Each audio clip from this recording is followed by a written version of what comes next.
Materialism. Copyright 2016 Yale University. Preface. This is among other things a book about the body, but not, such, anyway, is my fervent hope, the kind of body that is currently fashionable in cultural studies, and which as a subject of discussion has become narrow, exclusivist, and tediously repetitive.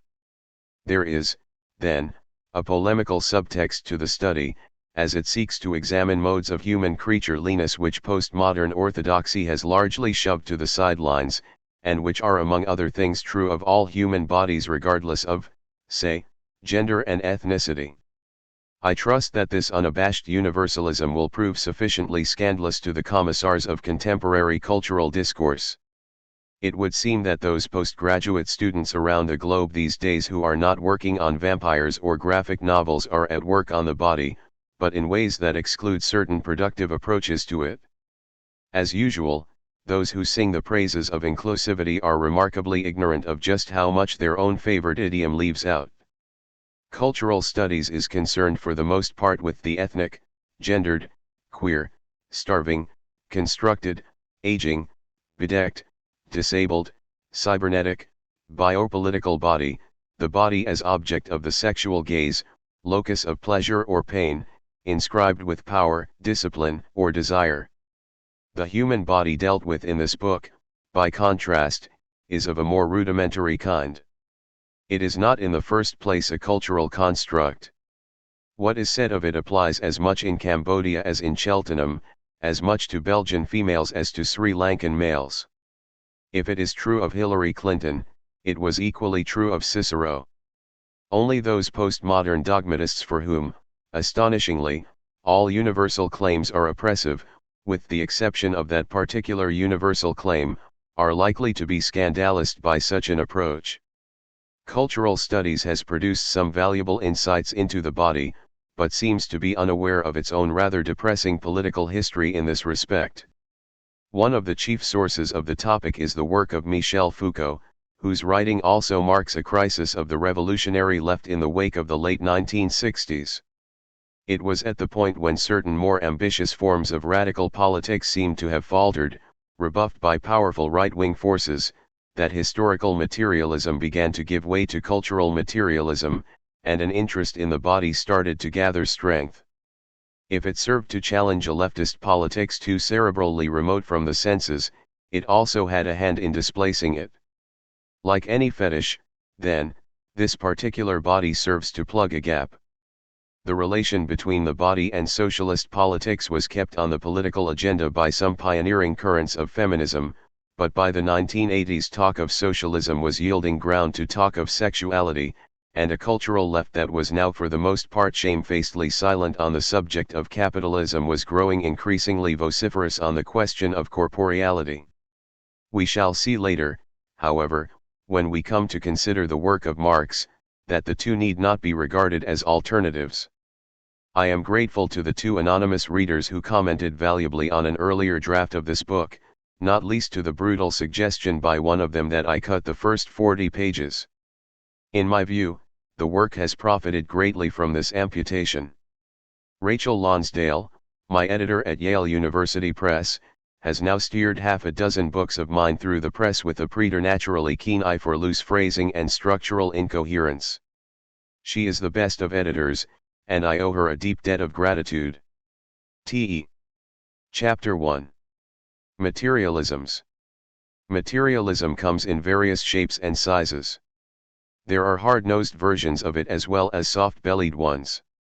Given the daunting size of the subject, however, not to speak of my own intellectual limitations, only some of these currents of materialist thought will be the concern of this book.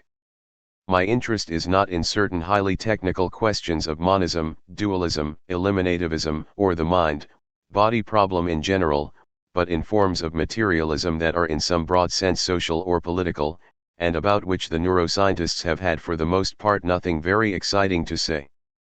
If you are the kind of materialist who holds that material conditions set the pace in human affairs, you may seek to change these conditions in the hope that you may thereby alter the way people think and act. If your materialism is of a deterministic kind, one which regards men and women as wholly conditioned by their environments, this project may well seem a promising one. The problem is that if individuals are mere functions of their surroundings, then this must also apply to you, in which case how can you act to transform that context if you yourself are a product of it? Despite such troubling queries, materialism has been traditionally, though not exclusively, allied with political radicalism. Empiricist materialists such as the 18th-century English thinkers David Hartley and Joseph Priestley held that the mind was made up of sense impressions, that sense impressions stemmed from one's environment, and that if this environment could be so refashioned as to generate the right kinds of sense data, human behavior could be dramatically changed for the better. Point 1. Politically speaking, this was not an unambiguously progressive project. As Marx would later point out, the alteration in question was generally in the service of the ruler's own needs and interests. He was not slow to detect the politics implicit in this theory of knowledge. There is a link between radicalism and materialism in some of the left-wing thought of the English Civil War, as there is in the work of Baruch Spinoza and the philosophes of the French Enlightenment. It is a legacy that descends to Marx and Engels, and which crops up in our own time in the work of such dissident theorists as Gilles Deleuze. Darwin, Nietzsche, and Freud are also radical materialists, but not thinkers of the far left. Though the word materialism was coined in the 18th century, the doctrine itself is an ancient one, too, and one of its earliest exponents, the Greek philosopher Epicurus, was the subject of Marx's doctoral thesis. Marx admired Epicurus's passion for justice and liberty, his distaste for the accumulation of wealth, his enlightened attitude to women, and the seriousness with which he took the sensuous nature of humanity, all of which he saw as bound up with his philosophical views. Materialism for Epicurus, as for the Enlightenment, meant among other things freedom from priestcraft and superstition. For Isaac Newton and his colleagues, matter was brute, inert stuff, stupid, Newton called it, and as such had to be set in motion by the external power of the divine will. The point has a bearing on the human body.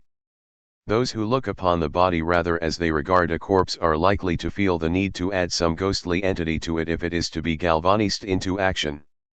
Gross and sluggish as it is hardly likely to activate itself. In this sense, disembodied minds and souls are among other things an attempt to compensate for the crudities of mechanical materialism. If one took a less mechanistic view of matter, they might well prove superfluous. If spirit and nature are distinct domains, then the former is free to exert its sway over the latter. In the Newtonian view, spiritual forces rule nature from above rather as monarchs and despots govern their states. For the radical lineage stemming from Spinoza, by contrast, there is no call for such august authorities. Matter itself is alive, and not only alive but self-determining, rather like the populace of a democratic state. It is unnecessary to posit a sovereign power that sets it in motion. Besides, to repudiate a realm of spirits is to take the material world with unswerving seriousness, along with the material well-being of the men and women in it. It admits of no ethereal distractions from the business of setting poverty and injustice to rights.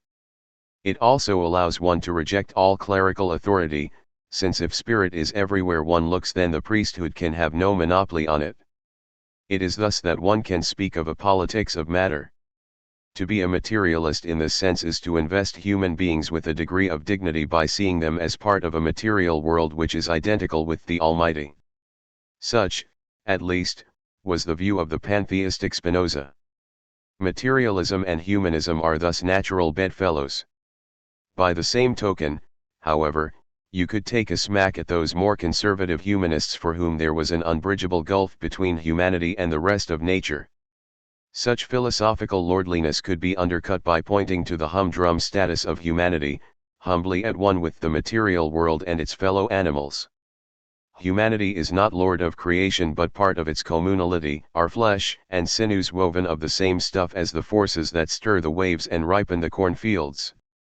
As Friedrich Engels remarks in the Dialectics of Nature, we by no means rule over nature like a conqueror over a foreign people, like someone standing outside nature, but we, with flesh, blood and brain, belong to nature, and exist in its midst, and, all our mastery of it consists in the fact that we have the advantage over other beings of being able to know and correctly apply its laws. Point 3.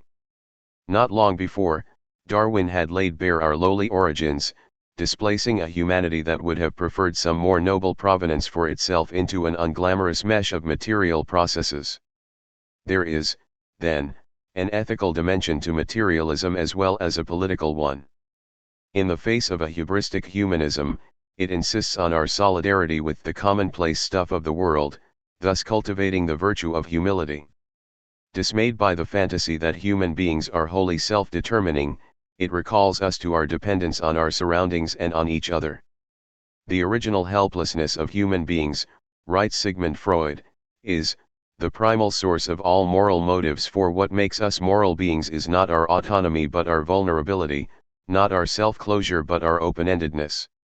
True to this materialist spirit, the Marxist philosopher Sebastiano Timpanaro writes of how the results of scientific research teach us that man occupies a marginal position in the universe, that for a very long time life did not exist on Earth, and that its origin depended on very special conditions, that human thought is conditioned by determinate anatomical and physiological structures, and is clouded or impeded by determinate pathological alterations of these. 5. Materialism of this kind fosters not nihilism but realism.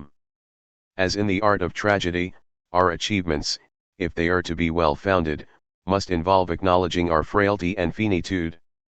There are other moral benefits, too.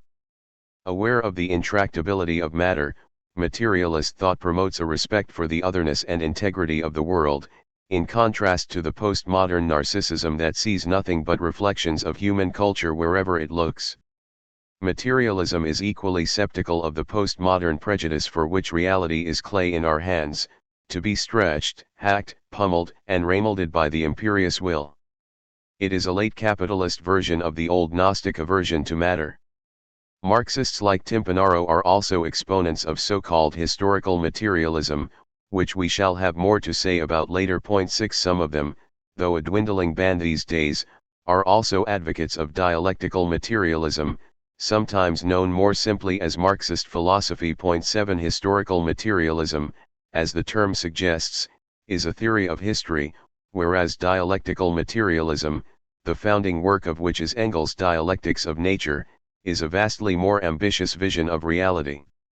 Its theoretical horizon is nothing less than the cosmos itself, which is doubtless one reason why it is out of favor in these pragmatic times.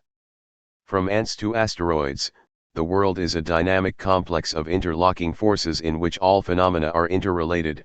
Nothing stays still, quantity converts into quality, no absolute standpoints are available, everything is perpetually on the point of turning into its opposite, and reality evolves through the unity of conflicting powers.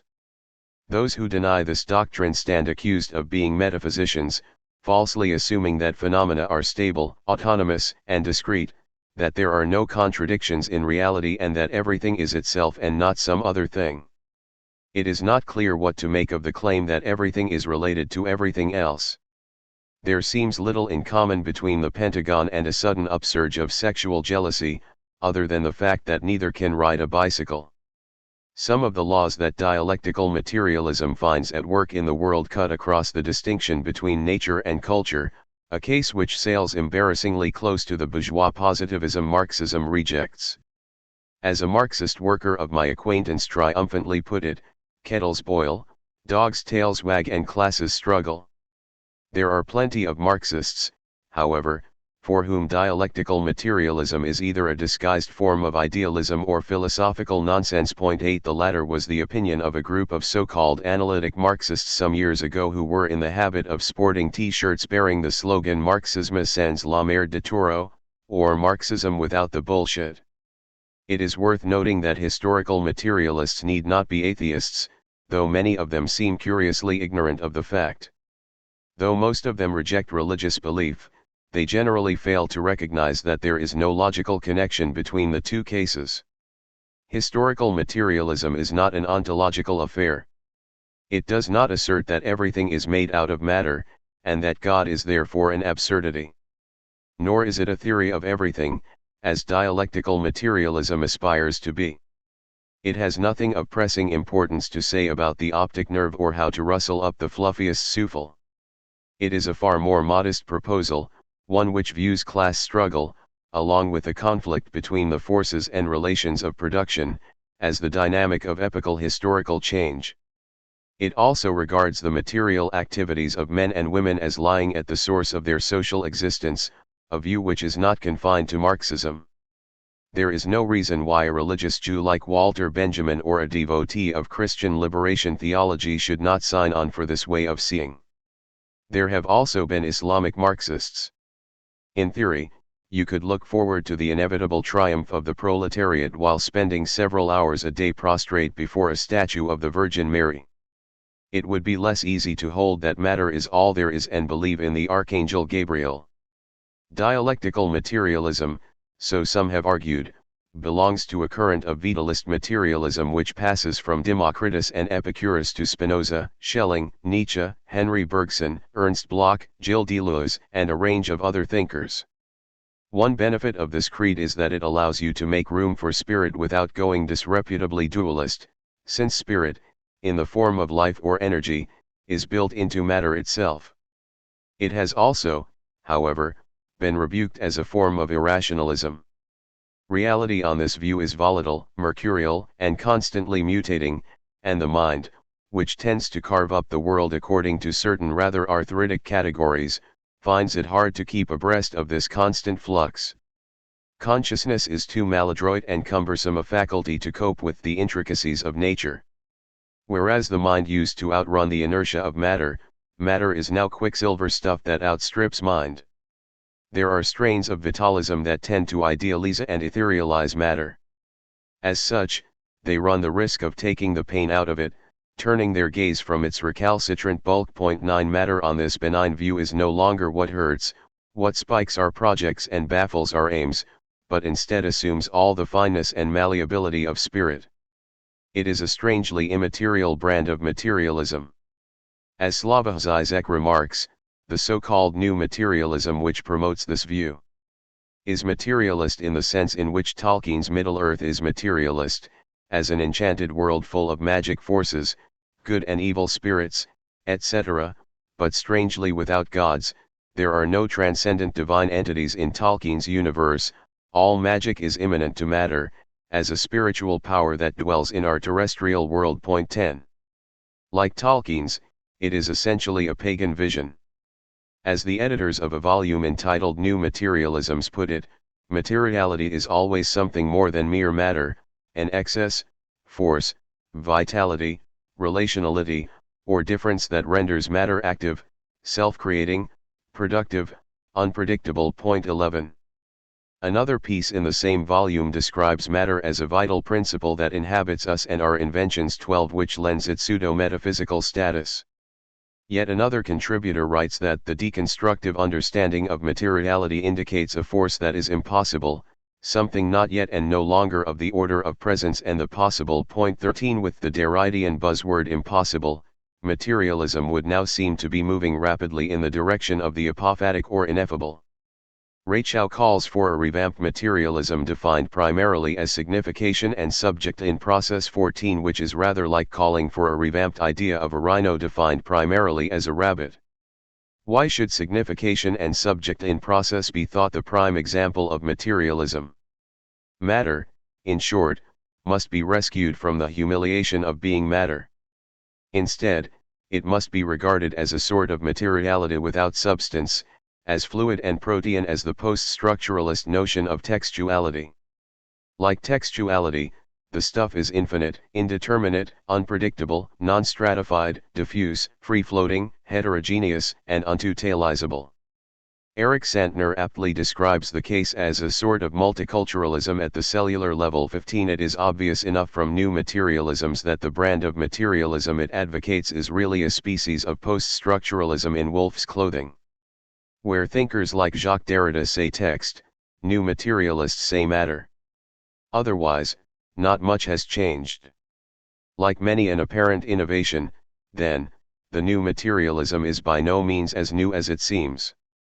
It shares post-structuralism's suspicion of humanism, of the belief that human beings occupy a privileged place in the world, and seeks to discredit this view with a vision of material forces that flow indifferently across both human and natural spheres. But you cannot play down what is peculiar to humanity simply by animating everything around it. Matter may be alive, but it is not alive in the sense that human beings are. It cannot despair, embezzle, murder or get married. The moon may be in some sense a living being, but it cannot prefer Schoenberg to Stravinsky. Particles of matter do not move within a world of meaning, as people do. Humans can have history, but poppies and bagpipes cannot. Matter may be self-activating, but this is not the same as achieving one's ends. Matter has no ends to achieve. If vitalism rejects a view of matter as brute, insensate stuff, it is partly because it would seem to leave room for disembodied spirits. If you reduce human bodies to the status of coffee tables, you might feel the need to tack an impalpable soul onto them to make sense of a lot of what they get up to. Mechanical materialism can thus easily capsize into its opposite. Against its own intentions, it may clear the way to assigning humanity a unique spiritual status. Vitalism is right to reject the false dichotomy between dumb matter and immortal spirit, but it does so by claiming that all matter is alive, which simply elevates coffee tables to the level of humans. The truth is that men and women are neither set apart from the material world, as for idealist humanism, or mere pieces of matter, as for mechanical materialism. They are indeed pieces of matter, but pieces of matter of a peculiar kind. Or, as Marx puts it, human beings are part of nature, which is to think of the two as inseparable, but we can also speak of them as being linked, which is to point up their difference. 16 Some vitalist materialists fear that to highlight the difference between humans and the rest of nature is to establish an invidious hierarchy. But men and women are indeed in some ways more creative than hedgehogs. They are also unspeakably more destructive, and for much the same reasons. Those who deny the former are at risk of ignoring the latter. Human beings are outcrops of the material world, but that is not to say that they are no different from toadstools. They differ from them not because they are spiritual while toadstools are material, but because they are instances of that peculiar form of materiality known as being an animal. They also have a peculiar status within the animal kingdom, which is by no means to say an unambiguously higher one. The new materialism, by contrast, is too quick to see talk of the special nature of humanity only as arrogance or idealism. It is a postmodern brand of materialism. Alarmed by the prospect of privilege, of a disabling division between human creatures and the rest of nature, it risks leveling such distinctions in a spirit of cosmic egalitarianism, while pluralizing matter itself. In doing so, it ends up with the kind of contemplative vision of the world that, as we shall see later, Marx criticizes in Feuerbach. You do not escape such a standpoint by seeing everything as vital and dynamic rather than mechanical and inert. If reductive materialism finds it hard to make room for the human subject, not least for the subject as agent, so too does this new version of the doctrine. Whereas mechanical materialism suspects that human agency is an illusion, vitalist materialism is out to decenter the all-sovereign subject into the mesh of material forces that constitute it. In drawing attention to those forces, however, it sometimes fails to recognize that one can be an autonomous agent without being magically free of determinations. Autonomy is rather a question of relating to such determinations in a peculiar way. To be self-determining does not mean ceasing to be dependent on the world around us. In fact, it is only through dependence, on those who nurture us, for example, that we can achieve a degree of independence in the first place. The autonomous subject set up by most postmodern thought is a straw man. To be free of all determinations would not be freedom at all. How could one be free to score a goal for Real Madrid if one's legs did not operate in a certain anatomically determined, reliably predictable way? In new materialisms, as in most forms of vitalism, terms like life and energy hover ambiguously between the descriptive and the normative. In designating certain dynamic forces, the authors also tend to invest them with value, despite the fact that by no means all manifestations of life, force, and energy are to be commended. Not all dynamism is to be admired, as the career of Donald Trump might testify. A view of matter as mutable, multiple, and diffuse can also bring with it a distaste for constraining social institutions and political organizations. It is thus possible to move from new materialism to anti-Marxism in a few excessively rapid steps. Some of the chief vices of vitalism can be found in the work of Gilles Deleuze, a full-blooded metaphysician for whom being consists in an immanent creativity which is both infinite and absolute, and of which the highest expression is pure thought. 17 In the Gnostic universe of Deleuze, the logic of sense, anti-Oedipus, and difference and repetition, subjects, bodies, organs, agents, discourses, histories and institutions, in fact, actuality as such, threaten to obstruct this virtual, unfathomable force, rather as the body was traditionally thought to incarcerate the soul.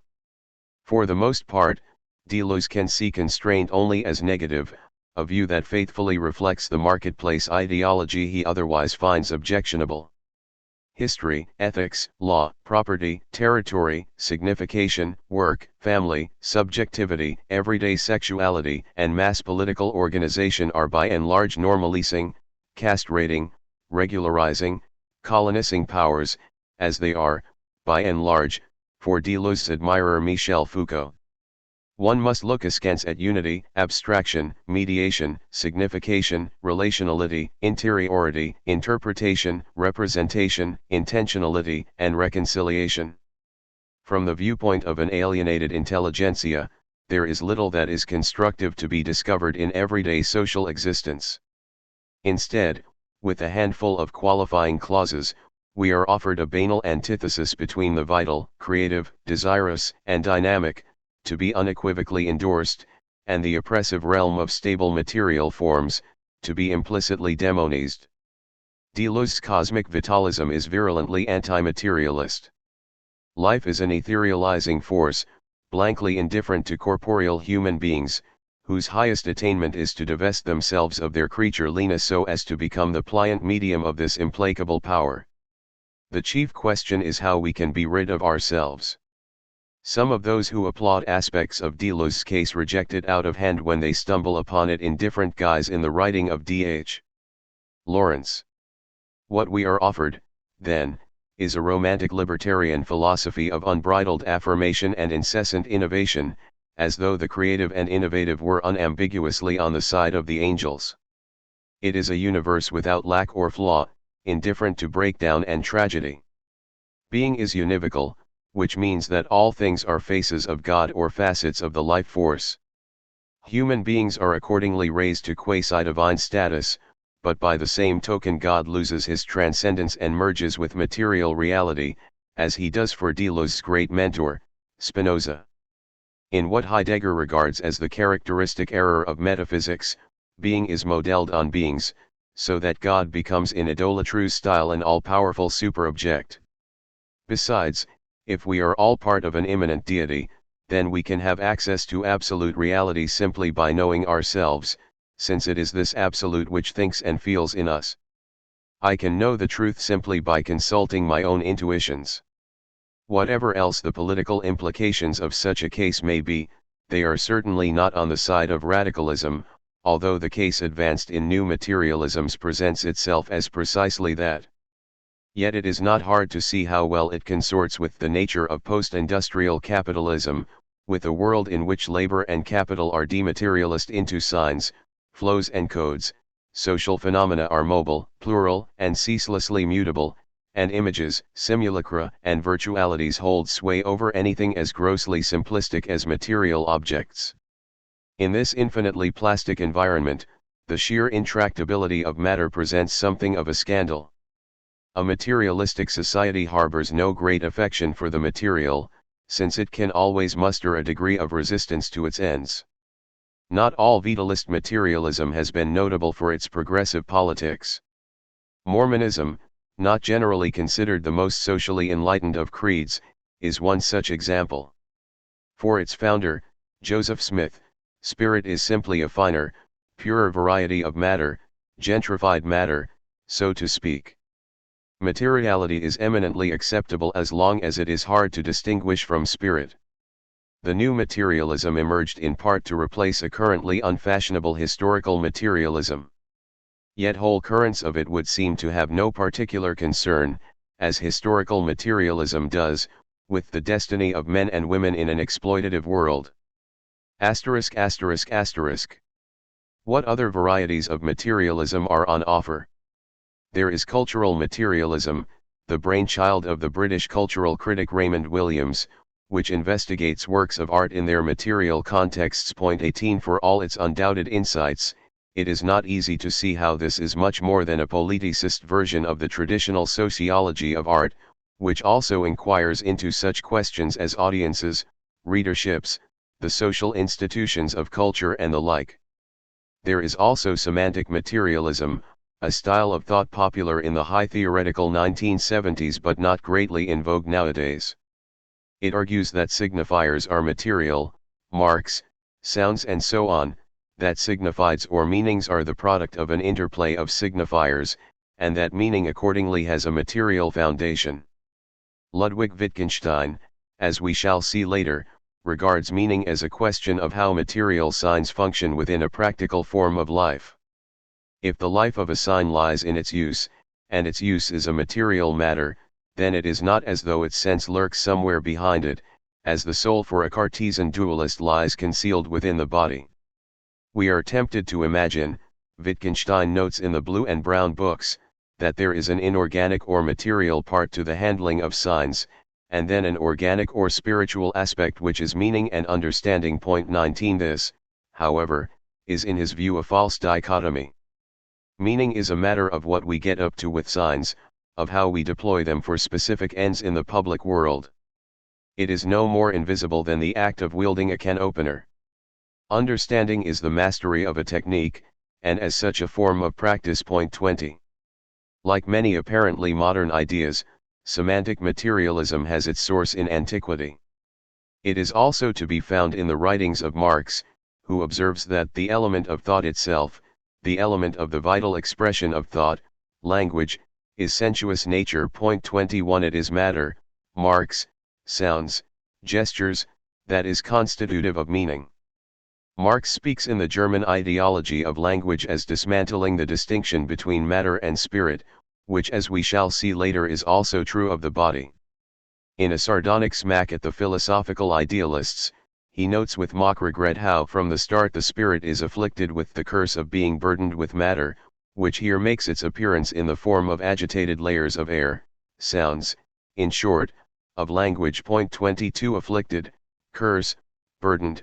Marx is writing here in satirical Swiftian vein, affecting to see the purity of human meaning as contaminated by its lowly material medium. Can such lofty conceptions as the Supreme Being or the Platonic forms really come to us in the form of agitated layers of air? Are they not exalted enough to exist independently of sound or script? By what mystery can humble black marks on a white page designate human notions, interests, and desires? Language is as old as consciousness, Marx continues. Language is practical consciousness that exists also for other men, and for that reason alone it really exists for me personally as well.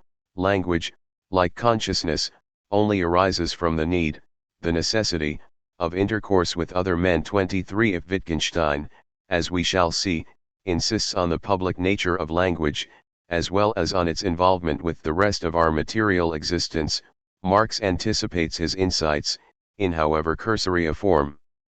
If language is practical consciousness, and if the signs that make it up are material, then we can speak at a stretch of the materiality of consciousness. It is just that what the phrase means for Marx is not for the most part what it means for contemporary neuroscience. Language is the work of no single individual, so that this badge of our humanity has a curiously anonymous air to it. It is less a personal possession than a medium into which we are born. For the most part, the finest of poets can give voice to their most intimate feelings only by drawing upon terms that innumerable men and women have employed countless times before. There are, of course, such things as neologisms, but these make sense only in terms of already established meanings. So we are faced with the materialist paradox that the human is born of the non-human. Of course, language is in some sense a human invention. But it bears in upon us with a certain implacable force. It is as much a fatality as an arena of creativity. And this is true of more than language. We are also the product of history, heredity, systems of kinship, social institutions, and unconscious processes. These are not for the most part things we choose. They, too, weigh in upon us like impersonal powers, even though, with the exception of biology, they are at root human creations. The human subject is thus always to some degree a stranger to itself, constituted by powers it is incapable of fully appropriating, and that this is so is part of the materialist case. It is idealism that begins with the subject as though it were self-born, and thus fails to start far back enough. Samantha Frost writes illuminatingly of how the greatest of English political philosophers, Thomas Hobbes, reveals a quasi-Nietzschean sense of the unfathomable complexity which goes into our making.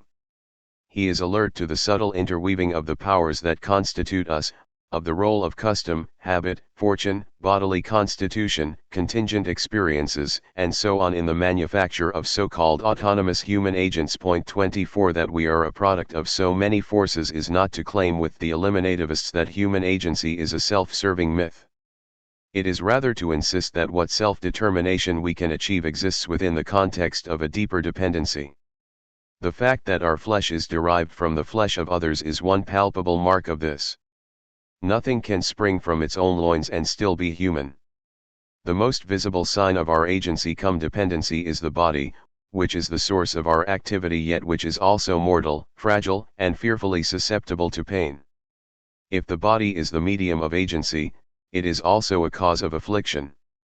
It is what renders us vulnerable as well as productive. It is because we are lumps of flesh of a certain kind that we are capable of being historical agents, but to be a body also means to be exposed and unprotected, subject to numerous uncontrollable influences, incapable of complete self-mastery. As Jory Shrivers comments, being in the world as a body entails both facticity and freedom, both spontaneous givenness and active constitution. Point 25 We cannot decide not to breathe or bleed, since like the unconscious, and somatic processes are themselves unconscious, the body imposes its own rigorously anonymous logic upon our lives. It is in this spirit that Sebastiano Timpanaro reminds us that we cannot deny or evade the element of passivity in experience, the external situation which we do not create but which imposes itself on us. Point 26 To see human beings primarily as agents is not to succumb to some cult of frenetic activism. Because we are rational animals, we are subject to various forms of hardship and exploitation. As a natural, corporeal, sensuous, objective being, writes Marx, the human individual is a suffering, conditioned and limited being. 27 Because we are rational animals, and thus peculiarly resourceful, some, though not all, of these ills can be repaired. Pain is a reminder of the facticity of the flesh, its stubborn resistance to spirit. The body is a chunk of matter we never get to choose, and which we can never fully appropriate. If it is our expressive medium, it also retains its own density and part autonomy. For Jean-Luc Nancy, it represents that which thought can never fully penetrate, even if it is the ground and origin of our thinking. Point 28. There is a sense, then, in which the very material basis of subjectivity threatens to undermine it. As fleshly creatures, we bear about with us something of the dense, refractory nature of matter, only now as close to us as breathing. In Jacques Lacan's useful neologism, the body is extimate. Like death, it is both a fate wished upon us and intimately one's own. If it is a mode of individuation, it is also a common condition. What makes us inimitably ourselves is stuff we share with countless billions of others. To individuate oneself, as Marx points out, is a capacity that belongs to our species being in general. That we can become unique persons is an aspect of our shared animality. Given its impersonality, the body can feel strangely extraneous to the self, so that dualism is in a sense an understandable mistake. Dualists are not wrong to see human beings as self-divided, they simply misidentify the nature of this fissure. It is not that we are split between the lumpish body and an ethereal entity called the soul. Even when we objectify our own bodies, or feel them as an encumbrance on the spirit, the self that has such experiences is an embodied phenomenon. To feel one's flesh as alien and external is actually part of one's soul, in the sense of one's significant life as an organism. We are at odds with ourselves not because body and soul are mutually at odds, but because of the temporal, creative, open-ended animals that we are. We shall see later that to speak of the soul is to denote the kind of body that is capable of signifying, and because there is no end to signification, we are unfinished creatures perpetually in process and out ahead of ourselves. To call ourselves historical beings is to say that we are constitutively capable of self-transcendence, becoming at one with ourselves only in death. Besides, as creatures of desire, we are continually split between what we possess and what we aspire to, as well as between what we consciously imagine we desire and what we unconsciously do. It is in these and other senses that we are split subjects, not because we are an awkward amalgam of brute matter and pure mind. The soul has sometimes been seen as the essence of the body, its principle of unity, but it is actually a way of describing how we are never quite identical with ourselves. Every time we act, we dismantle the distinction between matter and spirit, interweaving meaning and materiality, but it is only in certain special contexts, dancing, making love, playing world-class tennis, that the body seems luminously transparent to the mind. On these rare occasions, the material and phenomenological bodies seem to converge. Point 29 For some aesthetic theory, this convergence is consummated above all in the work of art. What strikes us as special about the aesthetic artifact is that every material particle of it seems informed by an integral meaning, and so reveals a harmony between sense as meaning and sense as substance. This, as it happens, is also true of the Christian doctrine of the risen human body. The risen or transfigured body transcends the tension between having a body and being one, between the body as given and the body as expressive. As with a piece of poetry, its material stuff is at one with its meaning. When St. Paul writes disparagingly of the flesh, he is speaking not of our physical nature but of a specific way of life, one in which the body and its desires spin out of control and become monstrously insubordinate. His name for this mode of existence is sin. The body, soma, is in Paul's Hebraic view blessed because it is God's creation, while the flesh, sarx, is his metaphor for the way it can grow perverse and pathological. When it comes to the flesh, we are in the realm of neurotic compulsions and pathological repetitions, of desires that become rigid and despotic. In this sense, Paul might be said to foreshadow some of the insights of Sigmund Freud.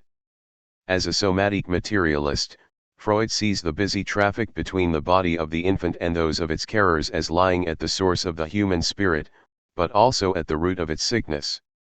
It is from this intimate commerce that the child's gratitude to those who nurture it first arises, a sentiment that in Freud's judgment is the foundation of morality.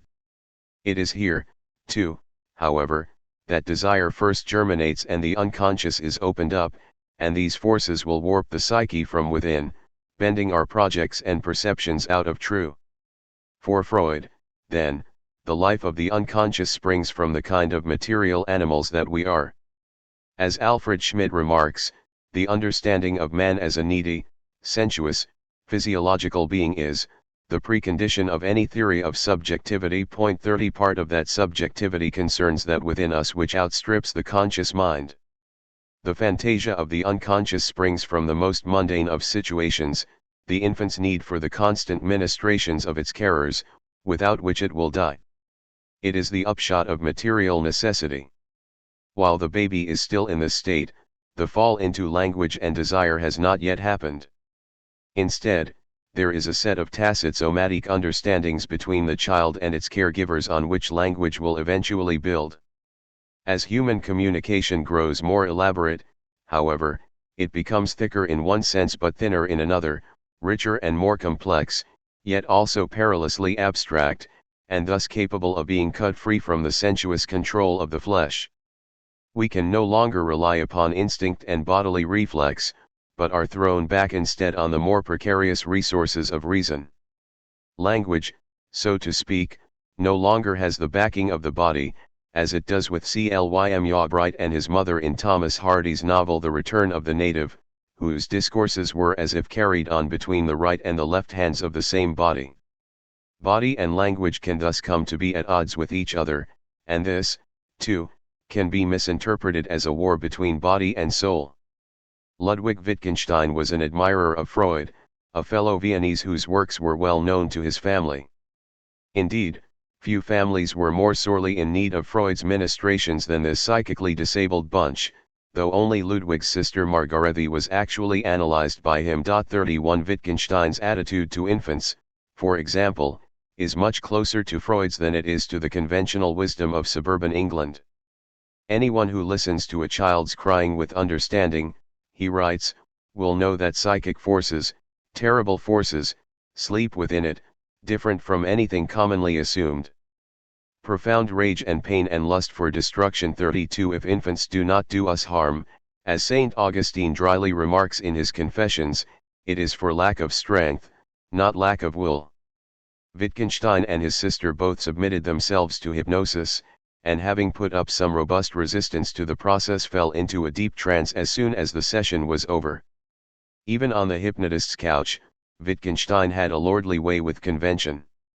There is no reason to think that his and Freud's outlooks are mutually incompatible. 33 Wittgenstein's insistence on the public accessibility of our inner states does not rule out the fact that they may be ambiguous and elusive. And one reason for this may well be the stratagems of the unconscious. Neither thinker saw men and women as transparent to themselves. For Wittgenstein, we can easily be deceived about what we are feeling. For Freud, we live in a permanent state of self-opacity known as the unconscious. The human subject emerges from a failure to be identical with itself. We may turn now to so-called speculative materialism, a theory associated with the French philosopher Quentin Melassu. 34 Like Timpanaro, Melassu is out to dislodge the human subject from the privileged status with which an idealist humanism invests it. He, too, draws attention to the vast stretches of cosmic time, what he calls ancestrality, before humanity emerged on Earth. For idealism, the world can be known only from the standpoint of a specific subject, what Melassu dubs correlationism, but in his view there is more to our cognitive powers than this. We can also know that this correlation between subject and object is contingent. There is no necessity for it, or indeed for anything else. In a material world, nothing need be the case, and everything could have been entirely otherwise. Nothing could be further from the thought of a determinist like Spinoza, who argues in his Ethics that in the universe there exists nothing contingent, but all things are determined by the necessity of the divine nature to exist and operate in a certain way. 35. Contingency, to be sure, does not mean chaos. It is not that one's children might wake up one morning speaking fluent Farsi, a language of which they were ignorant when they went to bed. There is indeed law and logic, but the fact that there is itself non-necessary. Absolute knowledge is not a question of searching out the essences of things, but of knowing that they have no essences. Even flux is contingent. There might always have been fixity instead. In the Divine Inexistence 36 Melassu says that such contingent status is true even of God. There is in fact no God, but there always could be. He might always pop into existence next Wednesday, perhaps sometime between lunch and high tea. What is logically possible is also actually possible. We may not know whether a certain logical proposition is true of the world, but we know that it always could be. Since Melassu regards this contingency as the fundamental truth of reality, he is that rare kind of materialist for whom it is possible to know the absolute. Speculative materialism insists on the fragility of humankind when silhouetted against the backdrop of cosmic time and space. Anthropomorphism is a form of stupidity. Yet Melassu is also an ardent champion of infinitude, like his philosophical mentor Alain Badiou. In a material world, nothing is in principle out of bounds to reason. To set limits to reason in the manner of Immanuel Kant is to allow for the possibility of transcendence, for phenomena that lie beyond the reach of human rationality. And this is to let in a good deal of vacuous spirituality, as well as a tidal wave of religious fanaticism. For a stout Gallic rationalist like Malassu, however, there can be no terrain on which the writ of reason does not run. Thought is in principle infinite. It knows no natural closure. The existence of God would place limits on our understanding, whereas his absence means that our cognitive inquiries are potentially boundless. Ironically, it is because there is no God that we can have access to the absolute, which is to say, to a knowledge of the utter contingency of things.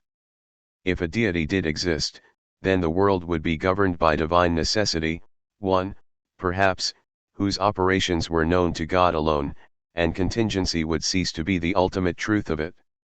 In this sense, Malassu is a good old-fashioned medieval nominalist who holds that God must be banished from the world if its freedom is to be preserved, in contrast to the more orthodox view that God is himself the source of that freedom. Miracles, he mischievously suggests, testify to the non-existence of the Almighty, since they point to a lack of cosmic design. As long as we can claim that there is a necessary reason why things are as they are, we can also suppose that there is a necessary reason for the world as a whole, which for Malassu would mean capitulating to theism. If something has such a reason, so some have argued, then that reason must itself have a reason, and if we are to avoid an infinite regress of such reasons we must posit an endpoint to this chain of iron necessities known as God, who is his own raison d'être. Malassu is out to reject this way of seeing, which he perhaps mistakenly takes to be one of Thomas Aquinas's arguments for the existence of God. Instead, it is vital that we refuse to surrender to theism, not least because contingency in Malassu's view lies at the foundation of ethics. Because the world is not governed by divine laws, it is provisional, open-ended, and thus hospitable to hope. Atheism, not theism, is the foundation of the good life.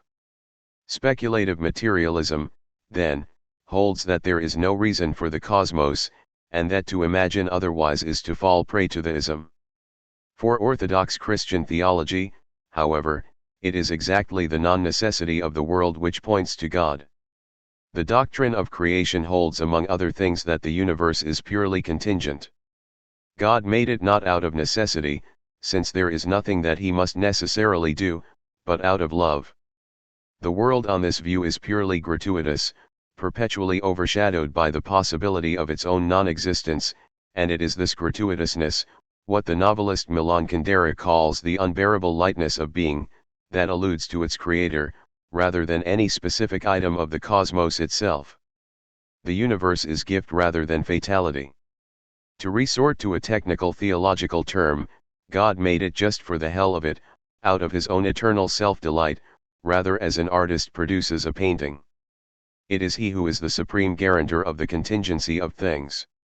The fact that there is anything at all, given that there might just as well have been nothing, is on account of him. Malassu thus fails to understand the theology he rejects. But this is nothing new. Most atheists set up theological straw men, which they then proceed to bowl triumphantly over. It is structuralism, of all things, that can throw some light on the idea of creation.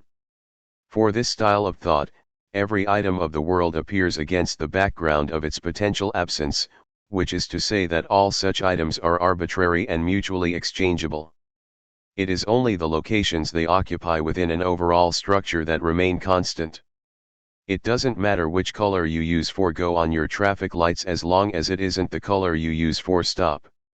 When one entity is substituted for another, its contingency is thrown into relief, and this, in turn, makes newly perceptible the places these entities occupy, as that which survives their coming and going. It is as though the places themselves can appear only in negative fashion, as we cease to identify something with the space it fills and instead, in the transition between one temporary occupant and another, gain a glimpse of the location itself. In a similar way, it is the contingency of the world that reveals its creator. God is the backdrop that becomes visible only against the constant emerging and passing away of things. As the poet Rilke puts it, he is the one who holds all this endless falling in his hands. Yet it is not exactly that contingency leads us in Platonic style to posit something necessary and eternal lying beyond it. It is rather that any particular non-necessary fact points to the non-necessity of the world as a whole. It suggests that there might just as well have been nothing as something, and for the theologian, the reason why this is not so is God, who loved the universe into being in a purely gratuitous act. Nothingness in the sense of the non-being with which the world is shot through, namely, the fact that it has no need to exist, points to nothingness in the sense of the unfathomable abyss which is the deity. It is this that the doctrine of creation is trying to capture. It has nothing to do with how the world got started. You could still hold this view while believing with Aristotle that the world never had an origin at all. Materialism is a remarkably capacious concept. It stretches all the way from the mind-body problem to the question of whether the state exists primarily to defend private property. It can mean a denial of God, a belief that the Great Wall of China and Clint Eastwood's ankles are secretly interrelated, or an insistence that the Golden Gate Bridge continues to exist when nobody is looking at it. Yet it also has an everyday meaning, one that is not in the least philosophical. Materialism for most people means an excessive regard for material goods. By the word materialism, writes Friedrich Engels, the Philistine understands gluttony, drunkenness, lust of the eye, lust of the flesh, arrogance, cupidity, avarice, covetousness, profit hunting and stock exchange swindling, in short, all the filthy vices in which he himself indulges in private. 37 To call Madonna materialistic is not to say that she holds that spirit is simply matter in motion, or that classes struggle in much the same way that dogs' tails wag. It is, however, to cast light on her interest in an off-the-peg version of Kabbalah, just as it casts light on John Travolta's sinister enthusiasm for Scientology. People who have a surplus of material goods are likely to resort to bogus forms of spirituality as a much-needed refuge from them. A gullible belief in wood nymphs, magic crystals, theosophy or alien spacecraft is simply the flip side of their worldliness. It is no wonder that tarot, packaged occultism, and ready-to-serve transcendence should be so fashionable in the Hollywood Hills.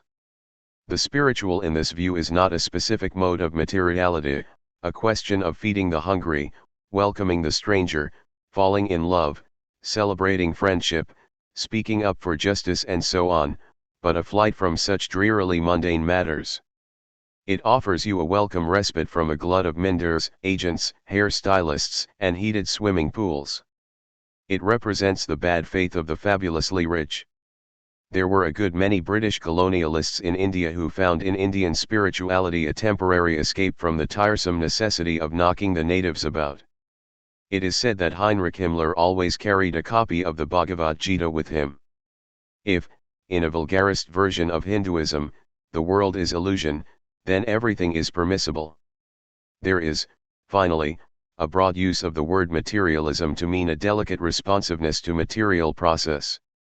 We may speak of this Keynesian vigilance to the flow and texture of material things as the materialist imagination, a phrase which in some other contexts might seem an oxymoron. It is a sense of the term superbly illustrated on almost every page of Mary Lynn Robinson's novel Housekeeping.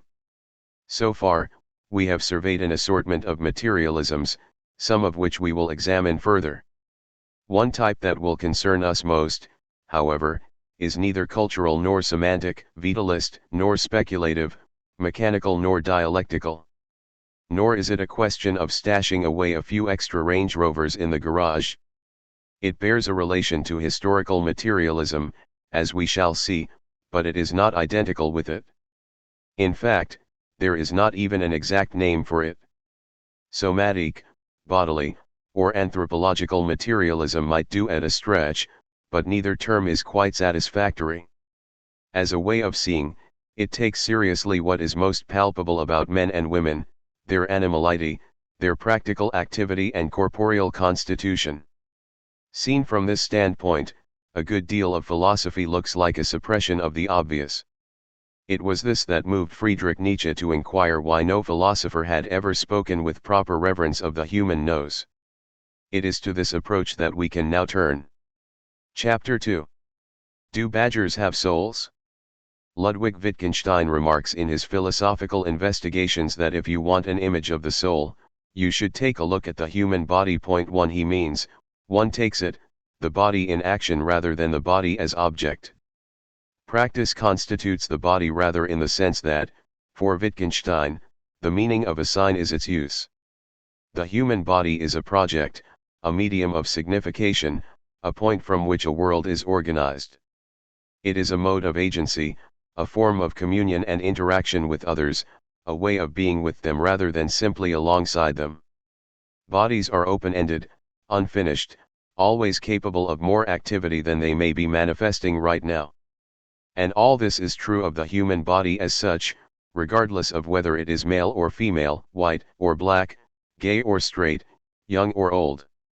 One can see, then, why this particular view of the body is not much in vogue with the fans of human difference and the apologists for the cultural constructedness of things. Maurice Merleau-Ponty, for whom the body is our habitual way of having a world, remarks that having a body is, for a living creature, to be involved in a definite environment, to identify oneself with certain projects and to be continually committed to them. 2 Or, as Marx did and didn't say, the self is a relation to its surroundings, did and didn't, because he wrote this sentence in one of his works but deleted it in manuscript. 3 The body lies at the source of the various ways we are bound up with one another, which is why the word can be used to denote a collective phenomenon, a body of ferocious Corsican pirates, as well as an individual one. It is what gives us a field of activity, a field which is in no sense external to it. In Uncertainty, Wittgenstein professed himself puzzled by the phrase the external world. External to what, is perhaps what he had in mind. Certainly not to ourselves. Because we are incarnate creatures, we are as much in the world as are our sewage systems. The world is not an object set over against us, to be contemplated from some elusive location within our skulls. Among other more glamorous things, bodies are material objects, and the ultimate objectification of the flesh is known as death. It is worth noting, however, that Thomas Aquinas, like his mentor Aristotle, refuses to use the word body of a corpse. He speaks instead of the remains of a body, as we sometimes do ourselves. A dead body is only a body in a manner of speaking. As Dennis Turner remarks, it is not as though a dead person is a person in the unfortunate condition of being dead. For it is simply part of the damage inflicted by a Cartesian heritage that when we hear the phrase the body in the library, the last thing that springs to mind is an assiduous reader. Imagine someone ringing you up and asking, "Is George there?" It would make sense to reply, "Yes, but he's asleep," but it would sound odd to say, "Yes, but he's dead."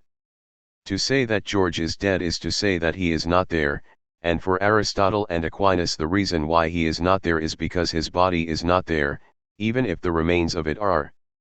A gravestone marks the spot where someone is no longer present.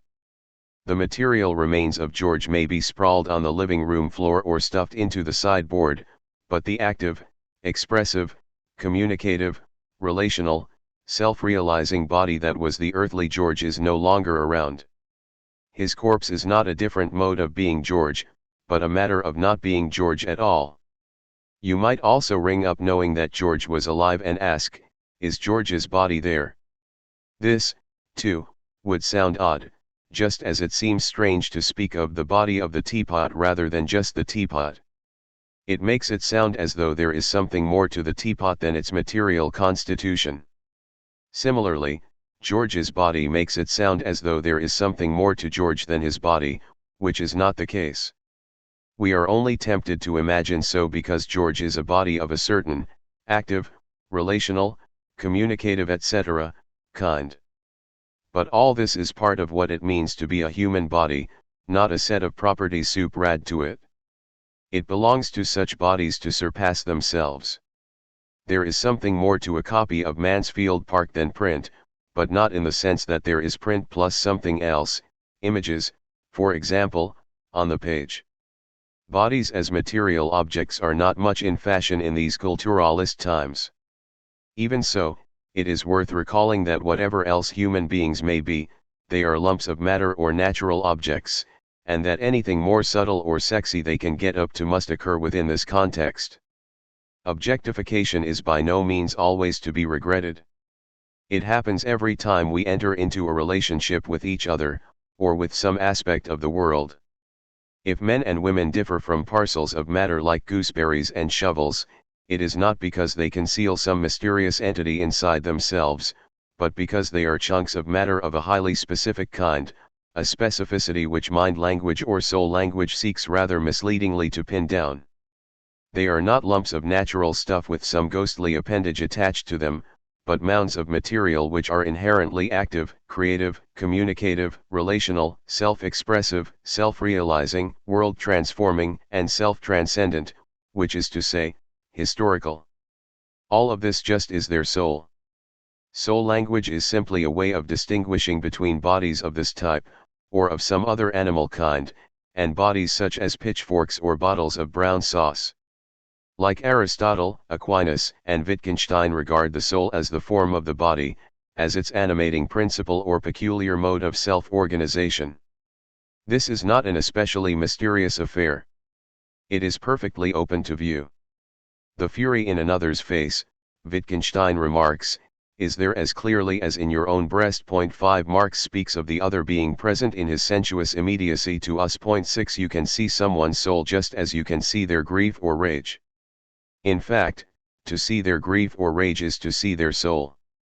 My attitude towards him, Wittgenstein writes, is an attitude towards a soul. I am not of the opinion that he has a soul. 7 So much for the prejudice that consciousness is private. It is not as though I need to deliberate with myself whether he is a sentient being before deciding not to shoot him in the head. Only very clever people, as Wittgenstein might sardonically put it, check up on whether you have a soul before inviting you out to lunch. Our consciousness, to use a term of which Wittgenstein is properly skeptical, is inscribed on our bodies rather in the way that the meaning is present in a word. We are not present in our bodies in the way that a soldier squats in a tank. In this sense, the body itself is a kind of sign. As Jean-Luc Nancy remarks, it is a sign of itself, rather than of some reality distinct from it. 8. It belongs to such anti-dualist thought to deny that we are always certain of our own experience but have to guess at the experience of others, or deduce what they are feeling from their behavior. On the contrary, there are times when we can be unsure of what we ourselves are feeling, is this anxiety or irritation, and perfectly sure of what someone else is going through. He is uttering those agonizing shrieks because his right leg has just been shot off. One does not infer that he is in torment from seeing him thrash helplessly around, any more than a reader familiar with the word microlepidoptera infers on coming across it that it means the kind of small moths which are of interest only to specialists. In most instances, we do not feel our way tentatively from the physical sign to the inner meaning. The two are given together, like body and soul. This is not to say that our behavior is always luminously transparent, any more than the meaning of a sign is always self-evident. There may well be enigmas and equivocations, twilight cases, and intractable problems of interpretation, but this is not because the meaning of what we do is private, or buried too deeply within our behavior to be easily extracted. It is not buried within it at all. Emotions are bound up with our needs, interests, aims, intentions and so on, all of which are in turn bound up with our participation in the public world. It is not invariably helpful to speak of such sentiments as being inside us. Howling, snarling, or smashing bottles of scotch over people's heads are not internal affairs. We can, of course, hide what we are thinking or feeling, but this is a complex social practice we have to learn, rather as we have to learn to be insincere. That infants cannot conceal the fact that they are wet or hungry is one of nature's less agreeable inventions. Chimpanzees can lie, in the sense of signaling information they know to be false, but unlike Hollywood celebrities or spokespersons for the CIA they cannot be insincere, since insincerity involves maintaining a facade at odds with one's actual feelings, and to pull off such an intricate operation requires the resources of language. That they cannot engage in outrageously hypocritical behavior, however, is no unqualified compliment to chimpanzees, since a creature who cannot be insincere cannot be sincere either. Meaning what you say is only possible if you are capable of not meaning it. In Wittgenstein's view, we would not be able to learn the names for emotions and sensations if everyone concealed them all the time. There are those who regard the English as an exception to this truth. If nobody ever acted out their emotions, if there was only grief, but not grief behavior, the discourse of human emotion would never get off the ground. There is a necessary relation between what we feel and our physical manifestations of it. Grief behavior is a criterion for the proper application of the word grief, part of how we grasp the meaning of the word, and it is by picking up the public use of the word that I can identify a feeling of my own as falling into this category of sentiments. If the relation between feeling grief and grief behavior were purely contingent, everyone could be undergoing an utterly unique experience when they collapse howling to the carpet, and we would have no language of psychology in common. In this sense, it is the body that helps to save us from the false gods of private meaning and the solitary ego. We can see that tractors and hair dryers do not have souls simply by looking at what they do, or rather at what they don't do. We do not need to peer into their innards to establish the fact. Indeed, to claim that they do not have souls is to claim that they do not have such innards, that they lack the complex depths manifest in the behavior of, say, Judi Dench, though less evidently so in the case of Lindsay Lohan. It is important to recognize, however, that if Judi Dench has complex depths, it is not because she was born with them, as one might be born with a missing finger or a mole on one's shoulder, but by virtue of her participation in a practical form of life. Consciousness just is such a participation. If the soul or self is distinct from the body, it can always be misperceived as the sovereign lord of it. To view it as the form of the body, however, suggests that we cannot speak of our relation to our bodies as one of proprietorship. Who, for one thing, would be doing the owning? There may be some good arguments for abortion, but the belief that one's body is one's private property, to be disposed of as one wishes, is not one of them. I did not manufacture my own body, but derive my flesh from others. It is clear, Marx comments, that individuals certainly make one another, physically and mentally, but do not make themselves. 9. It is true that one can speak of using one's body.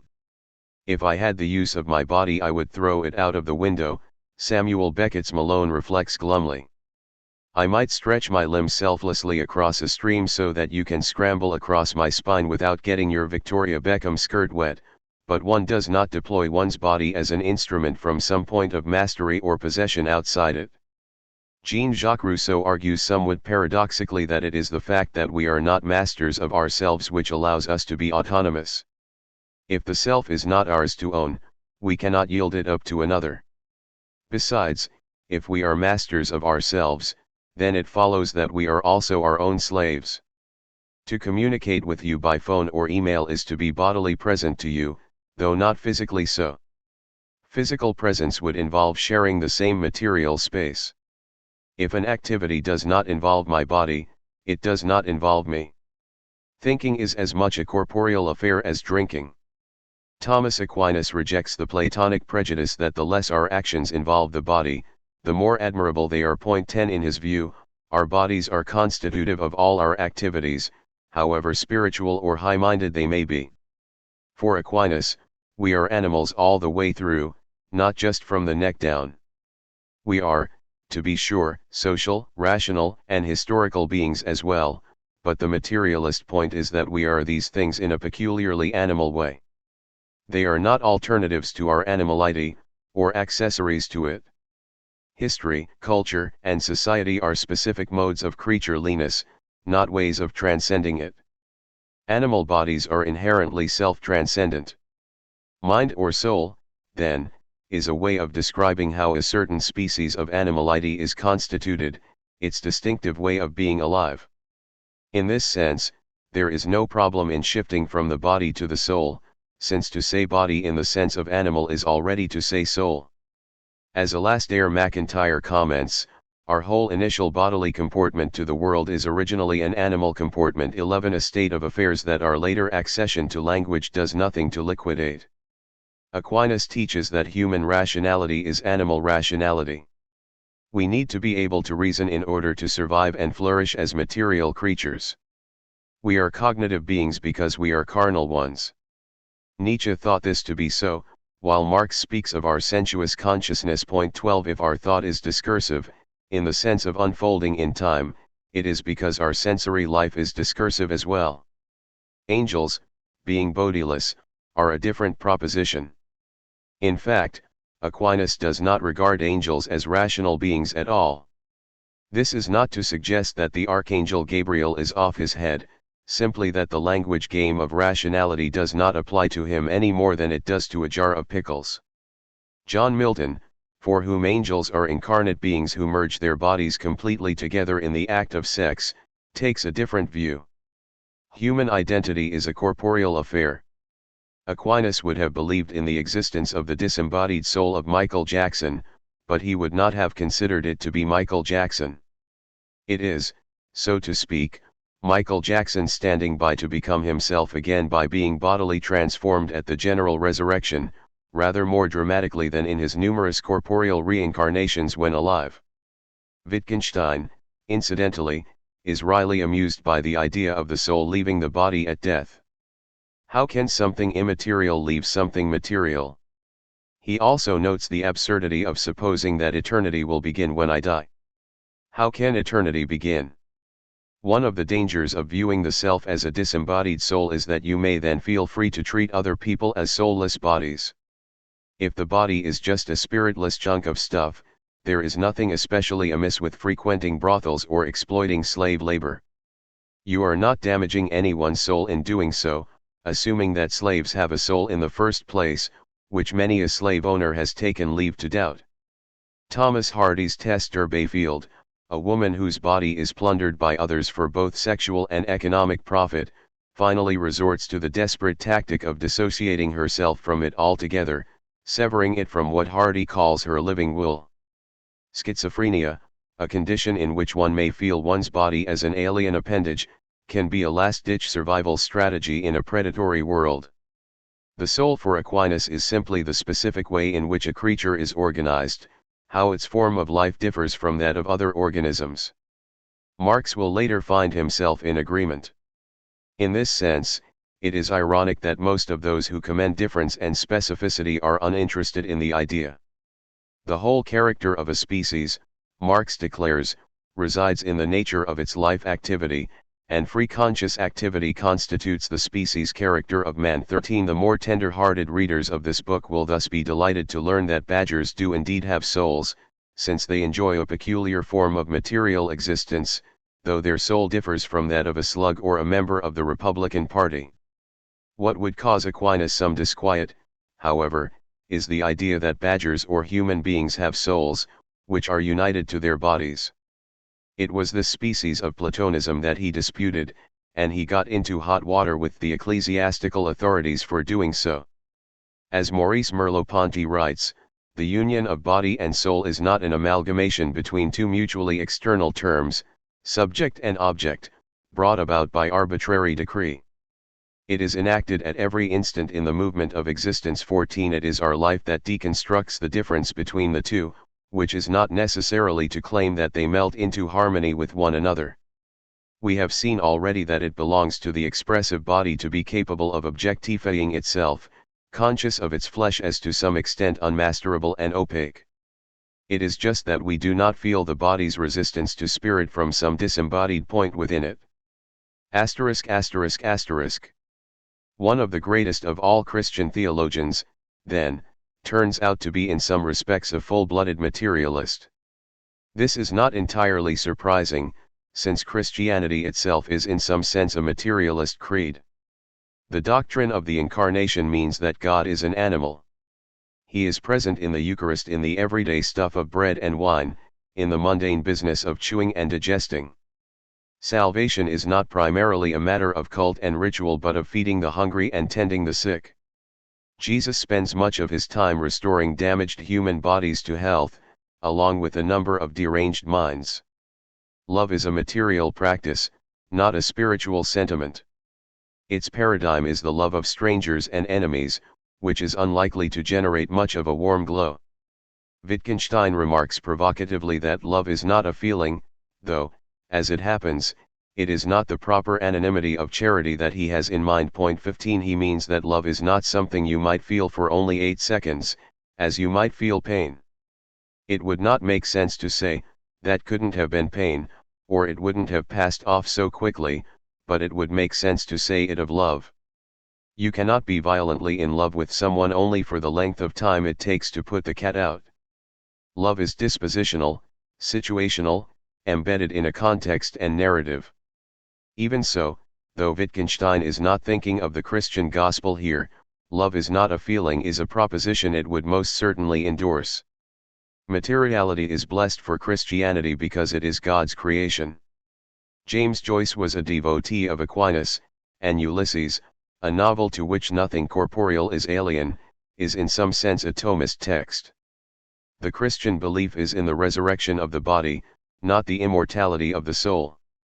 The sexual coupling of bodies is in St. Paul's view a foretaste of the kingdom of God. The Holy Spirit is not some sacred spook but a dynamic force that shatters and transforms the face of the earth. Faith is not a solitary mental state but a conviction which springs from sharing in the practical, communal life form known as the Church.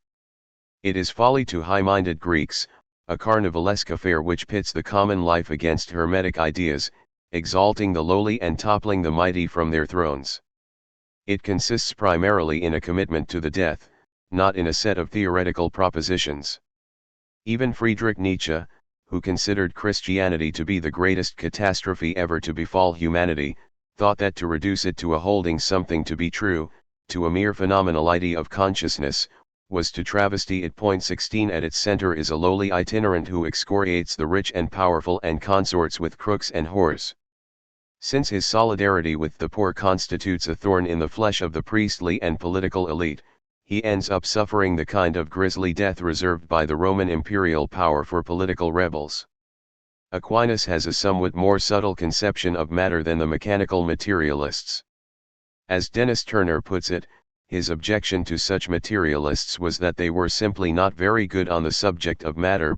17 There is, Turner remarks, a lot more to matter itself than meets the eye of today's average materialist. 18 Human beings, he writes, are in Aquinas's view matter articulate, stuff that speaks. 19 Today's materialists, he complains, believe that matter is all there is, and that matter is meaninglessly dumb, for all meaning is talk about matter, none of it matter.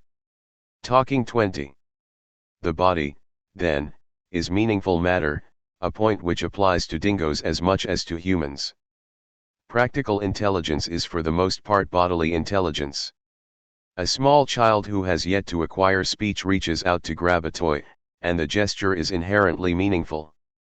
It belongs, one might claim, to a layer of somatic, preverbal signification inscribed in our very flesh. The meaning clings to the action like a lining to a sleeve. It is built into the material gesture. It is not just a question of an observer's interpretation of the act. Neither is it a matter of the child's own conception, since he or she lacks as yet the means to formulate one. Yet, if the body is articulate matter, isn't this also true of a hosepipe or a garden gnome? Hosepipes are not of course capable of speech, but they are bits of articulate matter in the sense of being significantly structured. However, it is human beings who design them, imprinting the dumb stuff of rubber and metal with intentionality, shaping them to perform a function. In any case, the human body is not just inscribed with meaning, unlike garden gnomes, it is also the source of it. In Aquinas's view, matter is the principle of individuation. What makes you yourself rather than someone else is the particular hunk of material you happen to be. Indeed, body can be an archaic term for person, as in the housekeeper was a neat, bright-eyed little body. In such quaint usages, a non-Cartesian conception of the human person lingers on. The usage, however, can also be mildly misleading, since to have a human body is a condition of being a person, not synonymous with it.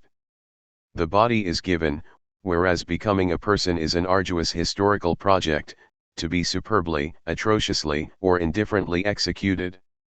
The fact remains, however, that for Aquinas I am not myself because I have a certain generic type of body or soul, but because of the particular parcel of flesh I am made up of. It is this that marks off one member of a species from another. If human souls differ from each other, it is because they animate different bodies. What individuates us, however, also gathers us into one. To have a human body is to enjoy a form of solidarity with other creatures of one's kind. Aquinas is an epistemological materialist as well as a somatic one. In his view, the whole of our knowledge springs from our engagement with material reality. Talk of God, for example, is derived analogically from what we know of the world around us. If metaphor, as he maintains, is the mode of discourse most appropriate to human beings, it is because it casts meaning into sensory mode, which is where we fleshly types feel most at home. For all his insistence on the senses, however, Aquinas does not hold with the empiricists that the mind is simply a passive receptacle of so-called sense data. On the contrary, he teaches that the intellect actively makes sense of reality, and is thus a form of practice in itself. There is a parallel here between the epistemologies of Aquinas and Marx. Aquinas sees any particular sense datum as an abstraction from the complex concreteness of our experience as a whole. As Dennis Turner puts it, the intellect draws together in acts of understanding the abstract experience of each of the senses, thereby grasping the concrete and dense realities wherein is found their meaning. 21 Marx writes in similar vein in the Grundrisse of the human understanding as rising from the abstract to the concrete. We generally think of the abstract as lofty and abstruse and the concrete as simple and commonplace, but both thinkers stand this antithesis on its head. Thought for Marx begins with abstract categories such as money, which to his mind are simple notions, and then proceeds to synthesize them into such complex realities as a historical mode of production. It is these phenomena that are truly concrete, a word which literally means the convergence of different features. Alligators, too, are meaningful bits of matter, and reason is not confined to humanity. Other animals are capable of it as well, as Aquinas readily allows. Indeed, in his view, to be animal is to be rational. Reason is just the kind of faculty appropriate to such organic forms of life, in contrast to, say, the intellect of an angel. A wolfhound can be guided by beliefs and reasons. It may not be able to open a savings account or join the Girl Guides, but it can certainly conclude that since a walk is off the agenda it might as well save its breath and stop barking. Its capacity to reason, however, is largely confined to its immediate surroundings, which is also true of toddlers. Toddlers can reason, but they cannot come up with propositions of Einsteinian splendor. Nor can a dog critically evaluate its own behavior, a self-monitoring which requires the sort of self-reflexivity only language can provide. It cannot, in a word, be a moral animal, any more than an infant can be. Or God, for that matter, whom no reputable theologian would regard as a moral being. Babies cannot ask themselves whether they might have been better off not being born, though their elder siblings may well have an opinion on the question. A mother bird cannot argue herself out of the instinct that impels her to feed her fledglings. She cannot be struck by the existential futility of the whole project and fly off to the Bahamas instead. What makes the difference for Aquinas is that human beings are linguistic as well as sensory animals. It is this which is the primary mark of our rationality. Our sensations are mediated by language, as a snail's are not, and it is this above all that allows us a degree of self-distance, and thus of critical self-reflection. The sign systems of dolphins are impressively intricate, but it is hard not to feel that they are overshadowed by the works of Proust.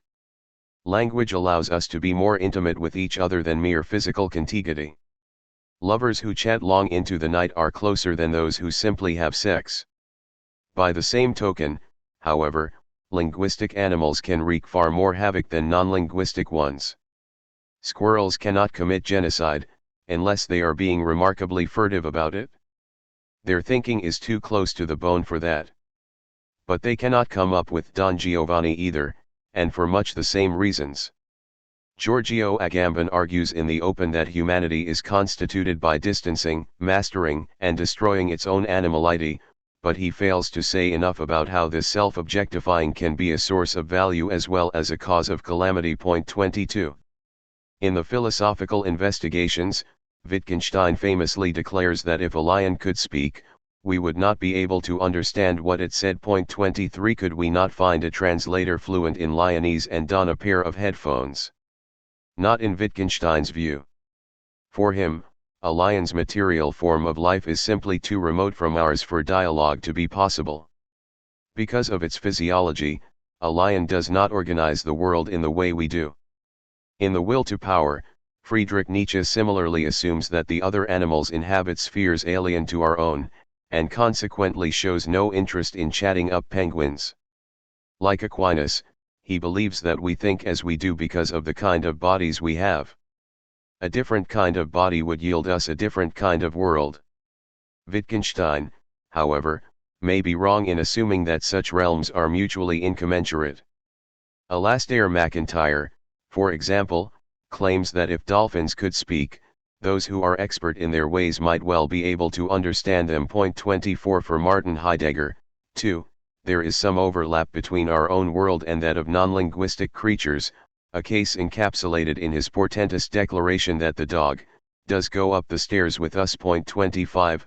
There is something irresistibly amusing about Heidegger, with his oracular tone and mouth-filling philosophical style, speaking of going upstairs with a dog.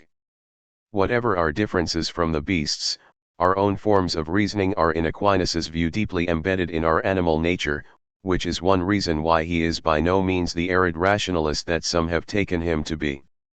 Because our thought is enmeshed with our sensory and emotional existence, it is bound to differ from the thought of a brainy computer, which has no sensory or emotional life for its mind to be enmeshed with. The earliest goods of human beings, by contrast, are material and emotional ones: warmth, sleep, dryness, breast milk, human contact, freedom from discomfort, and so on. From this humble root grows the infant's speechless gratitude to its carers, which in turn lays the seedbed of what we know as morality. It is on this flesh and blood foundation that we eventually come to think, and our thought will continue to be underpinned by it. It is true, however, that if we think elaborately enough we can come to overlook this material and emotional infrastructure, a condition commonly known as philosophy. Reasoning is interwoven with our practical projects, but those projects are not themselves purely rational affairs. The final goal of all human activity is happiness or well-being, but although the fatiguing business of learning how to be fulfilled involves reason, it is not reducible to it. This is not because rationality is a clinical, dispassionate matter. To be reasonable is to strive to view a situation as it really is, a strenuous enterprise which involves lifting our gaze above our endemic narcissism and self-interest. 26. It also requires patience, persistence, resourcefulness, honesty, humility, the courage to confess that one is mistaken, a readiness to trust others, a refusal of anodyne fantasies and self-serving illusions, an acceptance of what may run counter to our own interests, and so on. In this sense, objectivity is a moral affair. It has nothing to do with some bloodless disinterestedness. On the contrary, it is in our interests to be rational. It may even be a question of our survival. To be open to the reality of a situation is to manifest a selfless concern for it, and a selfless concern for what lies beyond the boisterous ego is traditionally known as love. Love and knowledge are in this sense allied, an affinity most obvious when it comes to knowledge of other persons. We can know others only through their voluntary self-disclosure, which in turn involves trust, which is itself a species of love. Like thoughts, feelings can be either rational or irrational. They can be appropriate to the nature of their object, or they can be disproportionate to it, as with sentimentalism. It is rational to mourn the death of a loved one, but irrational to leap off a cliff when your pet hamster finally breathes its last. Even so, reason does not go all the way down. It is true that unless you can offer reasons why you love someone, it is hard to see how you yourself can know that you do. One must be able to come up with grounds for one's affection for another person, that she has an enormous amount of money, that she makes Kate Winslet look like King Kong, that she is remarkably tolerant of shiftless, narcissistic men, and so on. All the same, the collusion between love and reason is not complete. A third party, after all, could acknowledge the force of your reasoning without being in love with her himself. Love and well-being finally transcend reason, but they founder if they throw it to the winds. The same is true of the relations between reason and faith. A rationality ungrounded in practical, sensory existence is not simply defective, it is not truly rational at all. Reason unhinged from the senses is a form of madness, as King Lear discovers. One name for what we might call sensuous reasoning is the aesthetic, which first sees the light of day not as talk about art but as a discourse of the body. 27 It represents an attempt on the part of a rather bloodless form of Enlightenment reason to incorporate what one might call the logic of the senses. Modern aesthetics begins life as an attempt to smuggle the body back into a form of rationality that is in danger of expelling it as so much excess baggage. It is in the work of art above all that the rational and the sensory work conspire fruitfully together. Yet the aesthetic is not simply a supplement to reason, as the Enlightenment tended to believe. Without acknowledging its source in sensory life, reason cannot be properly rational in the first place. A distinctively human rationality is one responsive to the needs and confines of the flesh. There is more to the relation between reason and aesthetics than this. The work of art is also a model of what Aristotle terms praxis, meaning the kind of activities whose goods are internal to them. 28 Unless you are as talented as Joshua Bell, there is no point to playing the violin beyond the type of fulfillment peculiar to the activity itself. It is a self-grounding, self-constituting, self-validating form of practice. Laughing, joking, dancing, making love, playing the tin whistle, collecting insanely expensive porcelain soap dishes and drinking yourself under the table do not get you anywhere. The rationality that governs them is not an instrumental one. One does not treat such activities simply as a means to an end distinct from them, like smashing a car windscreen in order to remove a Louis Vuitton handbag from the passenger seat. It is true that art may be instrumental in the sense of enriching one's sense of human existence, but it can do so successfully only if one's attention is unwaveringly focused on the artwork itself, on what Marx would call its use value, as opposed to its exchange value. Its meaning and value are inseparable from its actual performance, which in Aristotle's eyes is also true of the practice of virtue. Generally speaking, these kinds of activity are the most precious ones. It is true that some instrumental actions are just as estimable, feeding the hungry, for example, and without instrumental rationality of some kind we would never be able to rid the world of chemical weapons. Nor would most of us be able to get out of bed, an indispensable condition for ridding the world of chemical weapons. Even so, most of our finest accomplishments carry their ends within themselves. To use a theological idiom again, they exist simply for the hell of it. When we engage in such ventures, we are at our most reasonable. Reason ceases to be a mere tool or calculative device and becomes a form of self-realization to be valued for its own sake. To act instrumentally, by contrast, risks skimming over the sensuous, affective qualities of things in the name of attaining some goal. We do not linger lovingly over the shape and texture of our railway ticket before reluctantly yielding it up to the inspector. For Marxism, capitalism involves a consumerist orgy of the senses, yet it is also, paradoxically, a fleshless, ascetic style of existence, as material objects are stripped of their bulk and reduced to the abstract status of commodities. A similar abstraction befalls the human body, as we shall see in a moment.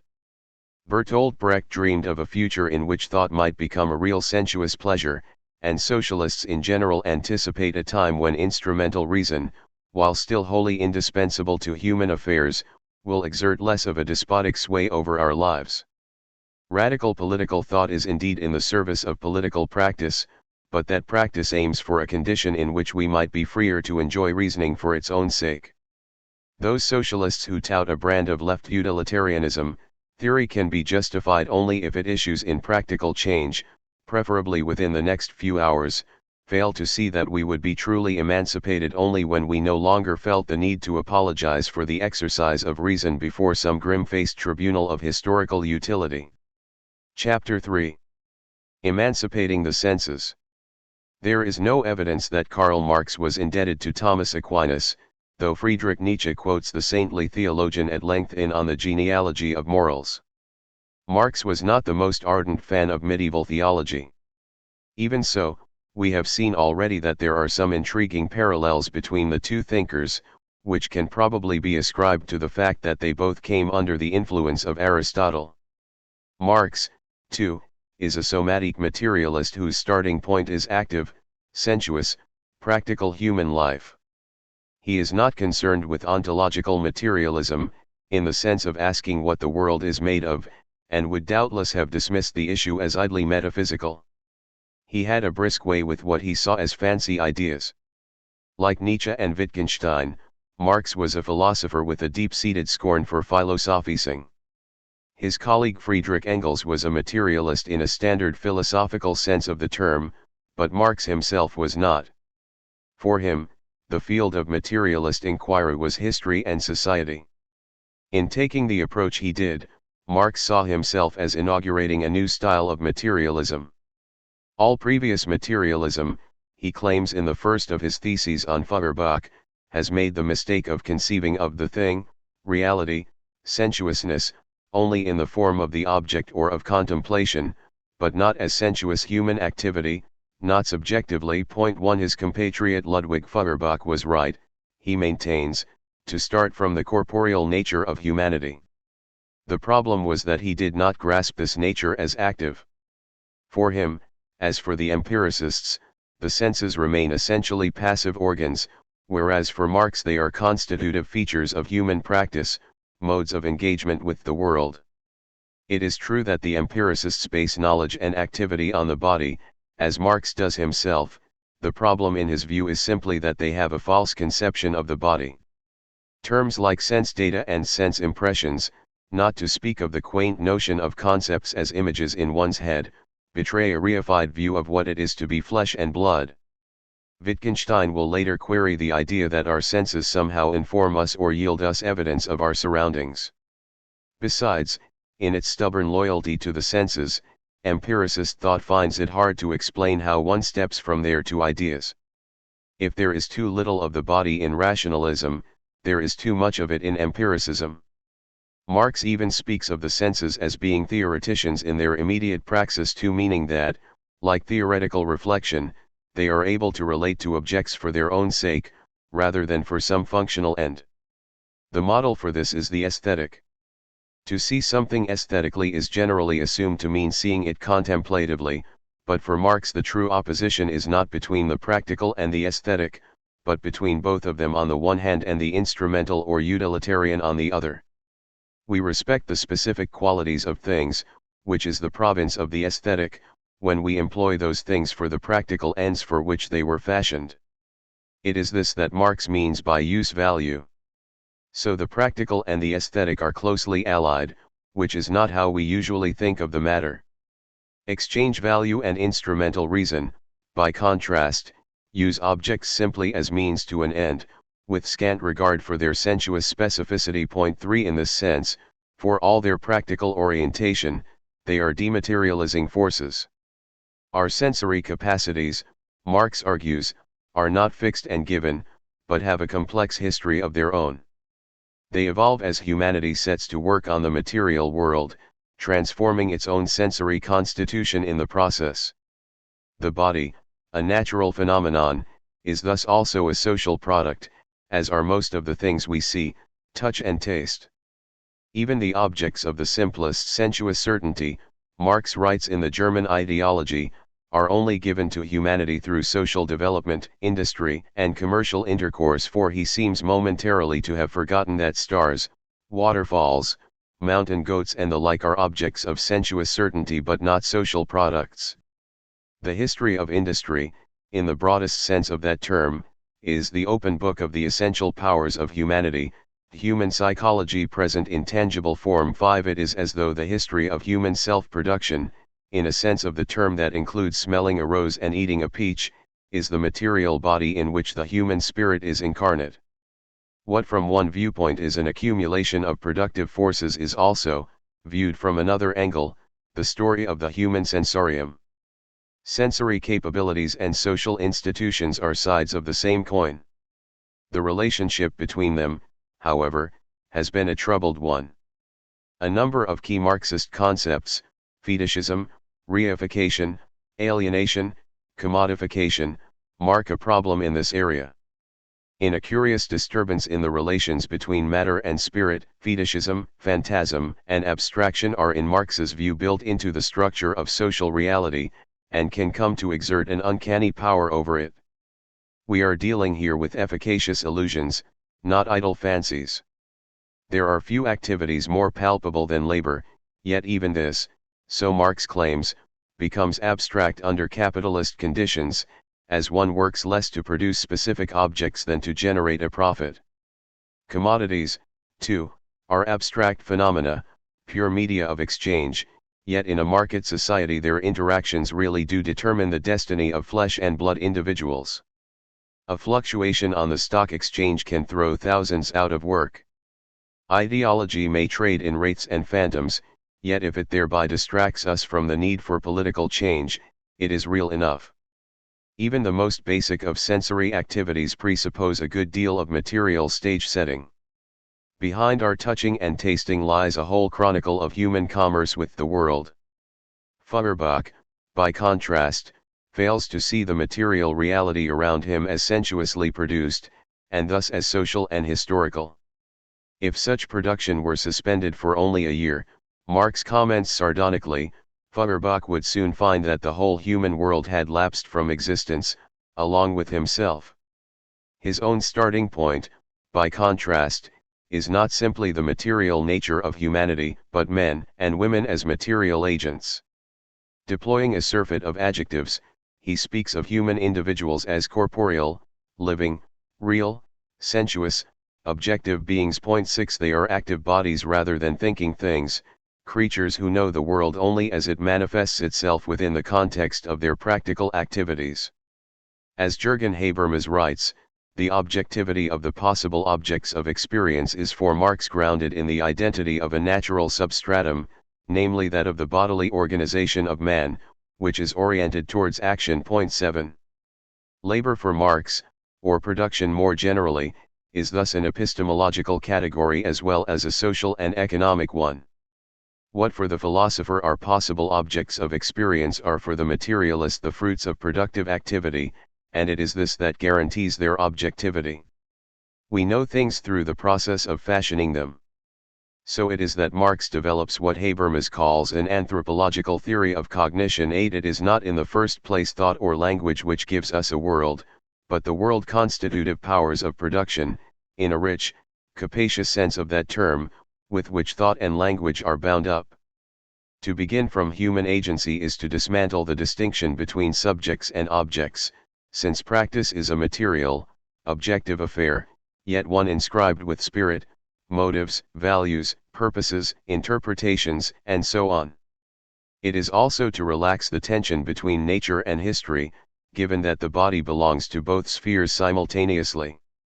Marx points up its ambivalent status when he writes of both material and sexual production as being doubled in this respect. 9. The production of life, he writes, both of one's own in labor and of fresh life in procreation, appears as a double relationship, on the one hand as a natural, on the other as a social relationship. 10. Humanity, he observes, has an historical nature and a natural history. 11. If he refuses to collapse culture into nature, he is aware that to collapse nature into culture is quite as reductionist a move. Marx may begin from human beings as material agents, but it is not exactly where he ends up. The later author of Capital continues to believe that political emancipation concerns such flesh and blood creatures, but it does not follow from this that one's analysis should begin from them. In fact, Capital is not concerned with individuals at all. It treats them for its diagnostic purposes purely as the bearers of certain social and economic structures. In the light of this, it might be argued that the early Marx does not start far back enough. Simply for us to be social agents, an enormous amount of material infrastructure must already be in place. Indeed, Marx himself complains that idealist thought fails to start far back enough. One can begin with ideas, but then where do ideas come from? What must already have happened for men and women to be capable of reflection? What forces put human subjects in place?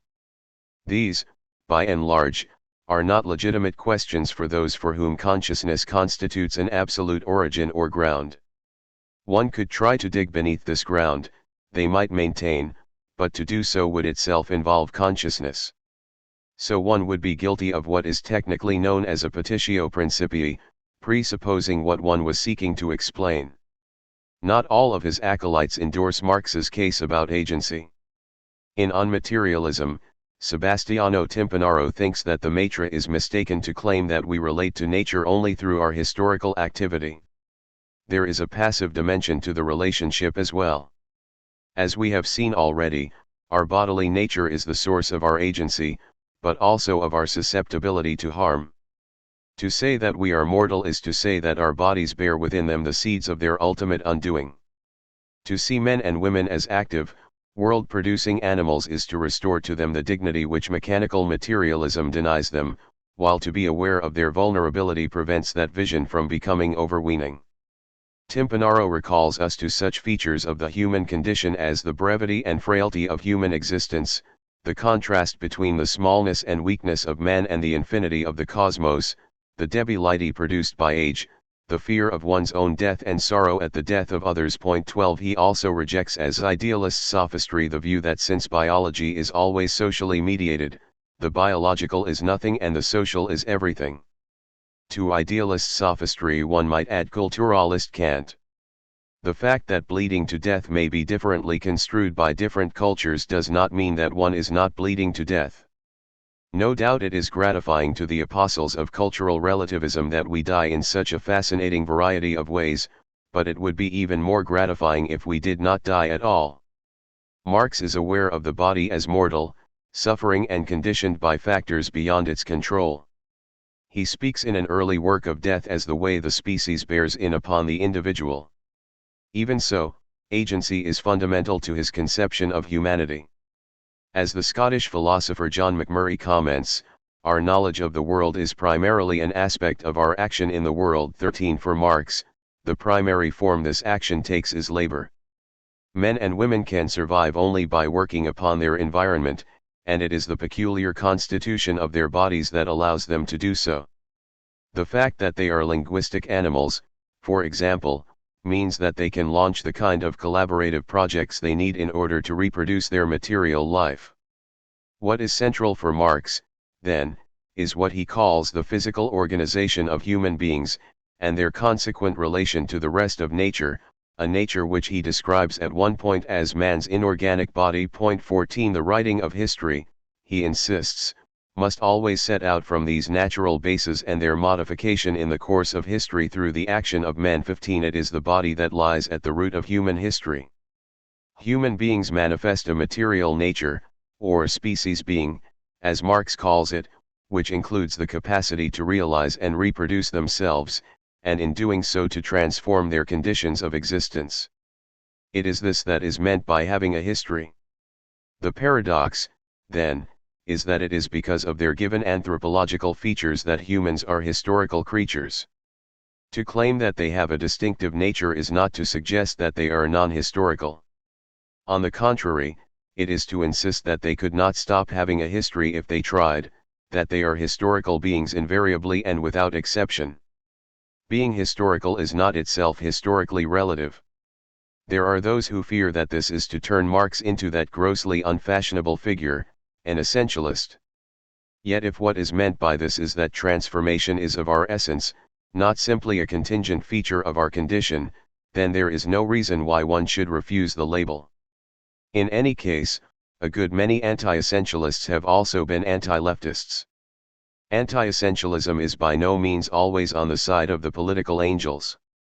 The belief that certain aspects of humanity remain more or less constant is not among the most widely advertised features of Marx's thought.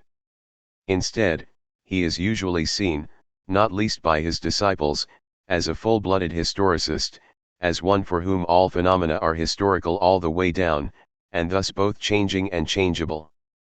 This, gratifyingly, is not the case. It would be a pity if some momentous historical upheaval were to result in the human appetite for justice disappearing altogether. Mutability is by no means a good in itself. It is fortunate that tyrants pass away, but not that freedom fighters do as well. Not many fans of flux and process celebrate losing one's memory. Marx is indeed a historicist, but not a full-blooded one. In any case, by no means all historicism is politically radical. It has been at least as much a doctrine of the right as of the left. Placing a phenomenon in its historical context is not yet to have made a political move. Marx certainly believes in immutable realities, one of which is the need to labor. He speaks of it in capital as an everlasting fact of human existence. Angels and aristocrats do not need to work, and neither do peacocks, but humanity in general would perish without it. Socialism involves shortening the working day and dispensing with degrading toil, but it could not abolish the necessity to labor. There are many features of humanity: language, death, sickness, fear, production, laughter, sexuality, grief at the loss of loved ones, the enjoyment of each other's company, and so on, which are natural to the species. 16 Since they involve the kind of material beings we are, it is perverse of self-styled materialists to deny the fact. One name for the priority of nature over culture is death. Some socialists are nervous of such claims because they might suggest that nothing in the human condition can be altered. And such naturalising of the historical is a familiar device of ruling ideologies. But it does not follow from the fact that death is natural that sending one's son to Eton is as well.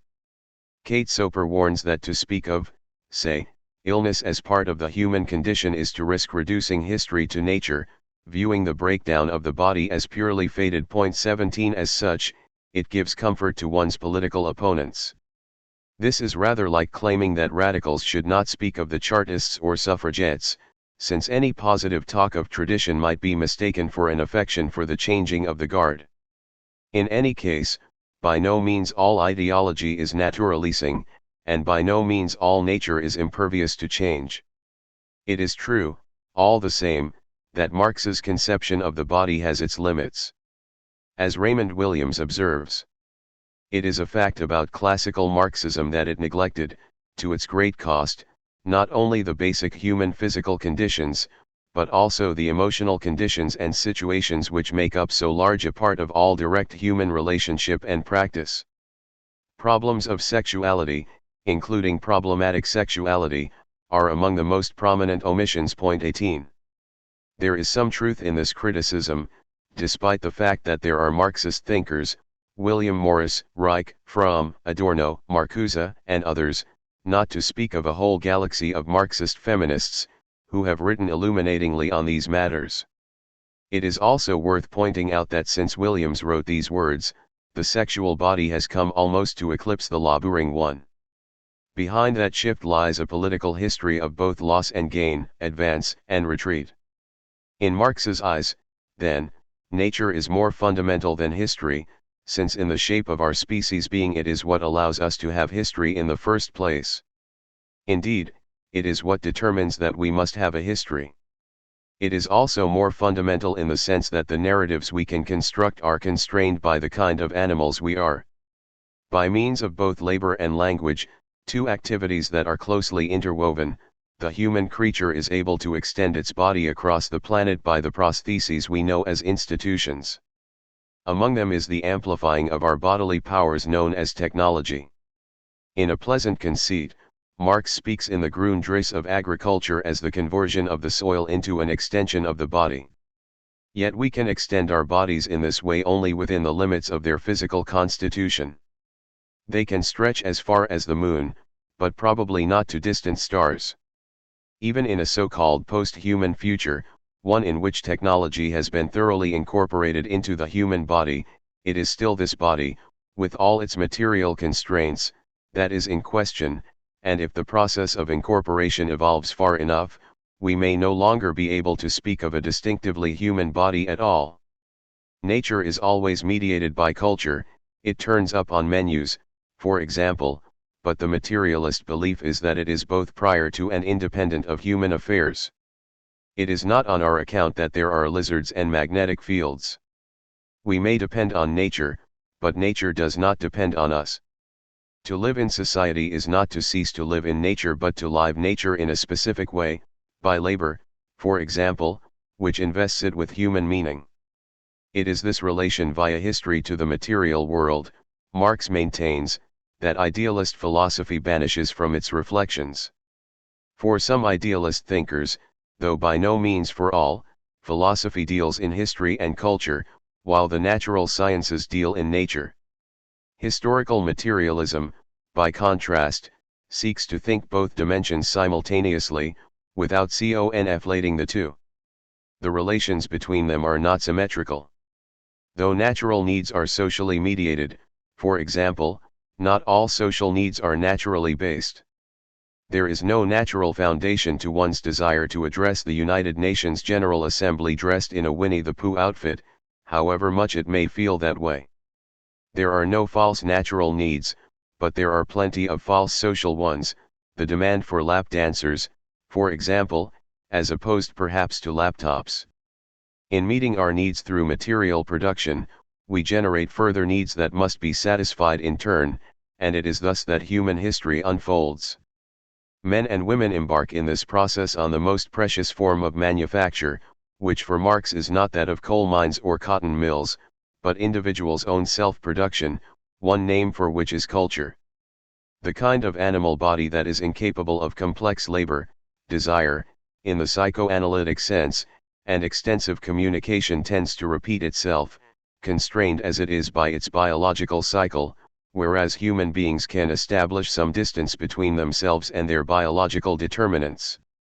In doing so, they can launch themselves out on a narrative rather more adventurous than the career of the caterpillar, which viewed from a purely human standpoint appears a trifle tedious. In fact, one of Marx's complaints against class society is that it prevents individuals from fully embarking on this fraught, perilous, exhilarating enterprise. Caught up in one form of exploitation after another, human beings have so far languished in what he calls prehistory, subject to social constraints that seem to confront them with all the recalcitrance of nature itself. It is history as repetition rather than innovation.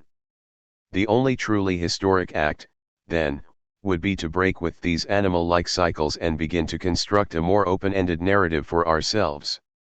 It is because such a saga would not be predictable, unlike the behavior of a caterpillar, that Marx has strikingly little to say about the future. To claim that nature finally has the edge over culture is not of course to deny that the two are intertwined in practice. Labor for Marx is the key point at which they converge, as is the body itself. Sexuality, too, lies on the cusp between nature and culture. Human beings, Marx writes, who daily remake their own life, begin to make other human beings to propagate their kind. 19 The inequality of gender roles, he argues, is the earliest form of the division of labor. Yet the truth is that the two domains, of nature and culture, refuse to slot smoothly together. Labor would not be so laborious if they did. Nature is what hurts, resisting our efforts to mold it into manageable shape. And culture is always at risk of disavowing its roots in such humble stuff, like an Oedipal child who dreams of some posher provenance than its actual, embarrassingly unglamorous parents. Yet though Marx, leaving aside a few early utopian gestures, insists on the non-identity of the two realms, few thinkers have matched his efforts to grasp them in a single thought. Nature and history have traditionally been rival objects of attention, but Marx is that rare kind of materialist who assigns a key role to human consciousness at the same time as he investigates its work at a material basis.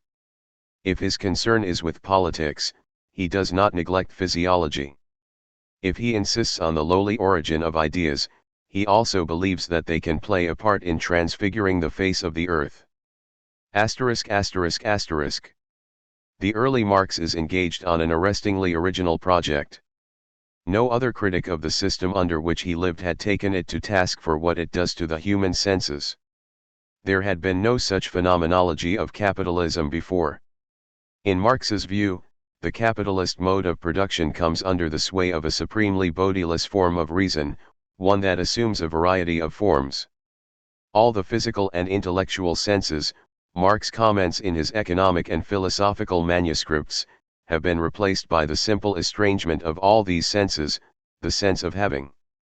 So that it might give birth to its inner wealth, human nature has been reduced to this absolute poverty. 20 If acquisitiveness breeds abstraction, so, ironically, does poverty. The goods that the poor need in order to survive are stripped of their sensuous properties and reduced to what Marx calls an abstract form. You do not care what you eat if you are starving, or what kind of work you can obtain if the alternative is to go hungry. True human activity, by contrast, is a question of praxis, of the free realization of one's sensory and spiritual powers as enjoyable ends in themselves. Its model for Marx is the work of art. It is a question of happiness or well-being, which for Marx as for Aristotle is an activity rather than a state of mind. The most authentic form of production or life activity, notions which for Marx extend far beyond the factory floor, is one executed for its own sake, free from the goad of physical necessity, and this in his view is one vital distinction between human beings and their more utilitarian-minded fellow animals. Under capitalist conditions, however, life activity, productive life appears to man only as a means for the satisfaction of a need, the need to preserve physical existence. 21 We work in order to live, not as a form of service, solidarity, and self-fulfillment.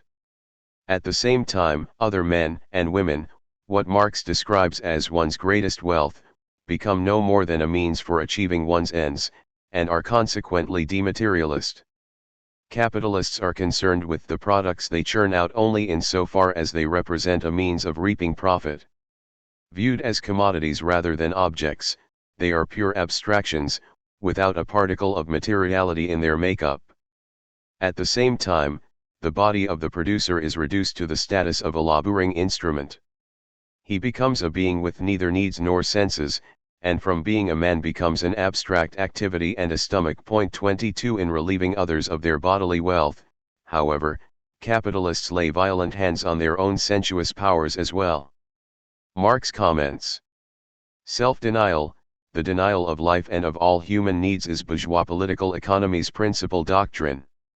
The less you eat, drink, buy books, go to the theater, go dancing, go drinking, think, love, theorize, sing, paint, fence, etc., the more you save and the greater will become that treasure which neither moths nor maggots can consume, your capital.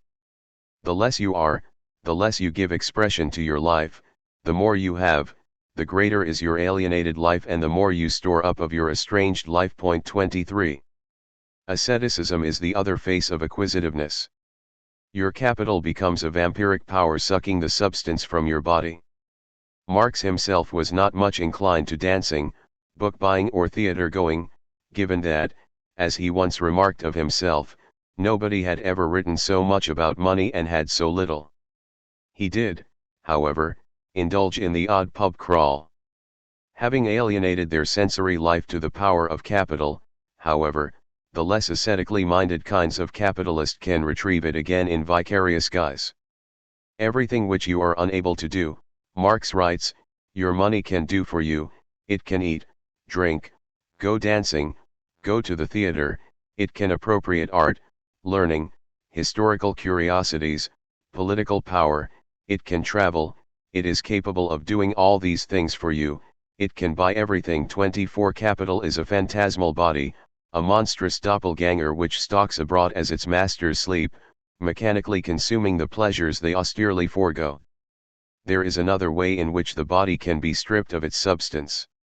It is in the economic and philosophical manuscripts that Marx expounds his theory of alienation, in which men and women cease to recognize themselves in the material world they produce. The products of their activity, once appropriated by a system of private ownership, cease to be expressive of that labor, so that individuals become strangers to themselves. As Elaine Scarry observes, Marx assumes that the made world is the human being's body and that, having projected that body into the made world, men and women are themselves disembodied.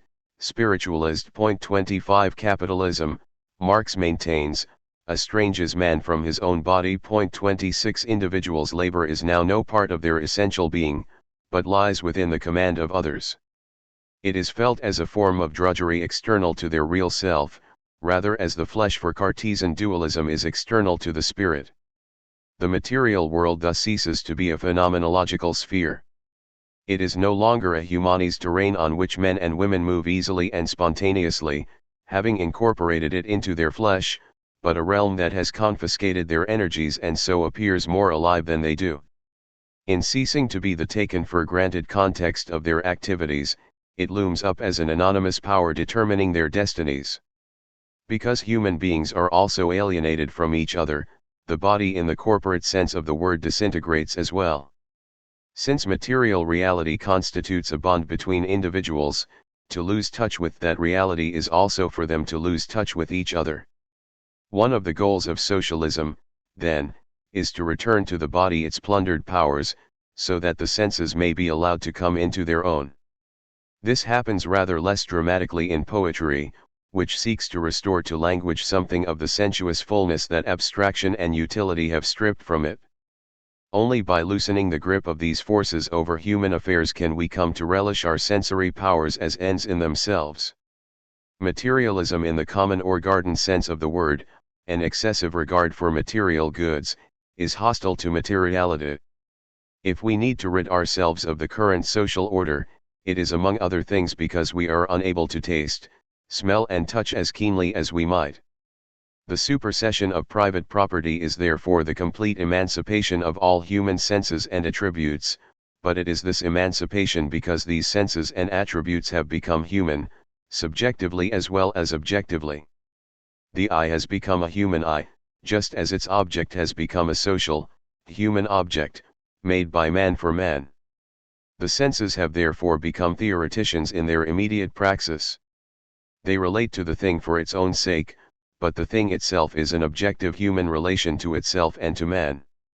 Need or enjoyment have therefore lost their egoistic nature, and nature has lost its mere utility in the sense that its use has become human use. 27. In an astonishingly bold move, Marx argues his way up from the sentient body to ethics and politics, from what it is like to smell a chrysanthemum or listen to a sonata to the accumulation of capital, social relations, private property, ideology, and the state. It will be left to Sigmund Freud to cast doubt on this euphoric vision of a human body benignly restored to itself. The body with which Marx deals would seem free of desire, and desire for Freud is a force that hollows and fragments the flesh. It, too, is a virulent form of abstraction, indifferent to the sensory features of things. Instead, we ransack the objects around us in search of some perpetually elusive reality at their core. It is not certain that this chronic disenchantment will find its cure in communism. There is a vacuity at the heart of the Freudian body which twists it out of true and sends its actions awry. The act of realizing the self is always overshadowed by a residue that resists articulation. Marxism is among other things an account of how the human body, through those prostheses known as culture and technology, comes to ensnare itself in its own powers and overreach itself. The tale it has to tell is thus a modern version of what the ancient Greeks knew as hubris. The world we invent spins out of our control and reduces us to its hirelings. Yet this does not come about simply because we are productive beings. For Marx, it is the result of the social relations in which our productive powers are caught up. And this is the point at which his somatic or anthropological materialism passes over into historical materialism. We now shift from describing how it is with the human animal to recounting a narrative about it. As long as our productive powers are fairly meager, so the story goes, everyone has to labor simply to stay alive. Once society begins to generate an economic surplus, however, some individuals can be set free from the need to toil, and the result of this is the growth of social classes.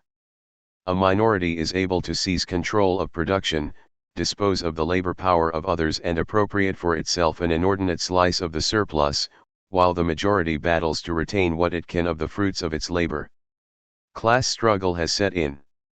At the same time, a number of figures emerge: priests, bards, shamans, counselors, medicine men, and the like, who hold sway over what one might call spiritual production. Their modern heirs are known as the intelligentsia. One function of this intellectual coterie is to come up with ideas that lend credence to the status quo, a process to which Marx gives the name of ideology. There is also the need for a coercive power that will regulate class struggle in the interests of the exploiters. This is known as the state.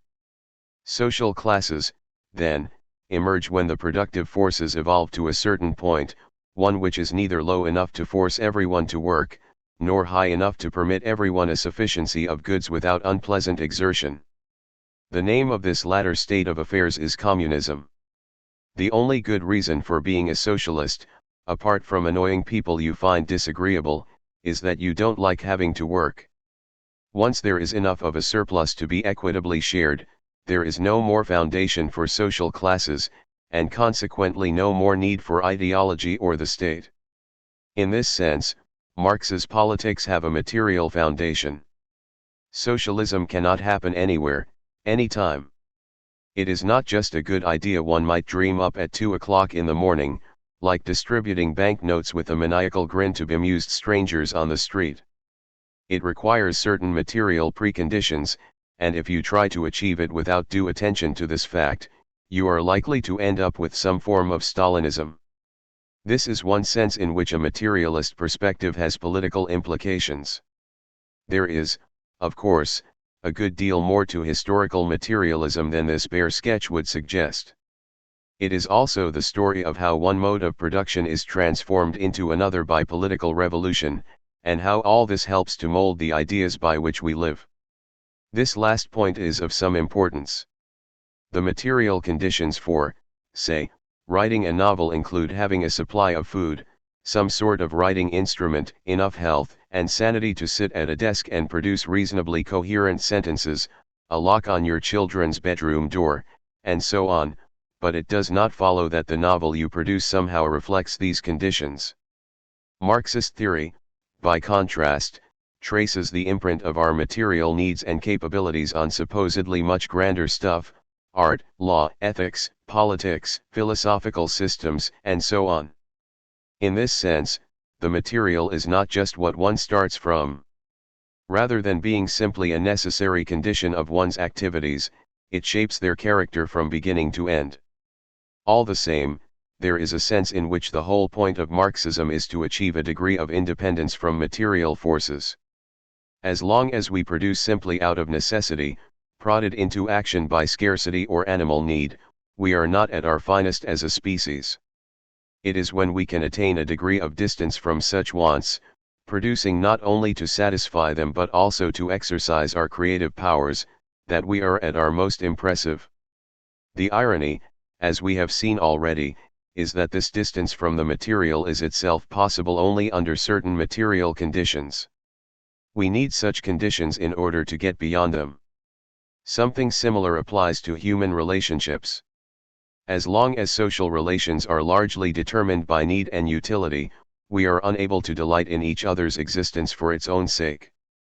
To do so, we need to be free from the largely instrumental treatment of others which class society forces upon us, and this, too, ultimately depends on an increase in material resources. In a moving passage, Marx notes that this is possible even in the toil-stained present. When communist workmen gather together, their immediate aim is instruction, propaganda, etc. But at the same they acquire a new need, a need for society, and what appears as a means has become an end. Smoking, eating and drinking, etc., are no longer means of creating links between people. Company, association, conversation, which in turn has society as its goal, is enough for them. The brotherhood of man is not a hollow phrase, it is a reality, and the nobility of man shines forth upon us from their work-worn figures. Point 28. Social being is not determined by consciousness, Marx declares in the German ideology, but consciousness by social being. 29. The claim is a trap to catch the unwary.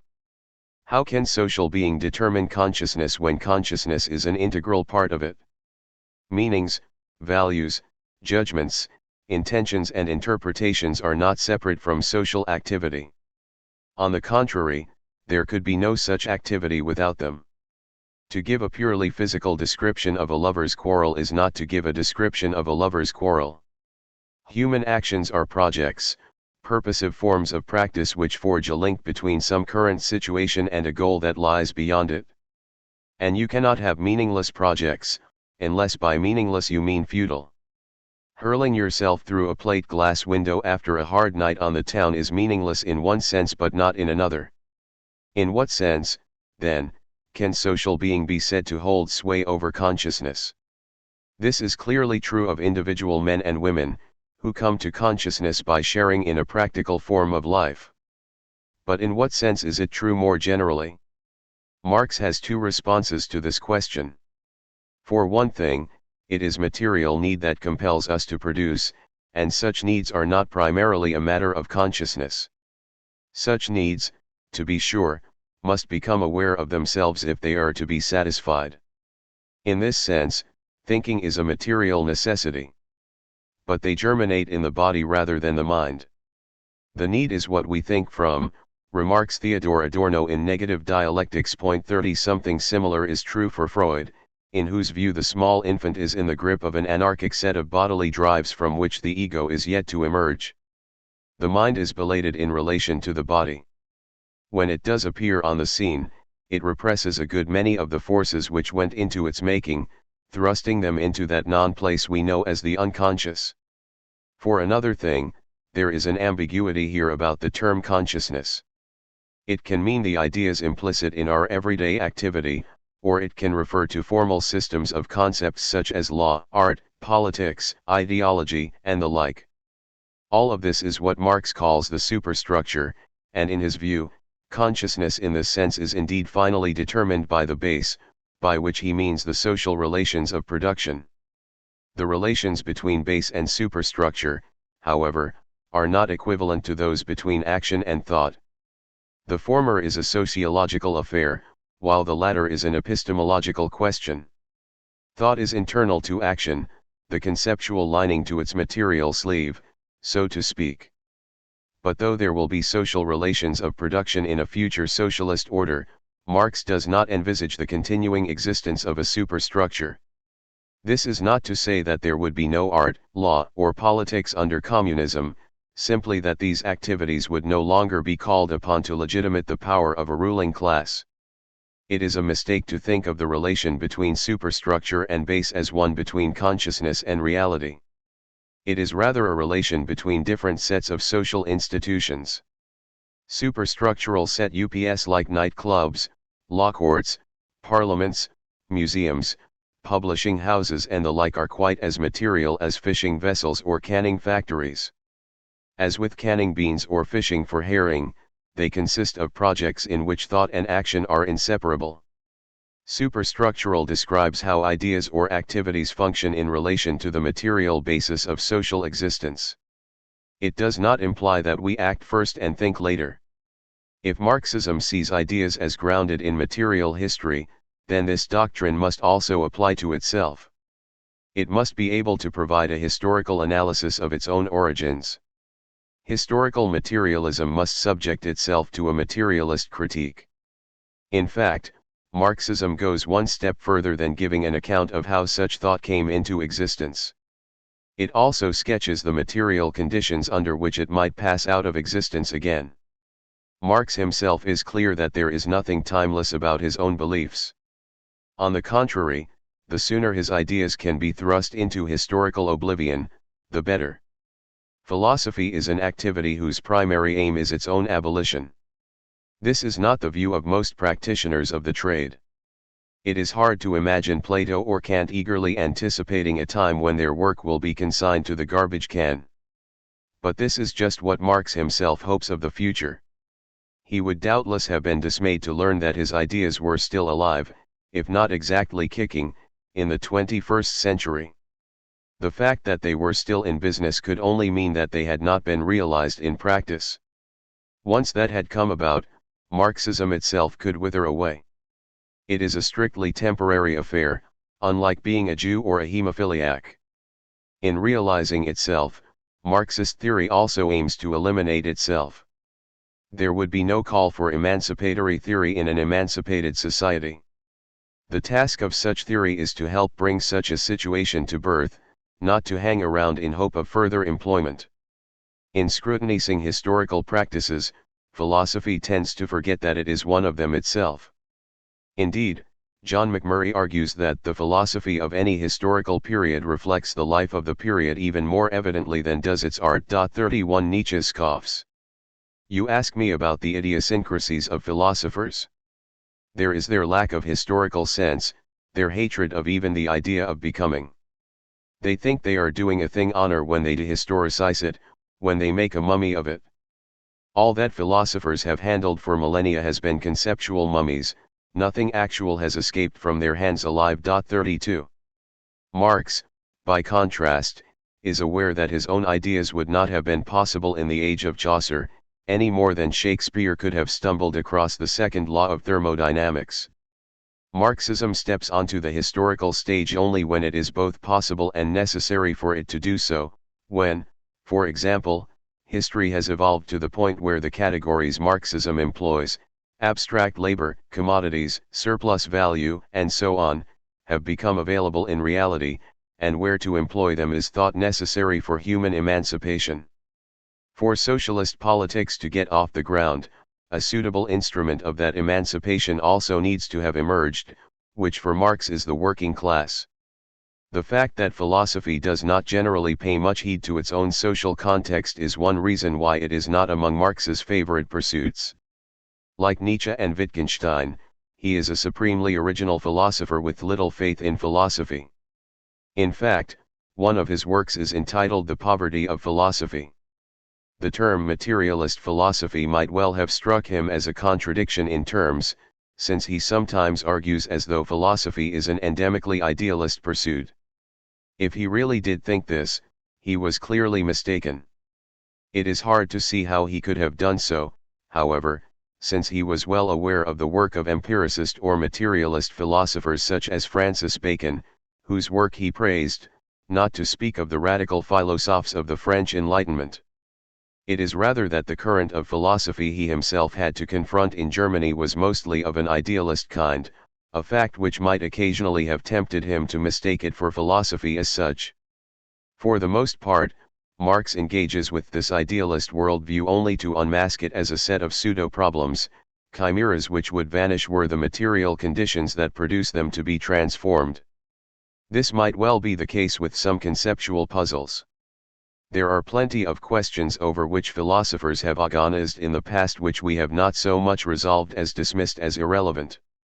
Nobody has come up with a satisfactory solution to the question of how many angels can dance on the head of a pin, not because it is beyond our mental capabilities but because we have better things to do. But this is not the same as putting paid to philosophy as such. It is doubtful that political revolution would resolve such questions as the nature of time or the foundations of morality, or make it abundantly clear why there is anything at all rather than nothing. Marx's own somatic philosophy is unlikely to be superannuated by socialism. Besides, if thinking can be a pleasure, why should we wish to see the back of it? Marx's attitude to philosophy is strikingly similar to Wittgenstein's. Both men believe that it is essential only when things have gone awry. Our relation to the world, Marx insists, is not in general a theoretical one, but there are times when we need to indulge in this abnormal form of discourse, if only to arrive at the point where we can throw it away. There is, however, an important difference between the two thinkers here. Marx is intent on clearing the philosophical ground in order to launch a theory, historical materialism, of his own, whereas Wittgenstein looks askance on all such theorizing, a term he tends to use pejoratively. Even so, both authors are deeply skeptical of the view that thought is an autonomous activity. Philosophy tends to locate the origin of ideas in previous ideas. On the whole, it does not regard intellectual activity as bound up with practical existence. Indeed, to the popular mind, philosophy is the opposite of practice. He was philosophical about it means that he concluded there was nothing he could do. This attitude is scarcely surprising, given that philosophers are not in general the most practical of people. Plato takes a dim view of manual labor, even though his own writings would not have been possible without it. Every work of philosophy presupposes an invisible army of builders, plumbers, clothes manufacturers, farmers, truck drivers, lumberjacks, printers, and so on. In Walter Benjamin's phrase, these men and women deal in the crude and material things without which no refined and spiritual things could exist. 33 The story is told of a small boy, the son of an Oxford philosopher, who was showing a visitor around his father's study. "See all those books," he said proudly, waving to a bookcase filled with his father's works. "My mother typed all those." It is not surprising, then, that philosophers have had a problem about how the soul hooks up with the body. It is also unsurprising that those who spend their time contemplating the world from a leisurely distance might come to harbor doubts as to its existence. To some extent, philosophical idealism projects the philosopher's own situation onto the world at large and, being in this sense the result of specific material conditions, threatens to discredit its own belief in the sovereignty of mind. For Marx, however, it is not just a question of the impracticality of professors. The illusion that thought stands free of material reality springs from the division between mental and manual labor, which can only arise at a certain stage of social evolution. Once the production of an economic surplus allows an intelligentsia to appear, he writes, from this moment onwards consciousness can really flatter itself that it is something other than consciousness of existing practice, that it really represents something without representing something real. From now on consciousness is in a position to emancipate itself from the world and to proceed to the formation of pure theory, theology, philosophy, ethics, etc. 34. Ironically, then, the conviction that consciousness is a zone divorced from material existence has a sound material foundation. The gap between ideas and reality is itself a product of reality. Ideas and practical existence are related in such a way as to be divided. And this division has material consequences. Ideas cease to be what Marx calls a material force for social change. Instead, they play a partisan role in society in their very aloofness from such ends. What looks like a non-relation between thought and reality is thus one way in which the two are most closely coupled. The same spirit that builds philosophical systems in the brain of the philosopher, Marx writes, builds railways with the hands of the workman. Philosophy does not stand outside the world any more than man's brain is outside him because it is not his stomach, the head, too, belongs to the world. 35 It is on account of such sentiments that he has been called perhaps, the greatest anti-philosopher of the modern age. 36 Anti-philosophers are thinkers who come up with ideas that are suspicious of ideas, Marx, Nietzsche, Freud, or who are skeptical of a whole received style of philosophizing, Derrida, or who are in grave doubt as to the value of philosophy as such, Marx, Wittgenstein. There are carnivalesque anti-philosophers who see it as their task to puncture thought's portenta self-importance, embarrassing it with the gross bulk of the body, Nietzsche, Mikhail Bakhtin. Nietzsche proclaims in Ecce Homo that he is not a philosopher but dynamite, a terrible explosive whose conception of philosophy is worlds removed from that of the professors. 37 Thomas Aquinas dismissed his Summa Theologica, the most magnificent work of philosophical theology ever written, as so much straw. Though he must have been aware that it was a masterpiece, he laid down his pen before it was complete, in what may well have been a deliberate act of humility. Convinced that reason does not go all the way down, anti-philosophers delve beneath it to some more primordial reality: power, desire, difference, physiology, emotion, lived experience, religious faith, material interests, the life of the common people, and so on. In the words of Ludwig Feuerbach, anti-philosophy attends to what in man does not philosophize, what is rather opposed to philosophy and abstract thought. 38 Rather than dismiss philosophical talk, anti-philosophy seeks to reconstruct it through a vigilance to what it suppresses. About that of which philosophy must remain silent, it is necessary to speak. In the pursuit of thinking otherwise, most of these authors are constrained to invent an alternative form of writing, one which questions the distinction between philosophy and literature: Kierkegaard, Nietzsche, Benjamin, Wittgenstein, Adorno, Sixus, Derrida. Since ethics, Wittgenstein argues, is a question of how to live rather than a theory or doctrine, it is art, not philosophy, that can most powerfully illuminate it. One turns for moral insight to Tolstoy and Dostoevsky, not to Spinoza or Kant. He spoke of his later thought as representing a kink in the history of philosophy similar to the invention of dynamics in science, and regards himself as an heir to the subject that used to be called philosophy. 39 Anti-philosophy, declares Richard Rorty, is more unprofessional, funnier, more elusive, sexier, and above all more written than conventional philosophy. 40 Wittgenstein, whose later literary style is splendidly companionable, held that philosophy should be written as a poetic composition, and dreamed of writing a philosophical work consisting entirely of jokes. Since he was not the most waggish of individuals, it is perhaps just as well that this ambition was never realized. Nietzsche, a superlative stylist, was a master of the aphorism who aspired to compress into 10 sentences what everyone else took a book to spell out. True to his surrealist interests, Walter Benjamin wanted to write a book consisting entirely of images. Both Marx and Wittgenstein are alert to how ideas can become reified once ripped from their social contexts. 41 Marx comments in the German ideology. The philosophers would only have to dissolve their language into the ordinary language from which it is abstracted, to recognize it as the distorted language of the actual world, and to realize that neither thought nor language in themselves form a realm of their own, that they are only manifestations of actual life. 42. If the claim could have sprung almost word for word from the pages of the later Wittgenstein, it may be because he was familiar with the text in which it occurs.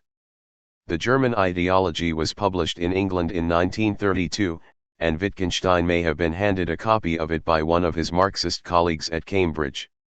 It is a situation in which ideas are wrenched from their contexts that we encounter in Thomas Hardy's novel Jude the Obscure, the epigraph of which reads "The letter killeth." The work portrays a late Victorian England full of idols, myths, phantoms, and efficacious illusions, thronged with fetishists and ghost-seers. It is a necrophiliac social order in love with death, in which the fortunes of the living fall under the despotic sway of dead creeds. The novel sees in its own way that capitalism is both grossly materialistic and spookily dematerializing, at once too carnal and too ethereal. Marx finds just the same ambiguity in the commodity form. One word for an efficacious illusion is a novel. Hardy, in his preface to the first edition, describes Jude as dramatizing a deadly war between flesh and spirit, by which he means a social order whose material institutions thwart human freedom. If it is a materialist work, it is among other things because it rejects the social version of mind-body dualism, and it does so by pointing to 2 forms of human activity which promise to resolve it. One of them is art, more precisely, the craftsmanship by which Jude Foley, a stonemason, earns his living repairing the crumbling colleges of the University of Oxford. To carve stone is to invest a chunk of matter with meaning, converting it into a signifier of spirit. Jude spends his time reinforcing the walls of the very colleges that shut him out, refusing to admit him as an undergraduate, but the novel is clear enough that this form of labor is more precious than the lucubrations of the dons. The other activity that promises to transcend the dualism of flesh and spirit is sexual love. In the relationship between Jude and Sue Bridehead, a mutuality of bodies becomes the occasion for a reciprocity of selves, as the flesh grows eloquent and expressive. It is not, however, a sexual equality that Victorian England finds easy to accommodate, which is why in Jude it steps in to break up the relationship, kill off the protagonist and drive his partner into guilty self-loathing. Sexual repression is not a subject with which Marx concerned himself. There is no doubt, however, that he would have recognized in Jude's craftsmanship an image of non-alienated labor, for all the dispiriting conditions in which it is performed. What we know as craft mediates between the self-delight of art and the practicality of labor, and it is to such images of production that Marx looks in his pursuit of a social order which might welcome the follies of this world rather than cast them out. Chapter 4. High Spirits. Marx and Nietzsche form such a political contrast that it is easy to overlook how much they have in common. Both are materialists for whom the noble has its origins in the base. Both view knowledge as essentially practical, grounding it in the body. For Marx, knowledge in class society is largely in the service of power, while for Nietzsche it fulfills that role at all times and in all places. Indeed, power is a central motif for them both, though Nietzsche regards it as the ultimate reality, while Marx holds to something more fundamental still, namely the material interests which power protects or contests. He might well have dismissed Nietzsche's exuberant vision of the world as will to power, as a place where every material body strives to grow and flourish by exercising dominion over others, as a kind of cosmic capitalism. Life itself, Nietzsche writes, is essentially appropriation, injury, overpowering of what is alien and weaker, suppression, hardness, imposition of one's own forms, incorporation and at least, at its mildest, exploitation. One to the pious bourgeois who throws up his hands in horror at this vision, Nietzsche's response is, look at the beliefs inherent in your own everyday behavior. Look at what you do in your counting house, not at what you intone in church. Both men are wary of the consolations of idealism. Both see false consciousness as afflicting the great mass of humanity, temporarily so for Marx, permanently so for Nietzsche. In their resolute this-worldliness, they reject all metaphysical fictions and bogus spirituality. Both suspect altruism and humanitarianism of cloaking the harsh realities of exploitation. They are also, in Nietzsche's word, immoralists, refusing to treat morality as an autonomous sphere of its own and insisting on its role in a broader material history. That they are historicists is another of their affinities. Nietzsche may not be a historical materialist, but his thought is both historical and materialist. The two authors' views of history are also in some ways parallel. By and large, the human saga has been for both men a blood-stained narrative of violence, conflict, and oppression, though Marx discerns an intelligible pattern in this tale, while Nietzsche calls it a gruesome dominion of nonsense and accident. Point 2. For Marx, we can advance into the future only by recollecting the trauma of the past. For Nietzsche, we can march forward only by a kind of heroically willed amnesia. Both thinkers, however, are convinced that the wretched history of humankind can be overcome, for Marx by communism, for Nietzsche by the advent of the Overman, Übermensch. In both cases, the seeds of this transcendence are already being sown, and sown, ironically, in the very misfortunes of the present. What Nietzsche calls the moral era is the chronicle of humanity's self-torment and self-loathing, yet by refining and spiritualizing human beings, this cheerless condition lays the ground for a choice few of them to become as gods. Marx has a more universal redemption in his sights, but it, too, will come about through adversity in his case, by the wretched of the earth coming to power. For both men, then, victory is plucked from weakness. Humanity in Nietzsche's eyes is more sick, uncertain, changeable, indeterminate than any other animal. 3. Yet it is pregnant with a glorious future. Both philosophers sing the praises of civilization while conscious of the frightful price it has exacted from humanity, what Theodore Adorno calls the horror teeming under the stone of culture. Point 4. Every advance in history has been paid for in the coinage of subjugation, every small step in civility attained through spiritual and physical torture. In this conviction, both Marx and Nietzsche are close to the thought of Sigmund Freud, for whom civilization may well demand from men and women a sacrifice too painful to be worth enduring. Indeed, all three men can be seen as tragic thinkers, not because they despair of a less dreary future, but because that future can be secured only on the basis of a history which is terrible beyond words. It is the tragic spirit, uniquely, which is able to stare this horror in the face yet still affirm. There are other points of contact between Marx the champion of the plebs and Nietzsche the scourge of them.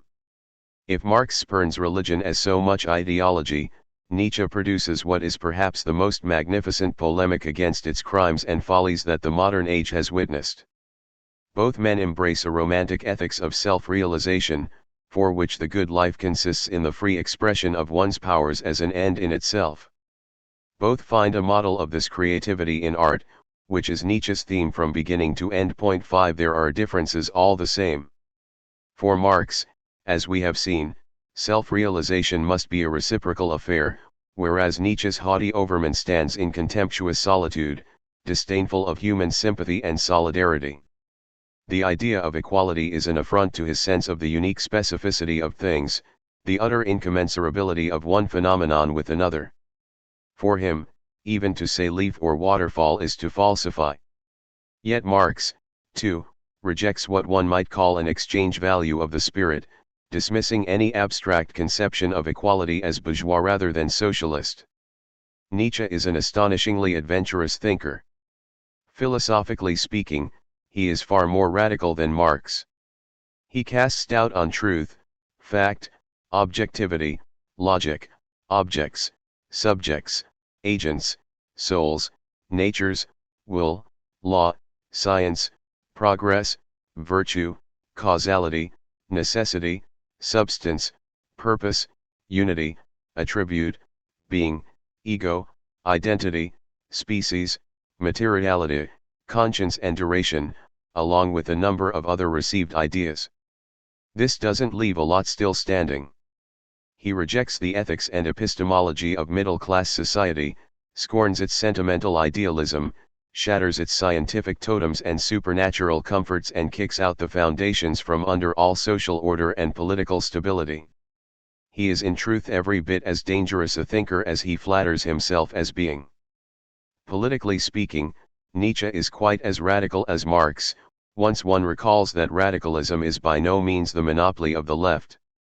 If one is to take him at his word, he looks forward to a future of global warfare in which there will be a reversion to slavery, the poor will be prevented from breeding and weaker peoples will be crushed or even exterminated. The weak and ill-constituted shall perish, he announces in the Antichrist 6, though whether they will wither away of their own accord, or with a little help from the likes of Nietzsche himself, is not clear.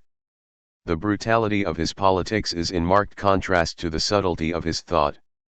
As a sworn enemy of peace, compassion, democracy, effeminacy, independent women, and the proletarian rabble, he is in love with everything cruel, severe, wicked, manly, malicious, vindictive, and domineering. Love of one's neighbor is despicable, and pity runs contrary to the law of evolution. It is the sick, not the evil, who are a source of spiritual danger. There is a deadly line of descent from the New Testament, a document which Nietzsche comically accuses of lacking good breeding, to the debacle of the French Revolution, and from there to the most detestable canaille of all, the socialists who teach envy and resentment to working men meekly content with their lot. A fear of the terrible vengeance of the masses runs as a steady subtext throughout his work, composed as it is in the shadow of the Paris Commune. Unlike Marx, then, Nietzsche would not make the ideal companion for a pub crawl.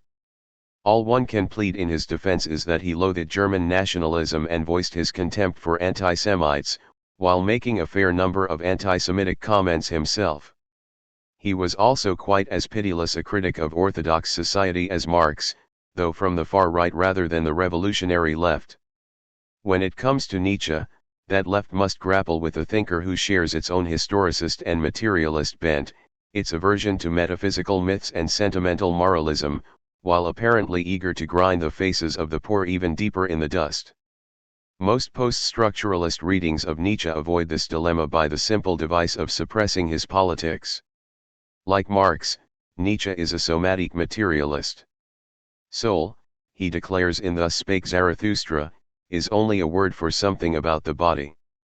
Surprisingly, for one who preferred watching westerns to reading philosophy, Wittgenstein appears to have been familiar with this statement.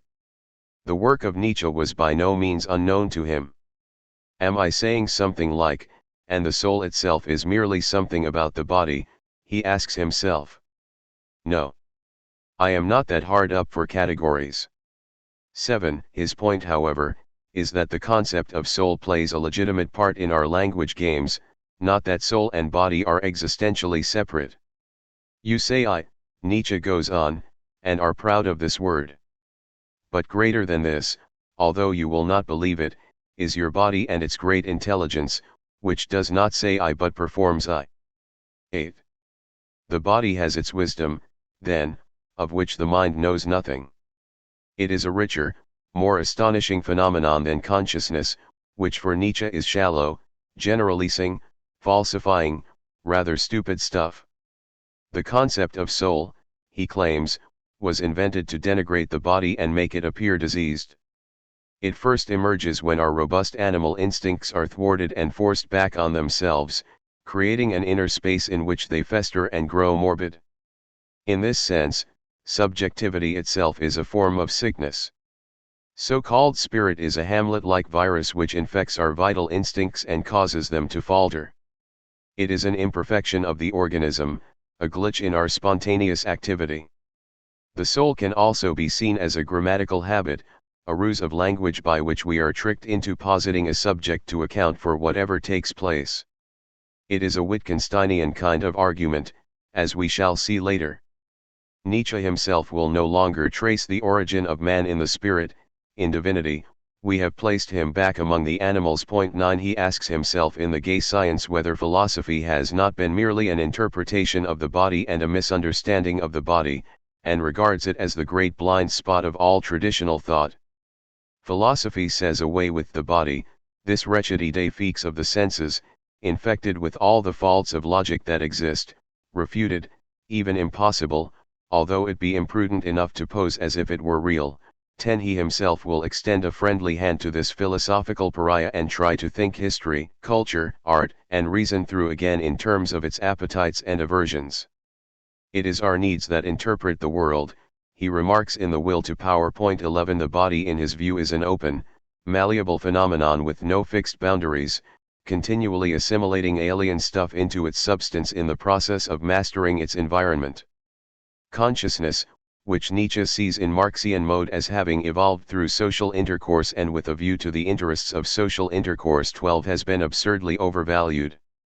To think is to reduce the complexity of the world to the crudest sketch. A thinker, he scoffs, is one who simplifies.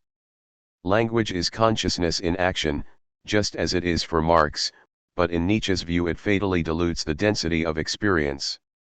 Truth, too, has been inflated in importance. There are circumstances in which a fruitful falsehood may well prove preferable to it. It is simply an instrument of the drive to preserve and enhance human life, which Nietzsche calls will to power.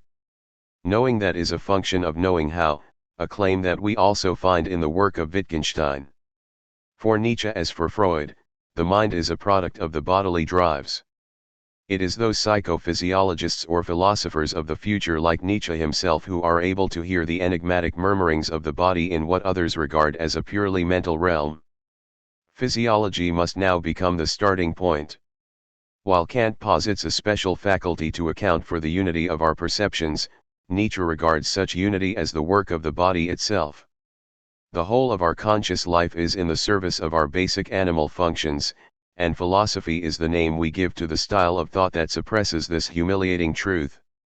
At first glance, the body would seem the most solid, self-evident fact about human beings, but it is actually a dark continent quite impenetrable to thought. Since we cannot be aware of the myriad impulses that make up any one of our thoughts or actions, we are profoundly inexplicable to ourselves.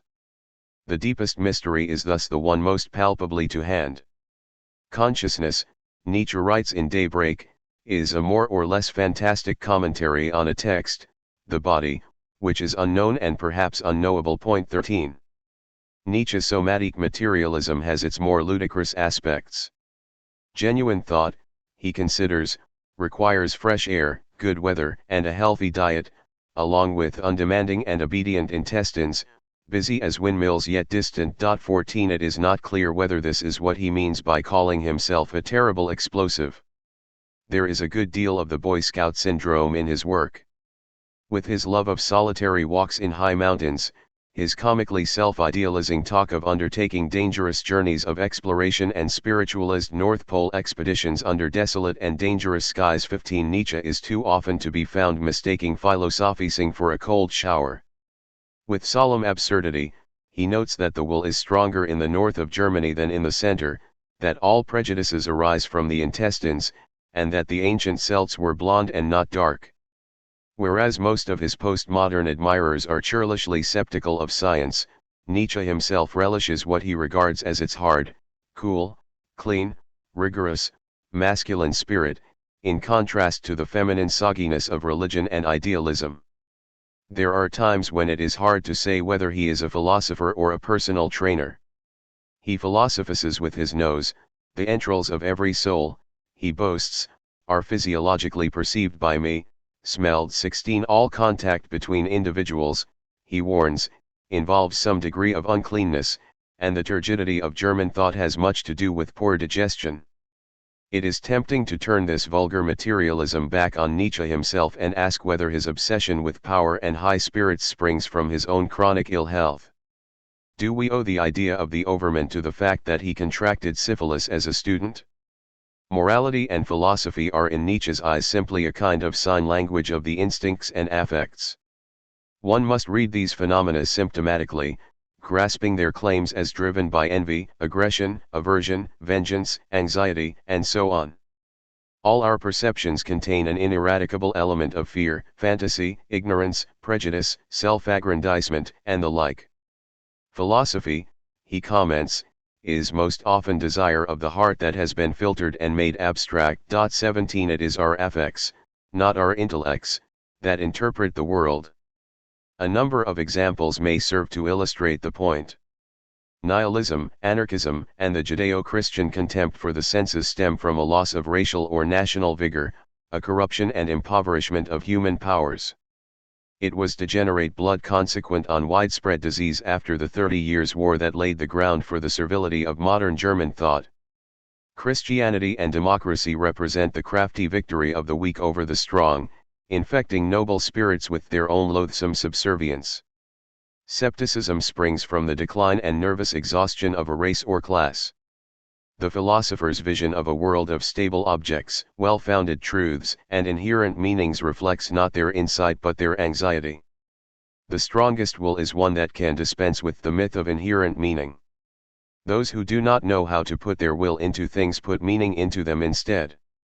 If the study of causality is gratifying, it is because to trace phenomena to their origins is to gain power over them. The same applies to knowledge in general.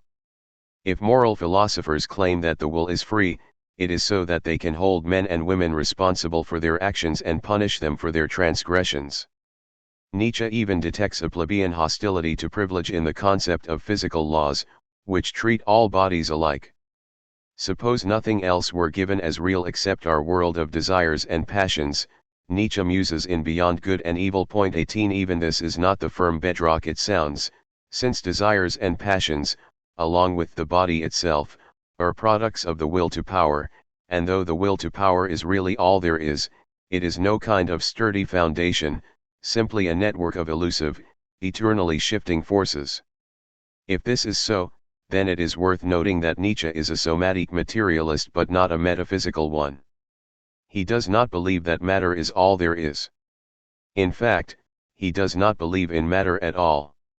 It is a fictional way of describing a world made up of dynamic quanta of force and their fleeting configurations.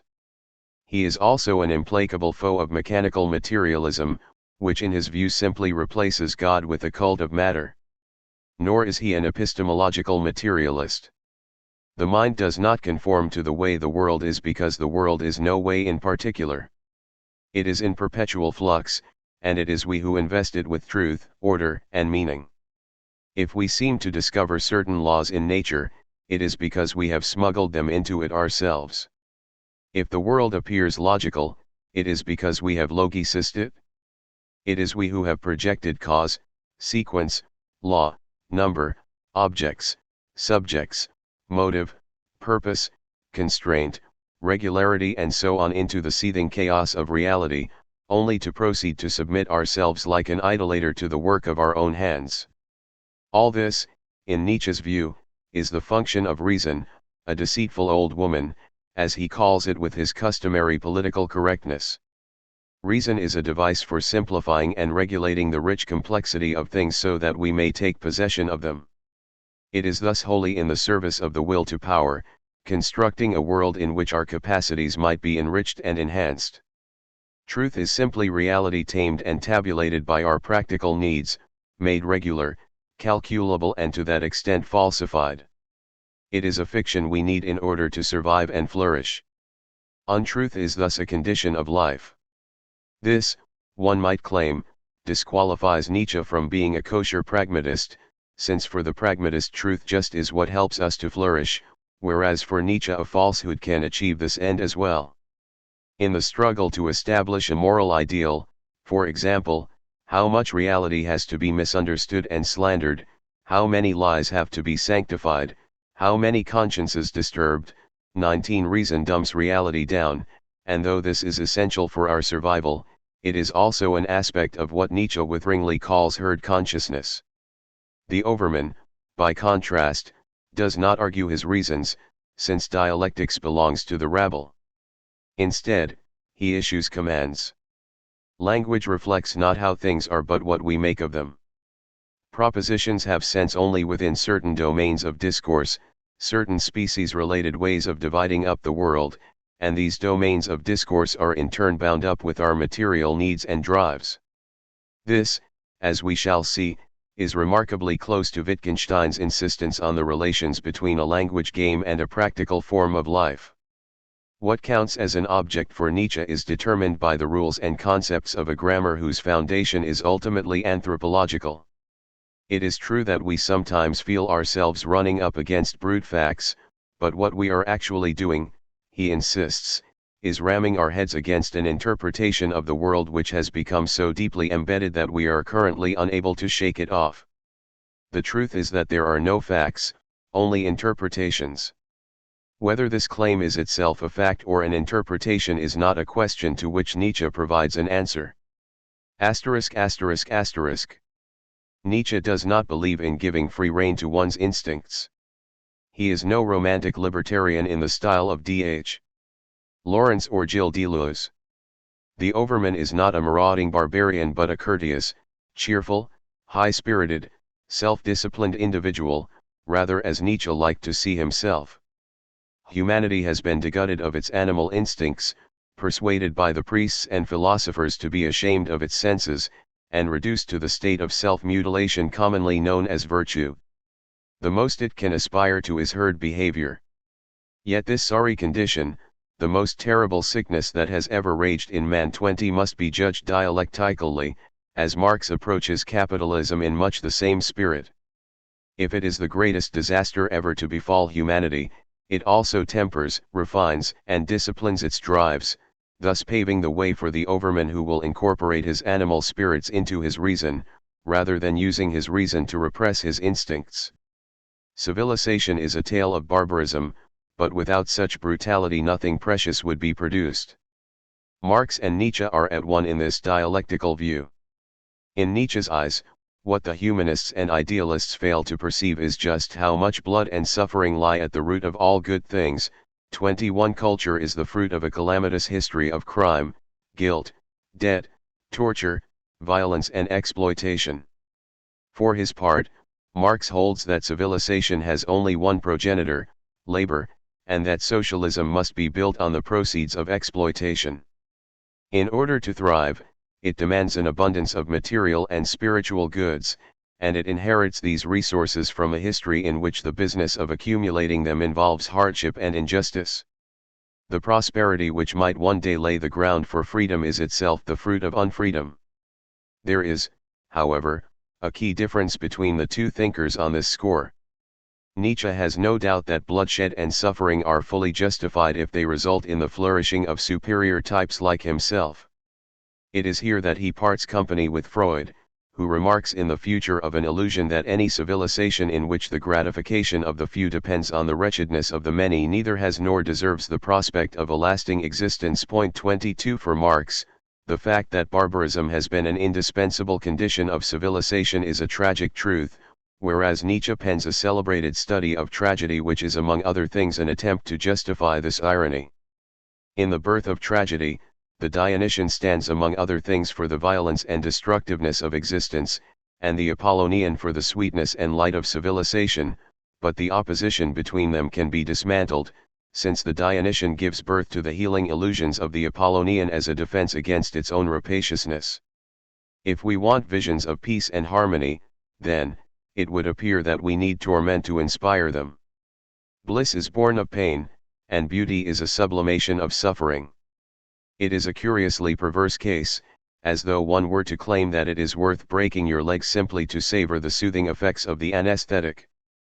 In this sense, one can read Nietzsche's theory of tragedy as an allegory of his materialist theory of history. But it is also a form of theodicy, or justification of evil. Nietzsche regards slavery as a necessary condition of every vigorous culture, and warns his more egalitarian-minded compatriots that if one wants slaves it is foolish to educate them as masters. A vibrant aristocracy accepts with a good conscience the sacrifice of untold human beings who, for its sake, must be reduced and lowered to incomplete human beings, to slaves, to instruments. 23 Whole races and classes may have to go under for higher types to prevail. In a passage excluded from The Birth of Tragedy, Nietzsche brazenly proposes that in modern times the misery of the laboriously living masses must be further intensified in order to enable a number of Olympian people to produce the world of art. 24 The great majority of individuals, he announces in The Will to Power, have no right to existence, and are nothing but a misfortune to higher examples of the species. What would Marx, who seems unaware of Nietzsche's work and who died before the publication of some of his most seminal writings, have made of his politics? He would, of course, have noted their squalor with some distaste. But there is more to be said than that. It would doubtless not have escaped his attention that On the Genealogy of Morals is a historical and materialist treatment of its subject, which was not only unusual for its time but represents a rare enough venture today. Just as unusually, the work is a class analysis of morality, one which turns on the transition from an aristocratic ethics to the middle-class mores which come in its wake. In the early period of civilization, when humanity needed to fight to survive, it was the values of a hardy, swashbuckling warrior class which proved most useful: conquest, cruelty, rivalry, rancor, vengeance, aggression, and so on. Once civilization was up and running, however, these values shed their social utility and came to be branded as evil, while the humanitarian virtues of peace, pity, meekness, and compassion were held up instead for general admiration. Those who come to power in a Christian, democratic, spiritually gutless age are those whose instincts are feeble enough to be tamed, a spiritual castration to which they give the name of religion or morality. One can trace this transition in 17th-century England, though Nietzsche does not do so himself. In the middle of the century, Thomas Hobbes was still championing the aristocratic values of courage, honor, glory, and greatness of soul. By the end of the century, John Locke was speaking up for the middle-class values of peace, tolerance, and private property. Since conquest, aggression, and dominion are aspects of the will to power, and since the will to power is identical with all that is flourishing and robust, middle-class morality represents a betrayal of life itself. Even so, despite its meek, pacific character, bourgeois society continues to be in its own way every bit as aggressive and exploitative as the freebooting nobility which came before it, not least when it comes to its behavior in the marketplace. It is simply that it is in denial about this truth. And the name of that denial is morality. The result is a grotesque discrepancy between how this social order sees itself in theory and what it actually gets up to in practice. What it proclaims is at odds with what it performs. It has killed off God, for example, since there is really no place for him in secular, materialistic society, but it is too craven to acknowledge its own act of deicide and continues to behave as though the absolute values which God represents are still in business. In a curious kind of cognitive dissonance, it does not believe in God, but it does not know that it doesn't. For Nietzsche to proclaim the death of God, then, is to demand that the stout burghers of his age confront the terrifying, exhilarating consequences of their own ultimate act of Oedipal revolt. 25. Middle-class civilization, then, lives by an ideology which fails to chime with what it actually does. And such ideologies, being thinly rooted in reality, are likely to prove ineffectual.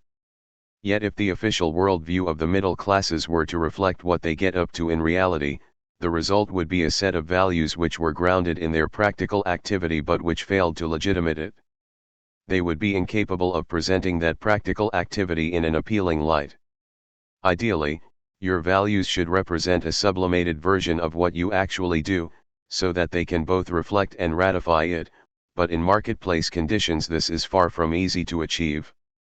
It is to this dilemma that Nietzsche's turn to a noble warrior class offers a convenient solution.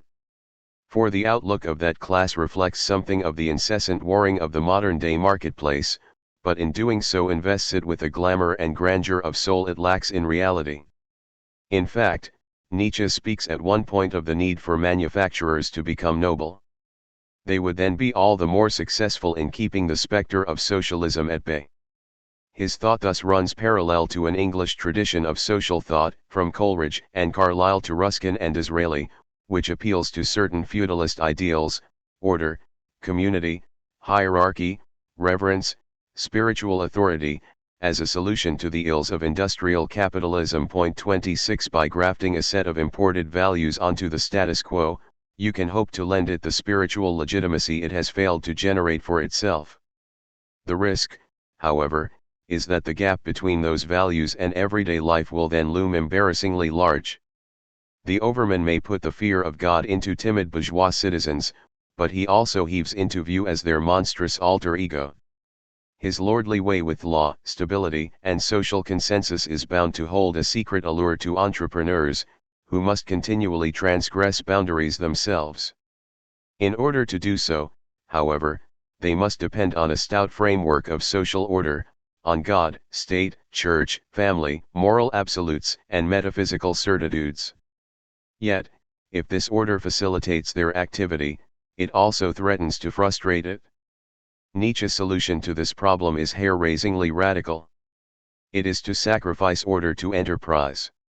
Simply throw away frameworks and foundations so that human beings may live adventurously, experimentally, unleashing that infinite productivity which is will to power.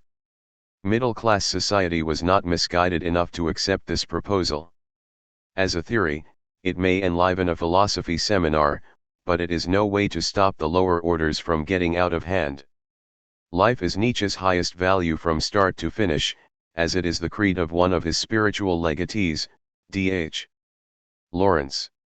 It is the life deniers, a motley array of priests, pessimists, nihilists, Jews, Christians, Kantians, Darwinists, disciples of Socrates and Schopenhauer, for whom he reserves his most venomous polemic. But life is a fatally vague concept. For Nietzsche, it means living in the overflowing abundance of one's creative powers, but who is to say what this involves, beyond riding roughshod over inferior life forms? The agents in question might be thought the best judges, but does this mean that authentic life is whatever they declare it to be? And can they not be self-deceived? Does life involve giving free rein to all of one's capabilities, however potentially devastating? That would be a naturalistic ethics with a vengeance. To live in the fullness of one's powers is in Nietzsche's eyes to live as the universe does, for it too, being nothing but will to power, continually extends and enhances itself. Yet why should living well mean conforming to the nature of the cosmos? Many a moralist has advocated just the opposite. And if the will to power extends and enhances itself in any case, what is so precious about acting in a way which plugs into this process? Nietzsche opposes life to morality. In doing so, however, he fails to appreciate that the most resourceful moral thought, from Aristotle and Aquinas to Hegel and Marx, views morality precisely in terms of human flourishing. It recognizes all the same that one needs to specify what counts as such flourishing in a given situation, which is what moral discourse serves to do, and on this question Nietzsche himself is mostly silent. He is unable to come up with the criteria by which one might judge an action to be an authentic flourish of life. One such criterion, the general augmenting of human happiness, is a particular object of his derision. Only the Englishman, he jeers, believes that. Marx, by contrast, has such a criterion, which he inherits from Hegel. Morally commendable action involves realizing one's powers reciprocally, in and through the similar self-realization of others. It is not a knockdown argument. But it is an advance on claiming that enslaving entire peoples is justified by the fact that it yields you a gratifying sense of euphoria. Chapter 5. The Rough Ground. In the beginning was the deed, Ludwig Wittgenstein declares in Uncertainty, quoting from Goethe's Faust and, though almost certainly without being aware of it, Leon Trotsky's Literature and Revolution. It is our acting, he writes, that lies at the bottom of the language game. It is, one might venture, Wittgenstein's own version of Marx's claim that social being determines consciousness. Our manifold ways of speaking are bound up with our practical forms of life, and make sense only within such a context. As A.C. Grayling comments, Wittgenstein means by a form of life the underlying consensus of linguistic and non-linguistic behavior, assumptions, practices, traditions, and natural propensities which humans, as social beings, share with one another, and which is therefore presupposed in the language they use. Point 2. Alastair MacIntyre remarks. Uttering syntactically impeccable sentences at regular intervals is not exhibiting a capacity to use language. The use of a language is always embedded in forms of social practice, and to understand adequately what is said on particular occasions in a given language one must have some at least of the abilities of a participant in the relevant form of social practice. Point 3. Wittgenstein's case is more than the banal assertion that words can have powerful social implications. It suggests that we must look to the vast network of human practices, as well as to the natural bodily substratum which sustains them, in order to grasp the meaning of terms such as perhaps and in, not just terms like liberty and patriotism. Corporeal beings like ourselves need the word perhaps because we are subject to time, space, chance, error, incomplete knowledge, limited rational capabilities, ambiguous situations, the plurality and instability of the material world, the need to undertake complex, often unpredictable enterprises, and so on. This is not the case with angels. Angels do not need the word perhaps because they are not corporeal entities existing in a mutable material world, and are thus free of the contingencies that afflict human beings. Imperfect creatures like ourselves are bound to question our own assumptions from time to time, become in Nietzschean phrase philosophers of the dangerous maybe for, but angels are subject to no such spasms of self-doubt. Nor do they need the word in, since in the absence of spatial relations they acknowledge no distinction between inner and outer, a distinction without which our own projects would grind to a halt. That humans use words like in and perhaps might tell an astute observer on Alpha Centauri quite a lot about them. It is in this sense that to imagine a language is to imagine a form of life, as Wittgenstein remarks in the Philosophical Investigations. Point 5. It may seem strange, then, that in Wittgenstein's later thought this broadly materialist case goes hand in hand with an insistence that language remains self-contained and autonomous. Point 6. Is not this the kind of view we associate with linguistic idealism, with, let's say, the theories of Wittgenstein's contemporary Ferdinand de Saussure, for whom language constitutes a closed semiotic system, one in which the sign stands free of what it refers to? How can the signifier be free-floating if language is woven into our practical existence? For Wittgenstein, however, these two claims are aspects of the same case. To assert that language is autonomous is not to doubt that it can come up from time to time with true or false statements about the world. What Wittgenstein is denying is that it does so by being somehow connected up with reality. On this theory, the word kutsha, which, as the reader will not need to be informed, means the short trousers worn as one of the 5 distinguishing signs of the Sikh Khalsa, acquires its meaning by being correlated with a pair of short trousers on a real-life Sikh. This, in Wittgenstein's view, is rather like imagining that the value of a coin is determined by the ham sandwich you buy with it, rather than by the coin's function in the economy as a whole. Wittgenstein rejects this theory of meaning on a number of grounds, one of which is that it looks a lot less plausible when it comes to terms like nondescript, sneakily, or oh, Christ. It is a noun-centered theory of meaning, consistent with a thing-centered view of the world. You can't understand how words relate to things, Charles Taylor points out, until you identify the nature of the activity in which they get related to things. 7. In this spirit, Wittgenstein regards meaning as the way a word functions in a specific form of life. It is a social practice, not a state of mind or a ghostly correlation between signs and objects. As one commentator remarks, language, reason, meaning and mind are for Wittgenstein all forms of activity. 8. Language does not reflect reality or hook up with it, it is a material reality in itself. Our concepts, Wittgenstein comments in his remarks on color, do not mirror our way of life but stand in the middle of it. 9. And this is clearly more of a materialist than idealist standpoint. Wittgenstein may see language as an autonomous activity, but he is not the sort of linguistic idealist one finds everywhere in a postmodern culture for whom it constructs reality. Rather, it is men and women who construct it by their practical projects, and language is woven into this undertaking. It is in our speaking that these forms of activity are sediment. As Marx puts it, in eminently Wittgensteinian style, the production of ideas, of conceptions, of consciousness, is, directly interwoven with the material intercourse of men, the language of real life. 10. What constitutes an object for human beings is not language, but the social activities which language crystallizes. Truth and falsehood are linguistic affairs, but if they are not just linguistic, it is because language is not just linguistic either.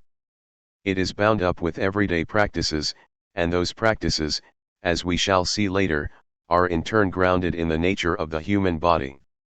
Language is always more than language. To have access to it is to have access to a world. It is what opens up reality, not what cuts us off from it. What Wittgenstein calls a grammar is a set of rules by which we are able to make sense of things, and such grammars are not correlated with reality. It is not as though some of them provide us with a more accurate representation of the world than others, as some utterances may be said to do. That would be like claiming that Polish captures the nature of things more faithfully than Urdu, or that placing the verb at the end of a sentence is more correct than placing it somewhere in the middle. One is reminded of the English patriot who claimed that English was the most natural language of all, since the words occur in the order in which you think them. Grammars are what allow us to use terms like accurate, representation and correct meaningfully in the first place. One grammar may be more useful than another, and all of them generate propositions which can be judged true or false, but they themselves are anterior to truth, and autonomous of the world in something like the sense that the rules of a game are autonomous. The rules of chess do not reflect the way the game is, they are what constitute it as a game in the first place. We could always dream up another set of rules by which the pieces would move in entirely different ways. Reality for Wittgenstein does not instruct us in how to go about dividing it up, any more than it does for Nietzsche. In Wittgenstein's view, however, this does not mean that we can carve reality up in any way we wish. We alter our concepts, he claims in Zettel, when we discover new facts. It is not a claim likely to warm the heart of the linguistic idealists, for whom facts are simply interpretations that happen to have caught on. This is why they feel an irresistible itch to drape the term in scare quotes whenever it crops up. Wittgenstein also points out in the same work that physiology plays a part in our identification of color. We are constrained in the business of producing a world by natural laws, our physical constitution, existing social practices, our common human nature, the force of custom, convention, and tradition, and so on. Point 11. So forms of life are not entirely contingent. They also include features which are common to humanity as such. Every form of life has to make some sense of death, sickness, violence, sexuality, and so on. Grammars, then, must accommodate the sort of creatures we are, as well as the general course of the world, but in Wittgenstein's view they are not grounded in these things. They cannot be justified, any more than playing lacrosse can be justified.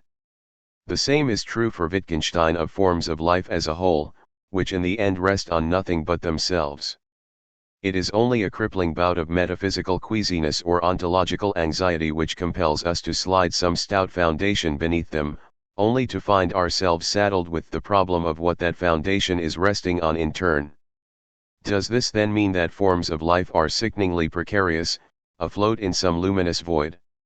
To think so would simply be the flip side of the metaphysician's misgivings. To fear that anything can waft off into the ether at any moment if everything is not permanently nailed down is simply to fall victim to a misleading metaphor. There are those who maintain that without cast iron necessities and unimpeachable grounds there is nothing but anarchy. If rules are not rigid, then they must be unworkably vague. The only alternative to total order is utter chaos. Let a cyclist without a rear light off a fine once and, key phrase, before you know where you are, the streets of our cities will be thronged with wild-eyed psychopathic killers roaming in search of victims. The anarchist and the authoritarian are terrible twins. The laid-back libertarian is the prodigal son of the paranoid father. It is just that the former rejoices in disorder while the latter abhors it. Otherwise they share the same logic. Because our concepts are embedded in what Wittgenstein calls the rough ground of our everyday life. 12. They are permeated with that roughness themselves. Do we need to measure our distance from the sun down to the nearest foot? Doesn't it make perfect sense to say stand roughly there?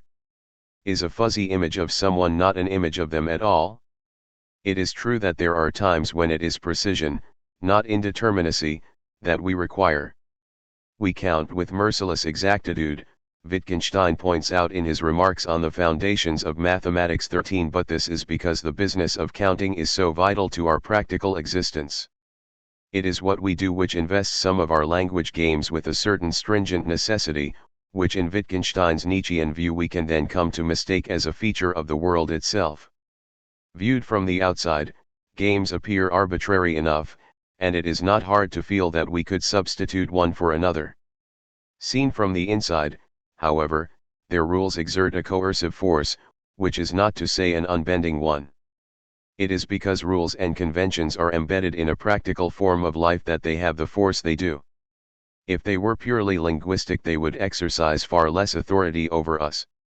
To say that one acts conventionally is to say that what bears in on one's behavior is the activity of others. Language and convention are signs of our solidarity with one another. Asterisk asterisk asterisk. Forms of life, Wittgenstein insists, are simply given. When asked why one does things in a certain way, one can only respond, "This is simply what I do." Answers, he maintains, must come to an end somewhere. It is no wonder that he has gained a reputation for conservatism. Yet though he is indeed in some ways a conservative thinker, it is not on this account. To acknowledge the givenness of a form of life is not necessarily to endorse its ethical or political values. "This is just what we do" is a reasonable enough response when asked why one measures distances in miles rather than kilometers, but not when asked why one administers lethal injections to citizens who are no longer able to work. Forms of life are more anthropological notions than political ones. What is given are practices such as rubbing noses, burying the dead, measuring the distance between human settlements, imagining the future as lying ahead of you, or marking in one's language a distinction between various forms of laughter, chortling, braying, simpering, tittering and so on, but not a distinction between an adolescent and pre-adolescent nephew, as some tribal society might feel it appropriate to do. None of these life forms is immune to change, but here and now they constitute the context within which our discourse makes sense, and are thus in some provisional sense foundational. A foundation is not necessarily less of a foundation because it might not exist tomorrow or somewhere else in the world. As Wittgenstein remarks in his homespun style, don't claim that there isn't a last house in the road on the grounds that one could always build another. 14 Indeed one could, but right now this is the last one. The subjunctive should not be allowed to trump the indicative.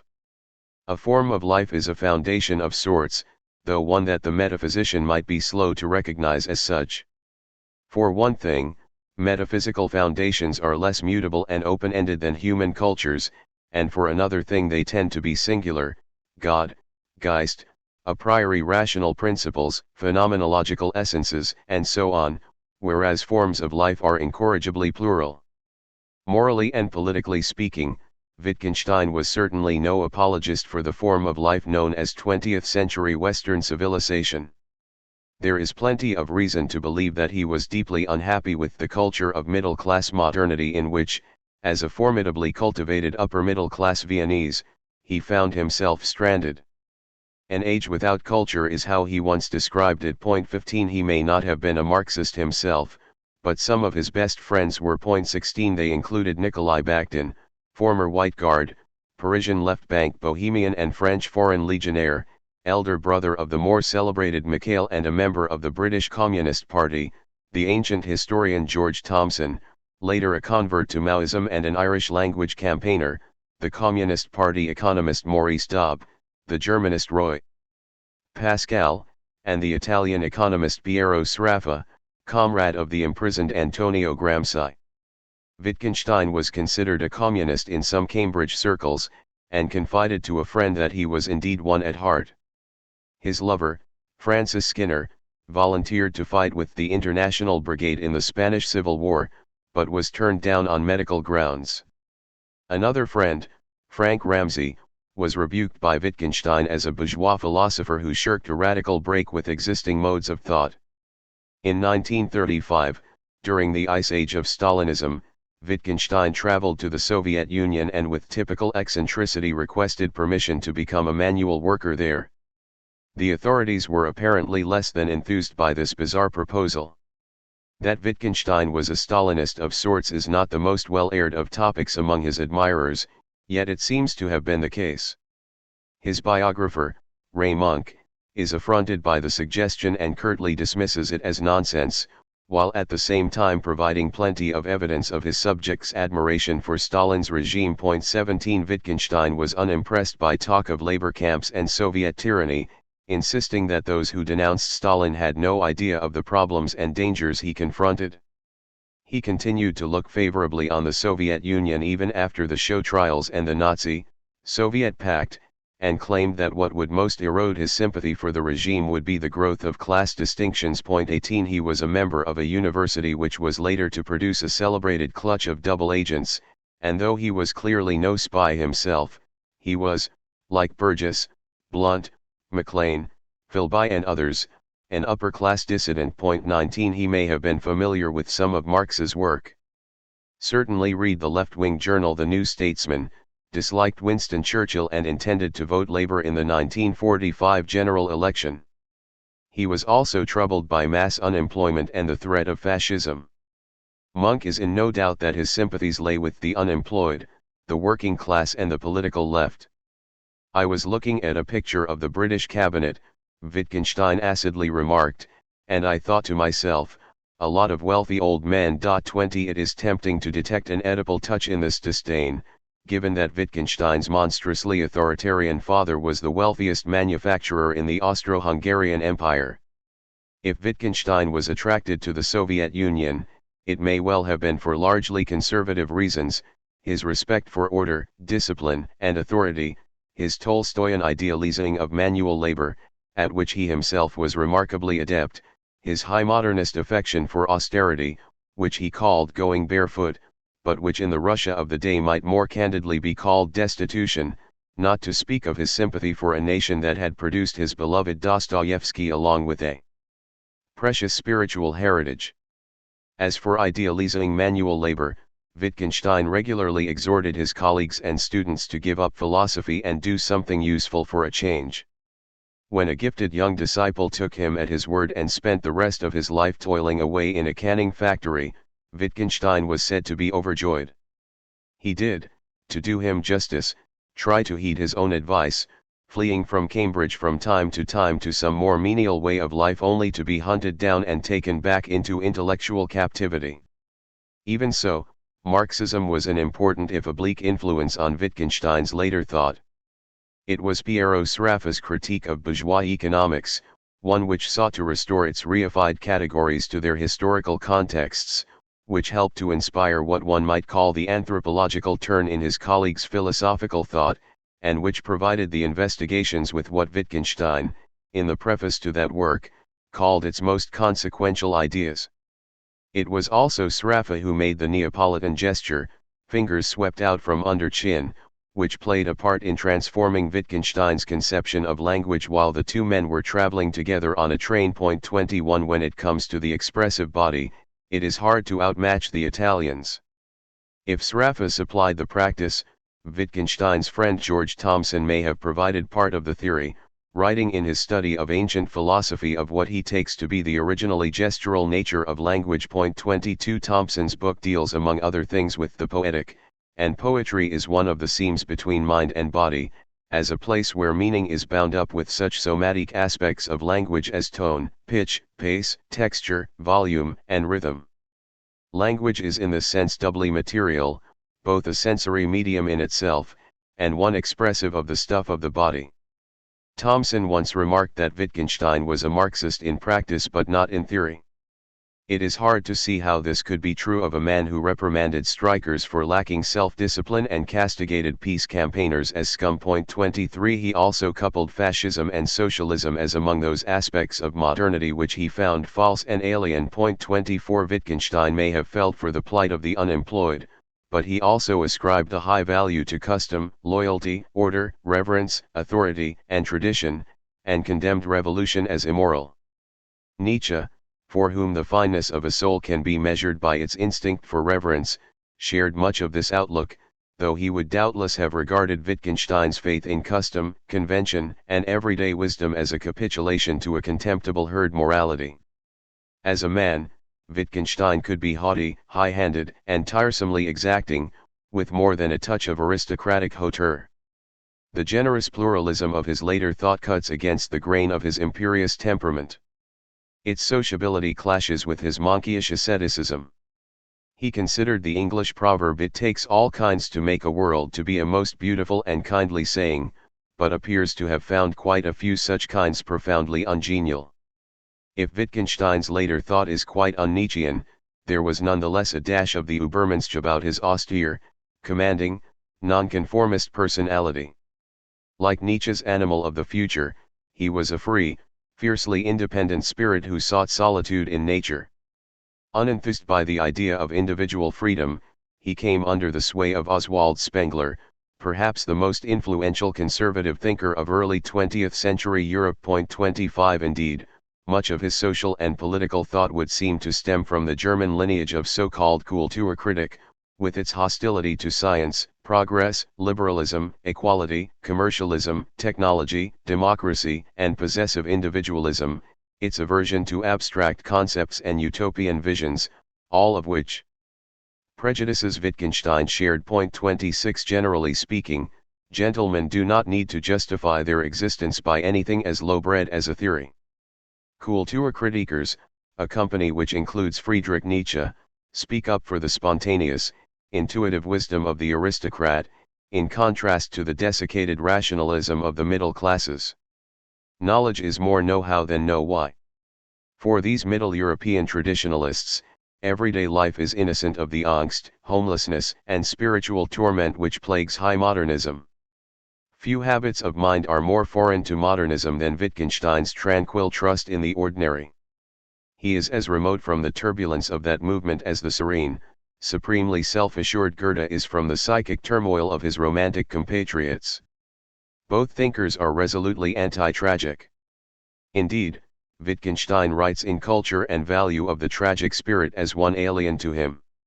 Moving at ease within the taken-for-granted sphere of one's everyday surroundings, one reaches for one's philosophy only when, by some ruse of language or metaphysical will-o'-the-wisp, there is a danger of losing touch with this perennial source of good sense. Reason or knowledge may thus be modeled in part on the body, a mode of cognition which is taken to be more primitive and dependable than the mind. I can know where my elbow is at any given moment without needing to use a compass. We have tacit knowledge of the life world in much the same way that we are intimate with our own flesh. Neither can be totalized or fully objectified, whatever the rationalists may hubristically imagine. As Merleau-Ponty observes, our body provides us with a way of access to the word and the object, which has to be recognized as original and perhaps primary. Point 27 There is a type of somatic understanding which is not reducible to so-called mental representations. There are many cases in which my relation to my body is not a cognitive affair. We do not have knowledge of our own experience, so Wittgenstein insists. Do I know that I am in pain, he inquires. No. So do I not know it? No, once again. The word know simply has no application here. It is like a freewheeling cog in the machine of language which fails to mesh with anything around it. The verb to know has force only when it is possible not to know, which is not true in this case. I can speak of knowing that you are in pain, since I may be in a position not to know it, but I cannot know that I am. Point 28. What is the secret of the seeming contradictions in Wittgenstein's politics? How can one be suspended in this way between Marx and Nietzsche? There seems little doubt that this fastidious traditionalist did indeed hold a range of left-wing views, despite the words of a woman friend who was fearless enough to tell him to his face that Marxism was nothing like as discredited as his own antiquated political opinions. Point 29 Perhaps some of these leftist convictions faded in later years. But it may also be that his sympathy for Marxism sprang in part from what Raymond Williams has called negative identification. Point 30 As a conservative, culturally pessimistic critic of middle-class modernity, Wittgenstein felt able to link arms in some respects with his communist colleagues while repudiating their convictions in others. It is a case of adopting one's enemies' enemies as one's friends, or, if one prefers, of the landowner's secret rapport with the poacher, as against the petty bourgeois gamekeeper. The traditionalist, after all, has a fair amount in common with the socialist. Both camps think in corporate terms, as the liberal individualist or free marketeer does not. Both regard social life as practical and institutional to its core. In this sense, there is a materialism of the right as well as of the left. Neither party is much enthused by the capitalist marketplace or parliamentary democracy. Both view human relations as the matrix of personal identity, not as an infringement of it. Both seek to chastise a rationality that has grown too big for its boots, returning it to its proper place within social existence as a whole. If Marxists like Bakhtin and Sraffa reject the present in the name of the future, Wittgenstein may have spurned it in the name of the past.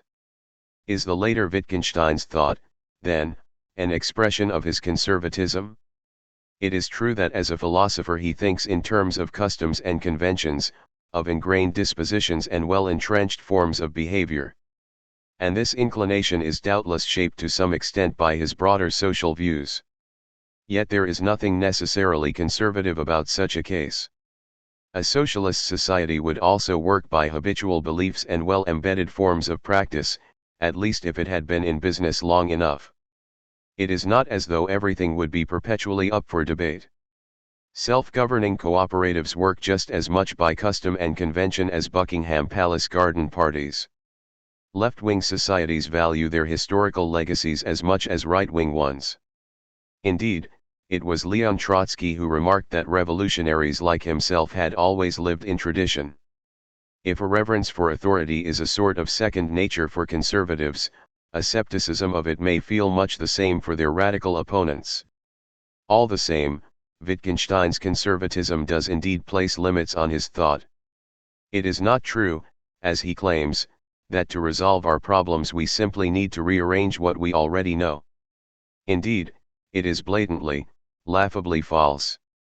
Nor is it true, as he suggests, that someone seeking an answer to such questions is like a man imprisoned in a room without realizing that the door is unlocked but he needs to pull rather than push. 31 There is a glibness about such talk which grates.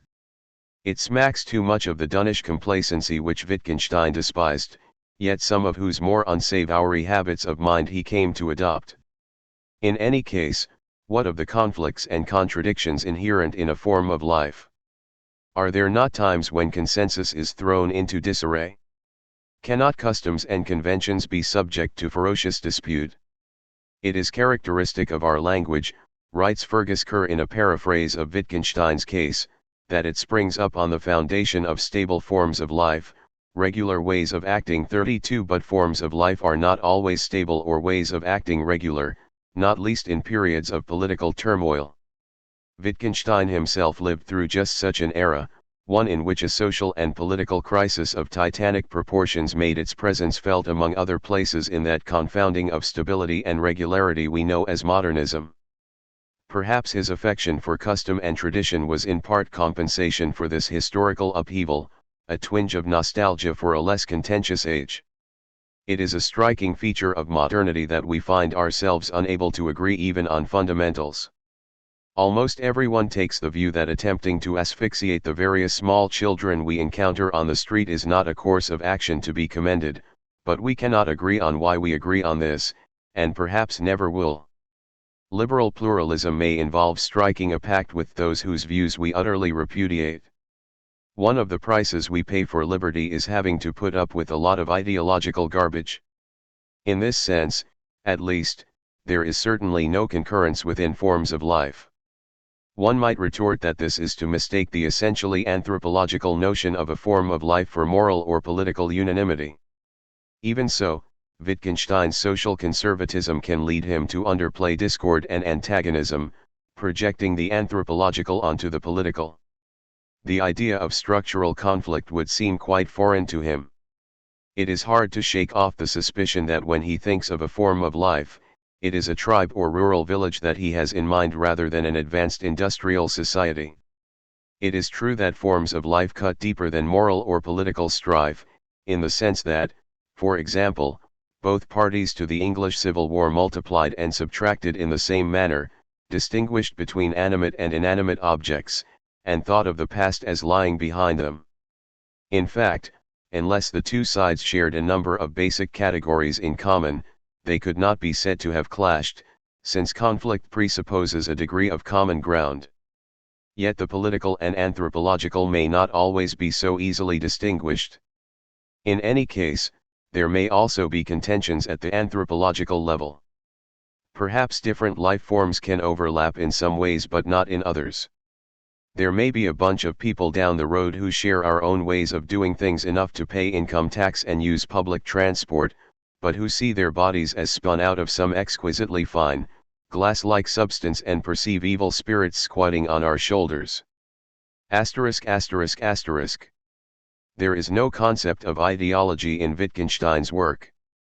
It is true that he is much concerned with what one might call false consciousness, with the various metaphysical illusions bred by our language and form of life.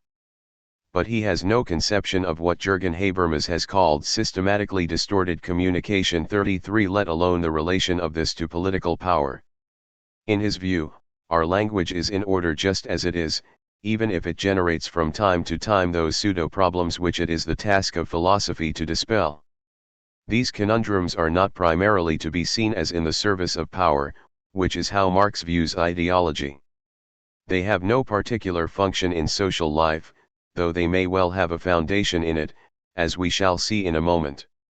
All the same, there is a clear parallel between Wittgenstein's style of philosophizing and the Marxist critique of ideology. It is not as though the former deals with language while the latter addresses real life. We have seen already that for Wittgenstein there can be no clear distinction between the two.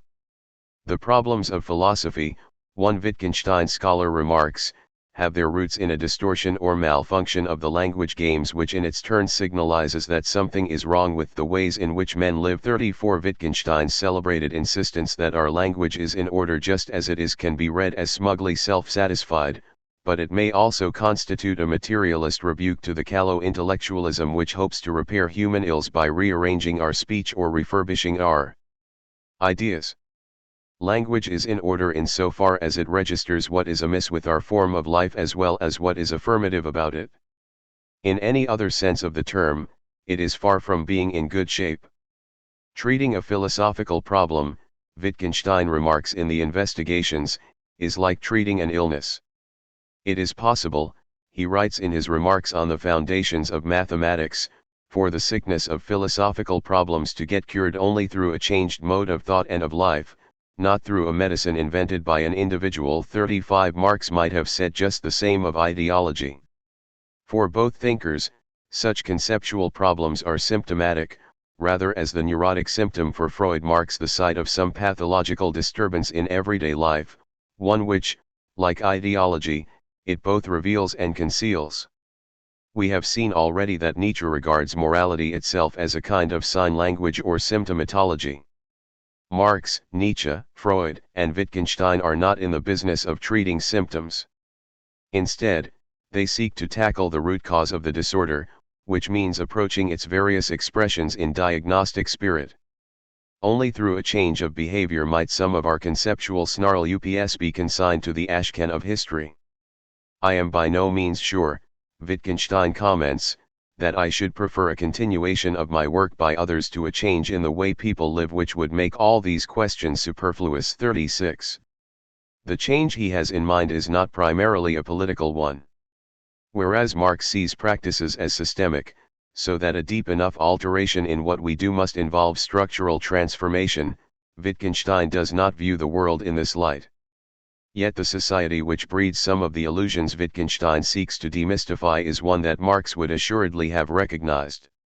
It is bourgeois individualism, among various other sources of delusion, that the patrician Wittgenstein has in his sights, though he would most certainly not have used the term himself, or imagined that socialism was any satisfying solution to it. What he is out to contest among other things is the image of the self-transparent subject in undisputed possession of its private experience, trusting that the truth of things lies securely anchored in this privileged realm, cut off by the walls of its body from other selves and from the world, and thus given to a certain scepticism as to their ontological solidity. For this immaterial, self-constituting ego, language, social relations and its own flesh and blood are secondary phenomena, bits of the public world only contingently related to it. Its defiant cry is, "You can't have my experiences." But as one commentator points out, it is neither true nor false that you cannot have my experiences, since the phrase "to have someone else's experience" is meaningless. 37 In the sense of the word have at stake here, I do not have my own experiences either. Or not have them, for that matter. In Wittgenstein's view, metaphysical forms of thought are falsely homogenizing, conflating phenomena that need to be distinguished. He considered that most of our errors arose from this habit, and that it was differences we needed to discern. Some Marxist thinkers, not least George Lukács and the luminaries of the Frankfurt School, have sought in similar spirit to reveal what they see as the formalizing, homogenizing, universalizing features of bourgeois thought, and have traced its sources to the structures of capitalism.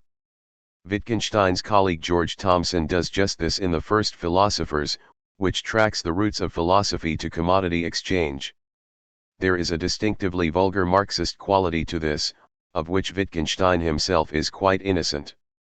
All the same, he seems to have perceived a relation between certain typical philosophical blunders and the modern civilization he found so distasteful. Persuading people to change how they live is no simple matter. Men and women, Wittgenstein believes, are sunk deep in mental confusion, and to free them from this condition means tearing them away from the enormous number of connecting links that hold them fast. A sort of rearrangement of the whole of their language is needed. So radical is this emancipation that it will succeed only with those in whose life there is already an instinctive rebellion against the language in question, and not with those whose whole instinct is for life in the very herd that created that language as its proper expression. 38 The thinker who has been accused of consecrating the hackneyed wisdom of everyday life rounds upon it here with a Nietzschean snarl, herd. The political metaphor of rebellion, the violence of tearing away, the sense of a profound antagonism between the conformist herd and those capable of enlightenment, this is scarcely the language of a champion of common sense. Indeed, Wittgenstein explicitly disowns any such philosophical populism. You must not try to avoid a philosophical problem by appealing to common sense, he remarks, but allow yourself to be dragged fully into the difficulty so that you might eventually fight your way out of it. 39 In this sense, he is far from being an ordinary language philosopher. He would not, one imagines, have been much impressed by Gilbert Ryle's claim to have argued an Oxford undergraduate out of committing suicide by pointing out to him that the grammar of nothing matters differs from that of nothing chatters. On the contrary, he sees so-called ordinary language as full of mirages. In our language there is an entire mythology embedded. 40. For Marx, the proletariat can be emancipated by nobody but itself, while for Freud it is the patient who must perform most of the hard psychoanalytic labor.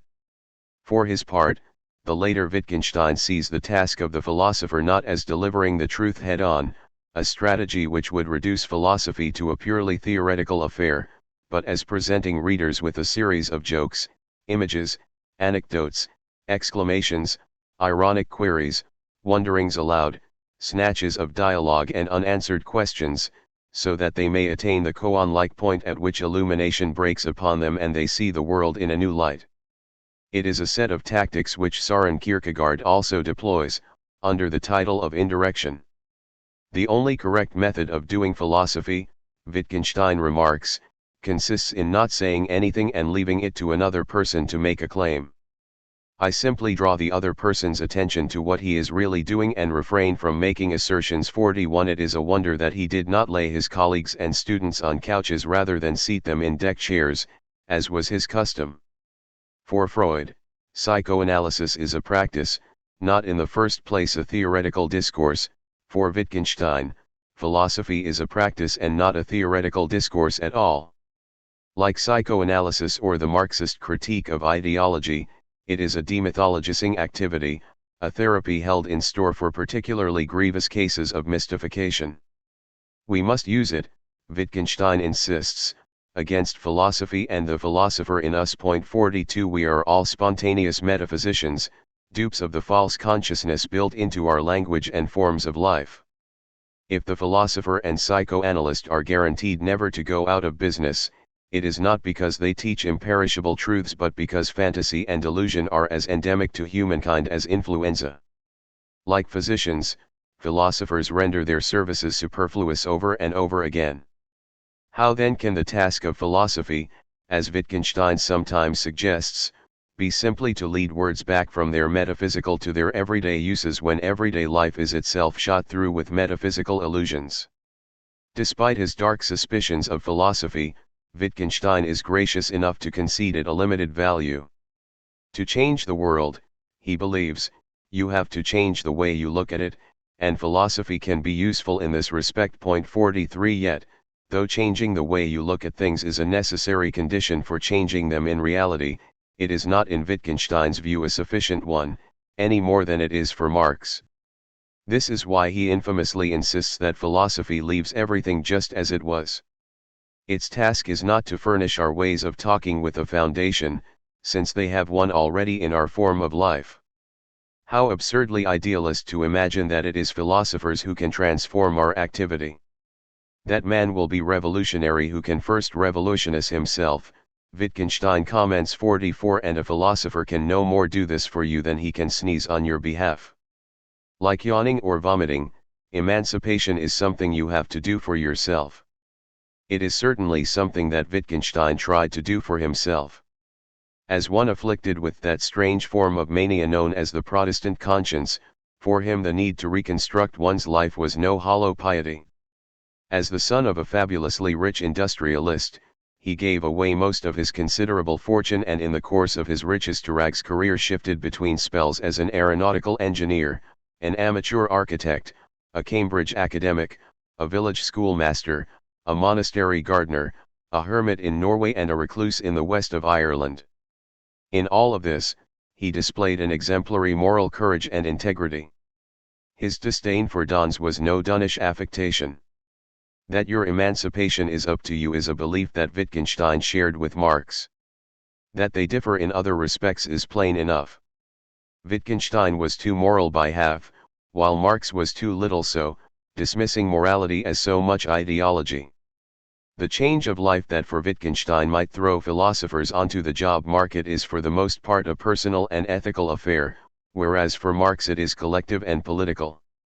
Marx believes that thought must penetrate the false appearances of social reality to grasp the hidden mechanisms which generate it, whereas Wittgenstein rejects any such notion of concealed depths, along with the need for explanatory theories.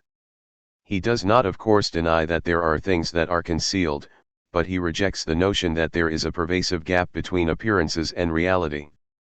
Discrepancies between the two are local rather than structural. Depth, in the sense of something permanently lurking beneath what we perceive, is part of the problem rather than the solution. It is what we read into reality rather than pluck out of it. Indeed, it is because the truth is so obvious that we fail to notice it, whereas for Marxism the obvious is the very homeland of ideology. For the author of Capital, the way social life appears at present is askew to the way it actually is. Semblance is built into its substance. It is not just a matter of our misperceptions. Wittgenstein does not see the world as stratified in this manner, and the claim that there is a structural gap between appearance and reality would doubtless strike him as a metaphysical illusion. On the contrary, it is our failure to perceive what lies beneath our noses that leads us astray. Instead, we project behind it some impalpable domain, soul, will, essence, consciousness, mental process, unimpeachable foundations and so on, which then comes to constitute its secret truth. In this respect, Wittgenstein is strikingly close to Nietzsche. For Nietzsche, there is nothing behind appearances at all, in which case we might as well stop talking about appearances. It is this hypostasising, this itch to turn human faculties and activities into invisible substances, that Marx, Nietzsche, and Wittgenstein all spurn as metaphysical. For the Marxist heritage, it is a hypostasis more commonly known as reification, a condition in which thinghood becomes the measure of reality. For Marx, capital is a relation, not a thing, and the same is true of social class. Labor is an open-ended capacity rather than a determinate entity. The state is a means for regulating conflict, not the locus of the spirit of the nation, and history is simply the multifarious actions of men and women, with no sublime purposes of its own. It is idols and fetishes which all three men have in their sights, as certain activities and capabilities are prized loose from everyday life and come to assume a minatory power of their own. Marx was not to know that this fate would befall his own thought not long after his death, as a critique of ideology became a prime example of it. Philosophy, then, is really a form of iconoclasm. In Ecce Homo, Nietzsche declares the overthrow of idols to be a vital part of his task. 45. A hammer, he believes, is among the philosopher's most precious tools. True to this spirit, Wittgenstein remarks that all that philosophy can do is destroy idols. 46. It must free up human thought by dispelling certain reified conceptions that have gained a lethal grip over us. Philosophers, he complains, as it were freeze language and make it rigid. 47. Freud argues a similar case about pathological human behavior, in which it is one's actions that become rigid and unbending. Wittgenstein himself seems to have been afflicted with such a neurosis. He was physically rigid and unbending as well as morally so. He felt that his knees were stiff, and that if he knelt to pray he might go soft and dissolve away. 48. There have been less exotic excuses for not going to church. There are other connections between the apparently abstruse sphere of metaphysics and everyday life. The belief that there are immutable essences and self-evident foundations, that we can break reality down to certain irreducible components, that the existence of the world can be indubitably demonstrated, that all of our practices need to be rationally justified, that there might be a rule that would regulate all other rules, that I can know my own experience for certain, that there is a pre-established harmony between language and reality, that definitions and distinctions which are not absolutely watertight are not definitions and distinctions at all this, As both Nietzsche and Wittgenstein recognize, Beethoven kens a deep-seated anxiety and insecurity, along with a countervailing drive to command and control. It is in this sense that we can speak of the politics of the metaphysical. What seems to stand at the most majestic remove from practical existence turns out to be on unsettlingly close terms with it. The resolution of theoretical contradictions, Marx writes in his economic and philosophical manuscripts, is possible only through practical means. All mysteries which lead to mysticism, he declares in his 8th thesis on Feuerbach, find their rational solution in human practice and in the comprehension of that practice, a claim which would not be out of place in the later Wittgenstein. We have already taken leave to query this conviction. There are plenty of philosophical puzzles that cannot be unmasked as practical problems in conceptual disguise, and which refuse to slink obediently away simply because their origins have been traced to a material form of life.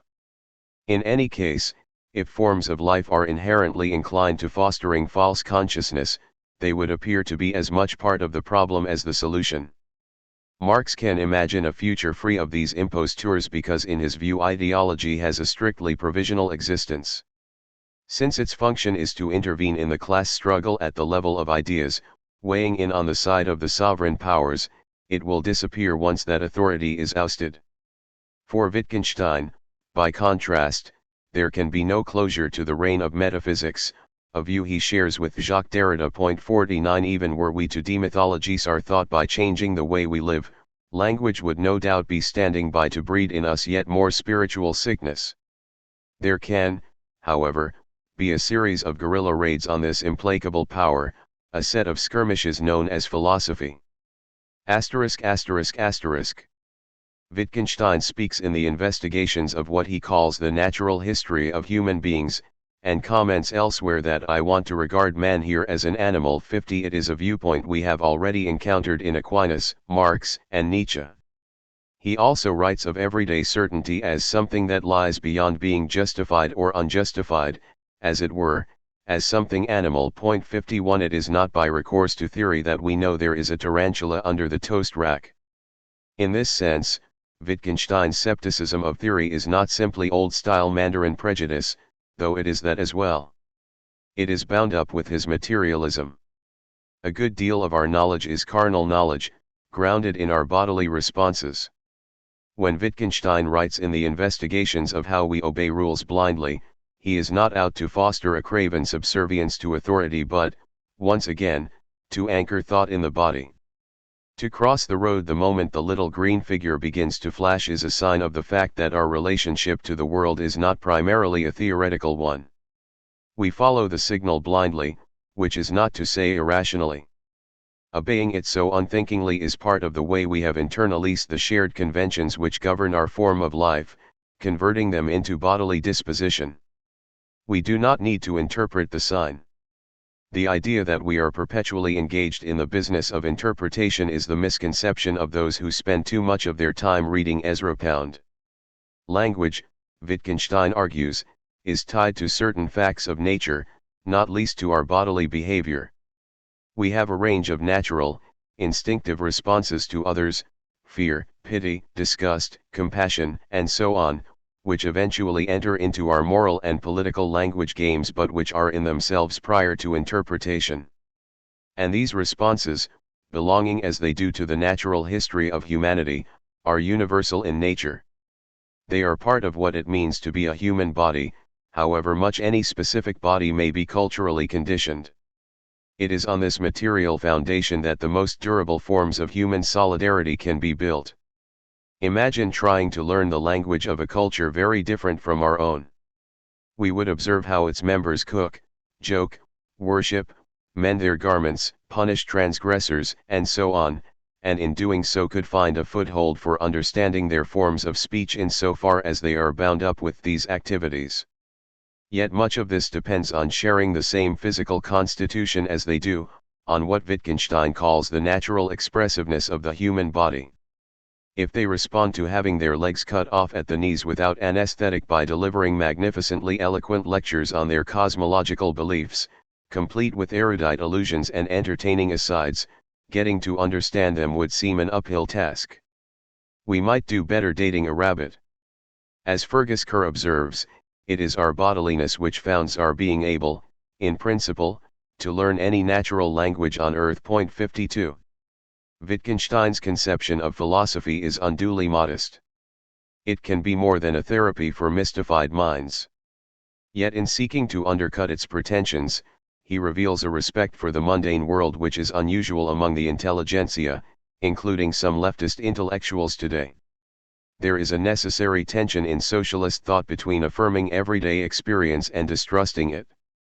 If thinkers like Raymond Williams and Jürgen Habermas might be said to lean too far in the former direction, a range of leftist luminaries who emerged in their wake too often denigrate what Wittgenstein calls the common behavior of humanity, scorning the very notion as incorrigibly ideological. In this mode of thought, consensus, convention, common morality, and workaday institutions come off badly in contrast with some more privileged domain: the real, the event, desire, the political, the semiotic, the ethical decision, the revolutionary act, the impossible, the gratuitous gesture, and so on. It is a peculiarly French vice, exemplified in our own time by the otherwise path-breaking work of Alain Badiou. The question of whether, given such a jaundiced view of the commonplace, humanity is worth revolutionizing in the first place is then as hard to avoid as it is to answer. Antonio Gramsci, political comrade of Wittgenstein's friend Piero Sraffa, is in search of a critique of everyday practice which would not simply upbraid it from some metaphysical height, but which would also do more than merely consecrate popular prejudice. Instead, it would seek out what was already critical in a form of life, not least the sense of agency and transformative possibility implicit in its workaday activities, and elaborate it to the point where it might constitute an alternative form of common sense. Point 53. Something similar might be said of Wittgenstein. In his patrician style, he can indeed be too credulous about established practice.